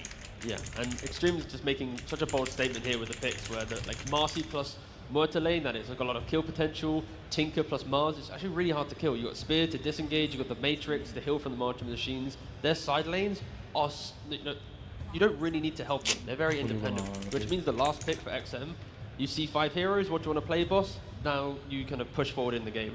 And Aurora, they have some map play where Clock can find their backlines, but because of how greedy Winona is, mid, offlane, or carry, the build is going to be the same. Maelstrom into BKB, Gleipnir, no BKB. They had to find a hero that could just be in front, because that is not Winona. And Timbersaw, a hero that we've praised so many times for Aurora, often first phase banned, was able to sneak its way through the draft and does fix some of the things that we needed. Timber is really good against Tinker, Mars, and Marcy. You just run through the map, and Muerta, such a greedy carry. So love the Timber pick. The Timber pick is great. We talked about how Aurora have looked best with Timber. Lorinov just plays it incredibly, but it's going to provide them with so much damage. But not just that, the Eternal Shroud. Once Timber gets this Eternal Shroud, he can just completely face tank the Mars Arena for his team and turn after that. They don't have the damage at the moment on XG to kill this Timbersaw. The trade-off for Aurora, though, is they don't have the damage. Timber's unkillable, technically, but where's the team fight after the first 25-30 minutes of the game? Once you enter, the average win time for Aurora, they are lacking just a little bit compared to Extreme. But the journey there, they are going to be very scary if they play behind the Timbersaw. And of course, banning out Viper from XM You need to make sure Lorinov can get through the lane. And removing this dark Ini series Cloud9 that we dikit mentioned menurut makes gue a lot of Cloud9 sense. They jing need some team gitu. fight, Gue and yakin banget also ini because they Cloud9 have jing yang menang ET and sumpah mati. Clockwork means that Clockwork is going to be played as position 4 because ET, is not a hero that can be played as position 4 as effectively. So what else are we looking for from the off lane? I'd say maybe some Visage, maybe some Beastmaster, but then you're going to have like double melee. The reason why I liked it, I thought they might pick up that Darkseer instead of Timbersaw, which I would prefer, but I want to see what they're cooking on Aurora. Now that the Timbersaw is in play as a beefy frontliner, would you be okay with switching that Wind Ranger to the offlane position so that you pick a new carry for 23 Savage instead? I've been thinking about that, but nobody did it yet because you want to have Aurora. Oh, they played it. They played Wind Ranger offlane, yeah. That's doable. You can still buy into like some aura items, I've seen like double, triple bracer into mech Greaves, and then you start to scale with your, Gleipnirs and stuff. But you can also go for more greedy items if it's a good game for it. I think it only works if they put like a Faceless Void carry, where they accept that the early game is all Timbersaw, and then eventually Winner will become a core and become relevant, and Void will have all the farm, right? But if they don't do that type of carry pick, then a high playmaking kind of map progression offlaner could also be really good. Okay. The issue with Wind Ranger as a carry here, they ban out XM Storm, that just leaves his puck in the pool of heroes we've seen played. The issue with Wind Ranger carry is she's solved quite well by XG's picks. Like, you're gonna have the arena from Mars either protecting his team or as a tool to kill her before she has BKB. Muerta has the better hero matchup, and she's gonna be pressured on lanes. Also, once they start to play into Tinker's March, Wind Ranger cannot comfortably join fights versus March if she hasn't already farmed up a couple of items. So maybe just flex it to offlane and pick the Void that you talked about, T, because it looks like that would be much better than them for them than the heroes they have now. It's like Void carry or Visage offlane is kind of where I'm leaning. Like just, Timber's going to break the early game for you, so take the buildings, that's Visage. Or secure your late game. And Nick this guy knows. Sure, break the map. You got Eidolons, you buy Drum, Vlad, it's also kind of, I guess in between the 2 points I'm making. Enigma secures your late game with Black Hole, but also takes the early game pressure with the Eidolon. So yeah, kind of meeting in the middle there and rounds out the draft nicely. Also, by kind of solving Muerta, you can just black hole her when she ulties, then your Wind Ranger is in a much better position to scale into the late game. A lot of XM's heroes have been banned so far. He doesn't, maybe he wants to bring out something new, but from what I'm seeing, maybe, it's a relatively good puck game. They don't have the real lockdown. You have early damage against the Timbersaw, against the Wind Ranger. Coil pre-BKB is going to be very effective. They got a lot of time to think about what they want to pick, but they don't need it. They'll just straight up pick that Queen of Pain. It's the damage. It's the pure damage against Timbersaw. We wanted to see this hero throughout the road to TI so many times, but nobody wanted to touch it as much. But Queen of Pain, this is the hero when we were coming into TI, every single mid laner did play it. It provides you with a lot of damage. The new build with no Shadow Strike whatsoever and limited lockdown, it feels like a really nice co-op game.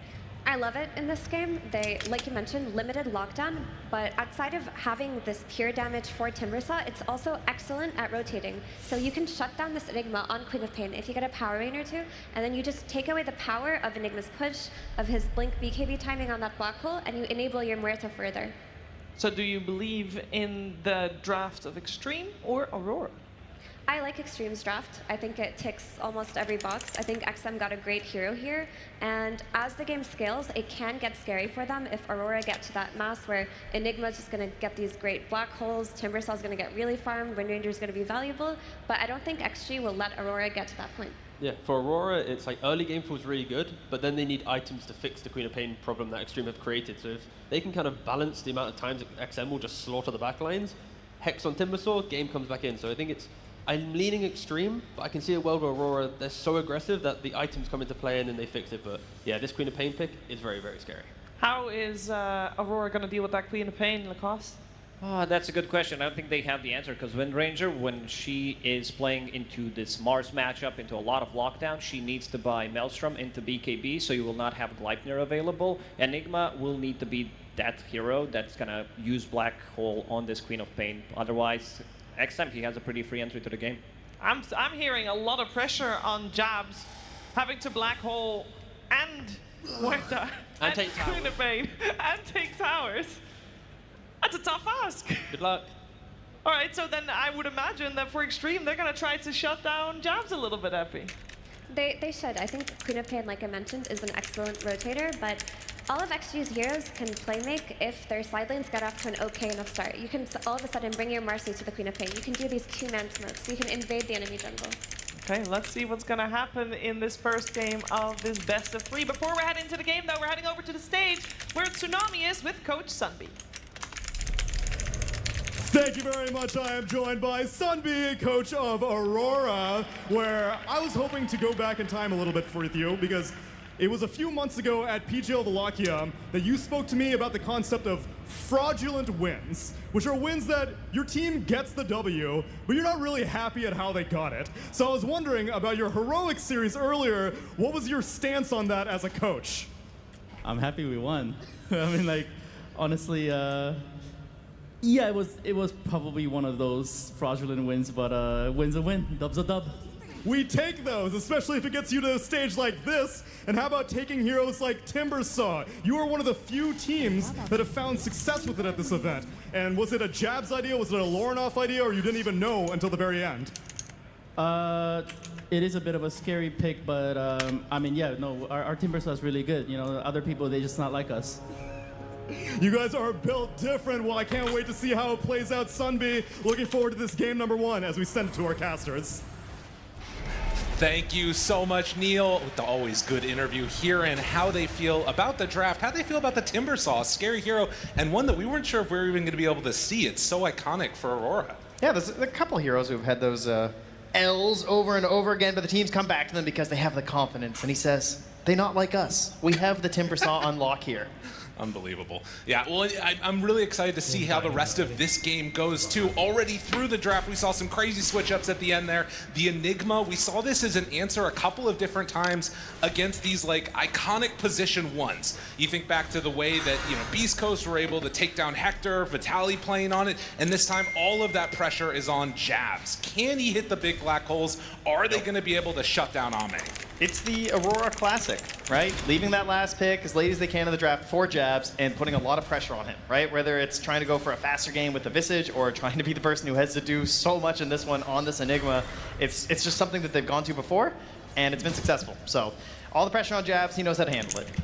We'll see how it goes. As already out across the lanes, XM playing on a Queen of Pain, another super iconic hero, and one that is probably going to create a good amount of issues early on here. We've seen these Dagon build rushes, this item that's been like completely out of competitive, but now with this masochist facet, you see it get rushed so often, and then you start getting this crazy intense burst damage out of her.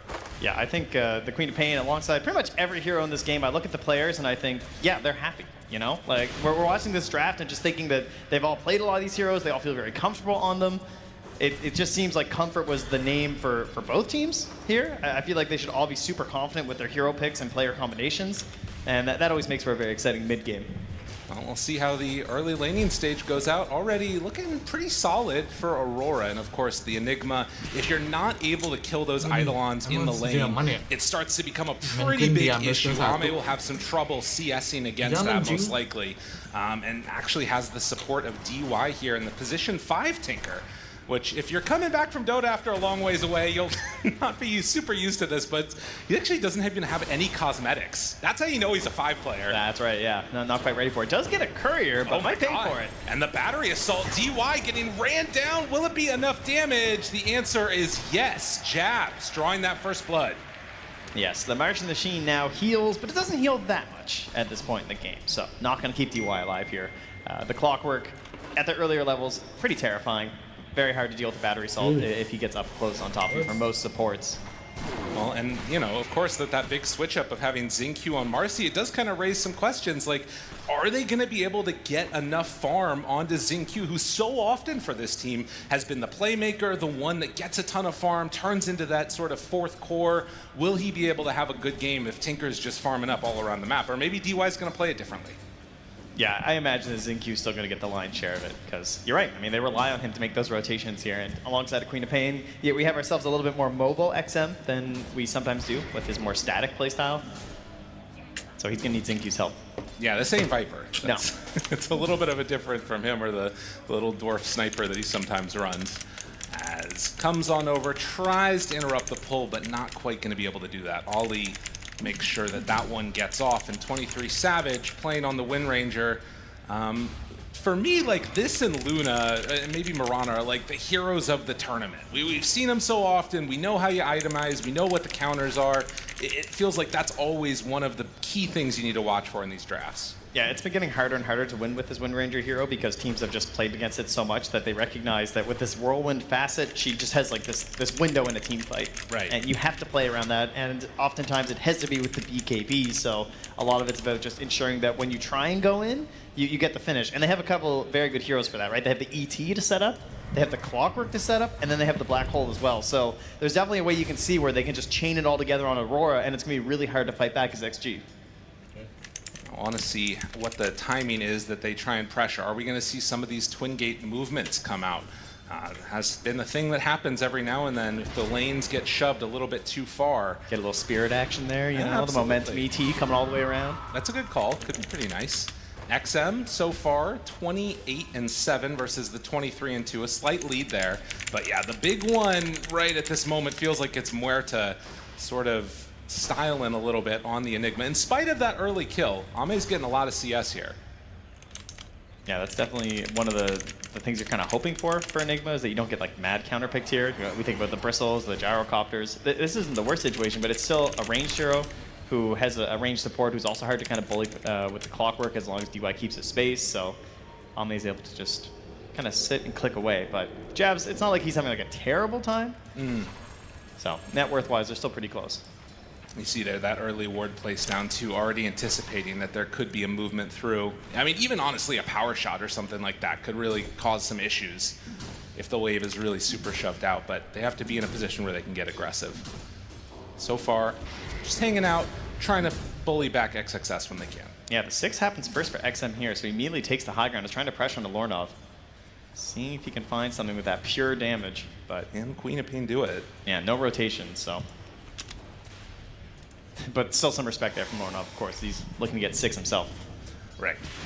Yeah, just going to whittle him down. If Lornov steps too far forward, that's a pretty easy move for a kill. The big thing to watch, 6-minute runes coming up as Q is going to stack those Ancients, and it is going to be an Arcane rune. Oh, that's so good for your first rotation as Queen of Pain. Having that faster Sonic Wave to come back. And now even glyphing the wave, wanting to run back behind it, takes a tower shot or two, but is going to bully all the way forward. Now Xingqiu is nearby, so too is Ollie. Yeah, he's close on Ollie, but Lornov is still far behind. He's still level 5.5 right now. He's a full level down on this Queen as the creeps are still coming in, so there's not really this like spirit into stomp setup because the creeps are back at the tier 1 dying. Lornov is out of XP range right now. He needs to get these creeps killed right here. If he gets this, then he missed like a full wave. Oh, like man. The range creep finally gets through. He didn't even get it off of those other ones because he had his 2 supports nearby. So brutal. Those soaking a little bit of XP means Lornov still doesn't get level 6. And you can see how rough this little window ends up being here. Some pressure onto that tower. And XM might just be able to do it again, honestly. 7-minute mark, though. Yeah, that's going to pull the supports away here. They're going to go back for these Wisdom runes, each grabbing one here. But yeah, you can see, needs to be very wary. And XM, as soon as he's off the map, you've got to play careful on these side lanes. Even if he's just farming up in the jungle, without any extra knowledge of that, I mean, could be a very easy rotation for a kill onto Aurora. And we just saw Lornov get 6. That's now level 7 there for XM in the mid. So quite the gap here. And that extra time means Jabs, he gets to his level 6 as well. Unlikely you get great usage out of this killing Ame, but if you can, it would obviously be amazing. They do bring 3 down bottom, though. Tempting fate slightly there as Ollie and Q are going to back away. Kind of like an awkward support duo to make rotations and get kills until you start getting those ultis online. Yeah, you really need the hookshot available there for Q. He's currently double stacking in the jungle, though, using his flare. So they're trying to make a big bank at Ancients. Yeah. Help out their cores. A nice way to try and set Lornov up for some more success later. But in the meantime, it's constant pressure, and this tower now down below half HP. just whittling away slightly. Little invisible play here. They're going for it. A jump forward, wanting to find him. Dispose, pulls back. Is it enough damage? He's super low, and it is. I think you even saw a blood grenade get thrown in there as they find just enough damage. Yeah, XM had one with him there just to make sure that first rotation was going to be successful. And, well, it didn't take much rotating. Just gets it right there in the mid. As 23 Savage now down bottom, matching up versus Ame. Would love to get something here. Although, again, like you said, he's getting somewhat low on 23 Savage, too. Quap does not have Sonic Wave, but a rotation with just a couple points there might make the difference. And DY forcing 23 Savage back. He actually can't get through the twin gate. He's going to have to TP back up top. So now they know that he's stuck up here. And Aurora not able to get things going their way early, off to a 3,000 gold lead at just 9 minutes. Yeah, and that's that mid tower down. Also level 8 on XM, has the 4 points in the Scream of Pain, because he took the second point in the Shadow Strike to help out with the laning stage, and it didn't even really punish him, because he didn't have to rotate. You know, he got some help coming to mid lane. He had this big level advantage over the Timbersaw as well. So this has been going very, very well for all 3 cores of XG, as you can see, as they're the ones at the top of the chart. But they're not that far behind. No. Sure, Lornov's not having the best time. But unfortunately, I guess the Enigma doesn't have the best early rotations. Neither does this Wind Ranger. We all know how greedy she feels. She wants this Maelstrom. And then into that early BKB more than likely. It's going to be hard to afford an early Gleipnir in this one. It definitely feels like they're very much taking measured losses at this point in Aurora. We just saw a smoke be used by Aurora to clear an Ancient stack. Yep. Like, so that way you wouldn't take extra damage on the Timbersaw. He could stay out on the map. All of those Ancients are now dead. It's, you know, obviously not being used to get a kill, but it's being used to generate net worth independent from that. Yeah, and some experience as well here for the support duo, right? Because again, we need level 6 here. Try and get Q as well as Ollie into those ultimates. And I think this was the other thing to consider. If we think back to that draft, there was a question on that 4th pick. Do we take Timber? Do we take Darkseer? He's so close to hookshot. They're really, really right there, but it's not going to quite be enough. 19 XP away. They're coming to invade to try and steal it away. The stacks have already been taken, though. So at the very least, making the move to clear those first, and now they're going to try and block out those camps. All right, they're under a ward here as well, as they will get 6 on the clockwork. So XM knows that they're nearby. How many of these losses can you take before you start to need to make some counter move of your own? It's only 1 kill to 1 kill, but the pressure around the map definitely being applied by XG. Yeah, and I mean, you can see XXS up there. I mean, he's 0-0-0 on a Mars at 11 minutes. Like, right. He has just been chilling. Last hit's 85 for himself. He's super wealthy. Hasn't really felt pressured. Xinq's even been rotating around, heading towards that mid lane, but no pressure coming XXS's way. And now they're just going to go right into this tower. 23 Savage very low on mana. Can't come in for a commitment. Doesn't even have a whirlwind because he's been farming. They're not sending up with the support duo. This tower is going to fall. So another tower going to be claimed by XG. Not fully extending out a lead. It's still sitting around that 3K mark, which obviously we've seen people come back from multiple times. And would not even be surprised if this was an anticipated loss given how they've been playing around it. But nonetheless, you got to imagine at some point they're going to make some type of move. Is DY? Oh, this is a yeah. lot of farm for Ame. Oh man. This is something you would love to interrupt as Aurora. This is kind of what they would be excellent at, right? Like this Spirits playing in here with ET. This is the dream, finding a giant fight like this. Hook shots in, but they're not ready. They don't have the vision for it. So this is just all going to go the way of XG. I mean, they are going back their own way to their own Ancients on the side of Aurora. So no contesting this. This is a ton of farm. Right. This is a lot of gold. And Ame going straight for a Mjolnir. Build that I haven't seen in a while, but maybe a testament to how they feel this game is going to go. They're like, all right, if Aurora's not going to fight us, we don't need to get fighting items either. We can just make the moves. And instead, XG, they're going to take the fight to them a little bit, go to engage, but again, it's just a little bit late on this move. The stacks have already been taken. Jabs is an option, though. XXS. He's just behind those trees right there. Does he realize where Jabs is at? Reveals him for the moment. Malefice down. Black hole on to 3, but there's no help nearby. TP's come help me, team. Team, please, I got them all. And there's the shackle shot. Connection out. DY in trouble. Sonic wave, but it's not quite enough to kill off Jabs. Can they look for more? Lorena finding DY. They're going to kill the Tinker. Find the finish on to Xinq. Just barely getting out of there. The Chakram's not quite on the mark. And Aurora, they're going to back away. Oh, great escape there from Xinq. Almost got 3, but Jabs, he didn't even know that he got a third here on the black hole because of the blood sport. Guy can't see in the arena and he catches 3. That's crazy. Well, not often you see the 3-hero black hole at, what, 12, 13 minutes, and then nobody surround him to help. But it ended up working out for Aurora as the TPs came in. You know what's funny about that is that Jabs had to tell his team, hey, I got them all, guys, come TP, because they couldn't see it. Yeah, they got no idea what's going on here. You can't see inside that arena. And so Malefic's down, black hole, and then, guys, I got him! Yeah, Zincu was mid going for the rebound there, so he doesn't have it in this play either, so he can't assist his team on the actual fight immediately after. 14-minute. XM stepping forward. There's a lot of heroes right there. They want that Wisdom Rune, but Q's in. And they managed to take it. Q with the Wisdom Rune. Hook shots to get out, not wanting to take this fight. Does not have that facet. That's hook up facet, yeah. Just to clear up. Just wants to escape and survive. Well, still, XG with the slight gold lead in spite of the way that fight went. Because this is the problem, right? Once Black Hole is down, you don't have that many great fighting spells.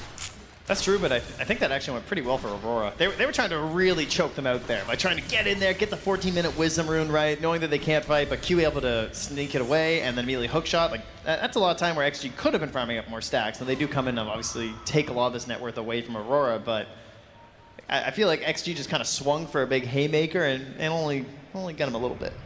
Trent, it is 15 minutes, and there is a carry with 1,100 HP in this game. Listen, Ame, you know, he's an older player. He's a fan of the classics. He doesn't even know what a Gleipnir is. That's right. He just says, "What? I will shoot. I will do the damage. My teammates are supposed to control them. That's not my job." I mean, he is very, very susceptible to getting blown up in this game if things go a little bit wrong. I'm reminded of that PA game that he had the other day. No, we don't talk about that. They're looking good in this one. It's a glass cannon build, that's for sure. If they can find Ame in these fights, he's going to be in trouble. But so far, he's either been able to stay out of them or buy some extra time for himself. Ame wanting to be that big damage dealer later, the uncrowned king. In the meantime, for the rest of the squad, it is slowly extending that lead for XG while Aurora try and build into these items that allow them to fight. Yeah, you can see right there working on that pipe there from Jabs, and then the BKB probably going to be the most important one there for 23 Savage, and we'll see how these timings match up with a potential first Roche as well. All right, will they be able to secure that and then really put the screws to them? In the meantime, XM going in, I think it was for Shiva's I saw, after finishing off the Dagon 1. Yep. So, does have the Veil coming out. It's a 5K gold lead. They have some pretty good vision here for Aurora. Have an idea of where they're moving. XM going over their wards, so they're trying to set up a ping. Q has the hook shot. All these nearby. This looks pretty good. Get him. Misses it. Not quite on the mark, and as soon as that's down, like the whole fight falls apart. Jabs TP'd in for that. He's got pipe drums right now, would love to be able to set up for a fight, but no chance to connect. Oh, that's a painful one there for Q. Someone who's been so consistent on these support roles and has clutched out many a gank for this team over the year, not able to get that one. Right. Well, and with, again, sort of the straight-up matchup here, you got to imagine that Aurora, they're seeing something in the draft, they're seeing something in how they anticipate this game going, where they're confident with it going later. They're very much willing to sort of look towards a late-game black hole as the answer. Obviously, the Wind Ranger can just be such a monster in that window as well. We'll see if they can get there. Yeah. They're not panicking, right? It's not like Jabs is rushing like Blink BKB. He finished the drums, he finished the pipe. Looks like things are going to be okay. Our support duo is extremely good at defending towers, right? As long as no one gets picked off and it's too one-sided of a fight or anything, right? ET and Clockwork are really hard to push into. Especially, like, as you pointed out, when you have a carry with a pretty small HP pool. Right. Yeah, Muerta always a little bit susceptible to that. But XG, they are going to make the move into the pit now. So the first Roche attempt of this series. And Aurora, they are smoked up. He's coming in. I mean, they have the ward here. Okay, and realizing what's going on, it will be XG smoking up now in turn. All right, we got that Blink Arena on XXS. So Aurora willing to give up towers across the map, but not willing to give up this Aegis. has that ward. He is wrapping. Eidolon's killing sentries. This is going to reveal Zing's Q's position. Now seeing him with Q, don't want to start on that Marcy. Yeah, he knows they can't hookshot him, right? Or this fight's not going to go well for Aurora, so Zing Q getting a good read on this one. He's also very tanky. Double bracer, has the crown, and waiting to chase you down with the Lance of Pursuit. And XM is going to TP for the Illusion Rune. Okay, yeah, they're like, all right, well, you know what? Nobody's taking Roche then. We're just going to leave it alone. We'll just go back to farming. Yeah, this is not Focus Fire Wind Ranger with single target abilities, so it's a little faster, but it's not fast enough to try.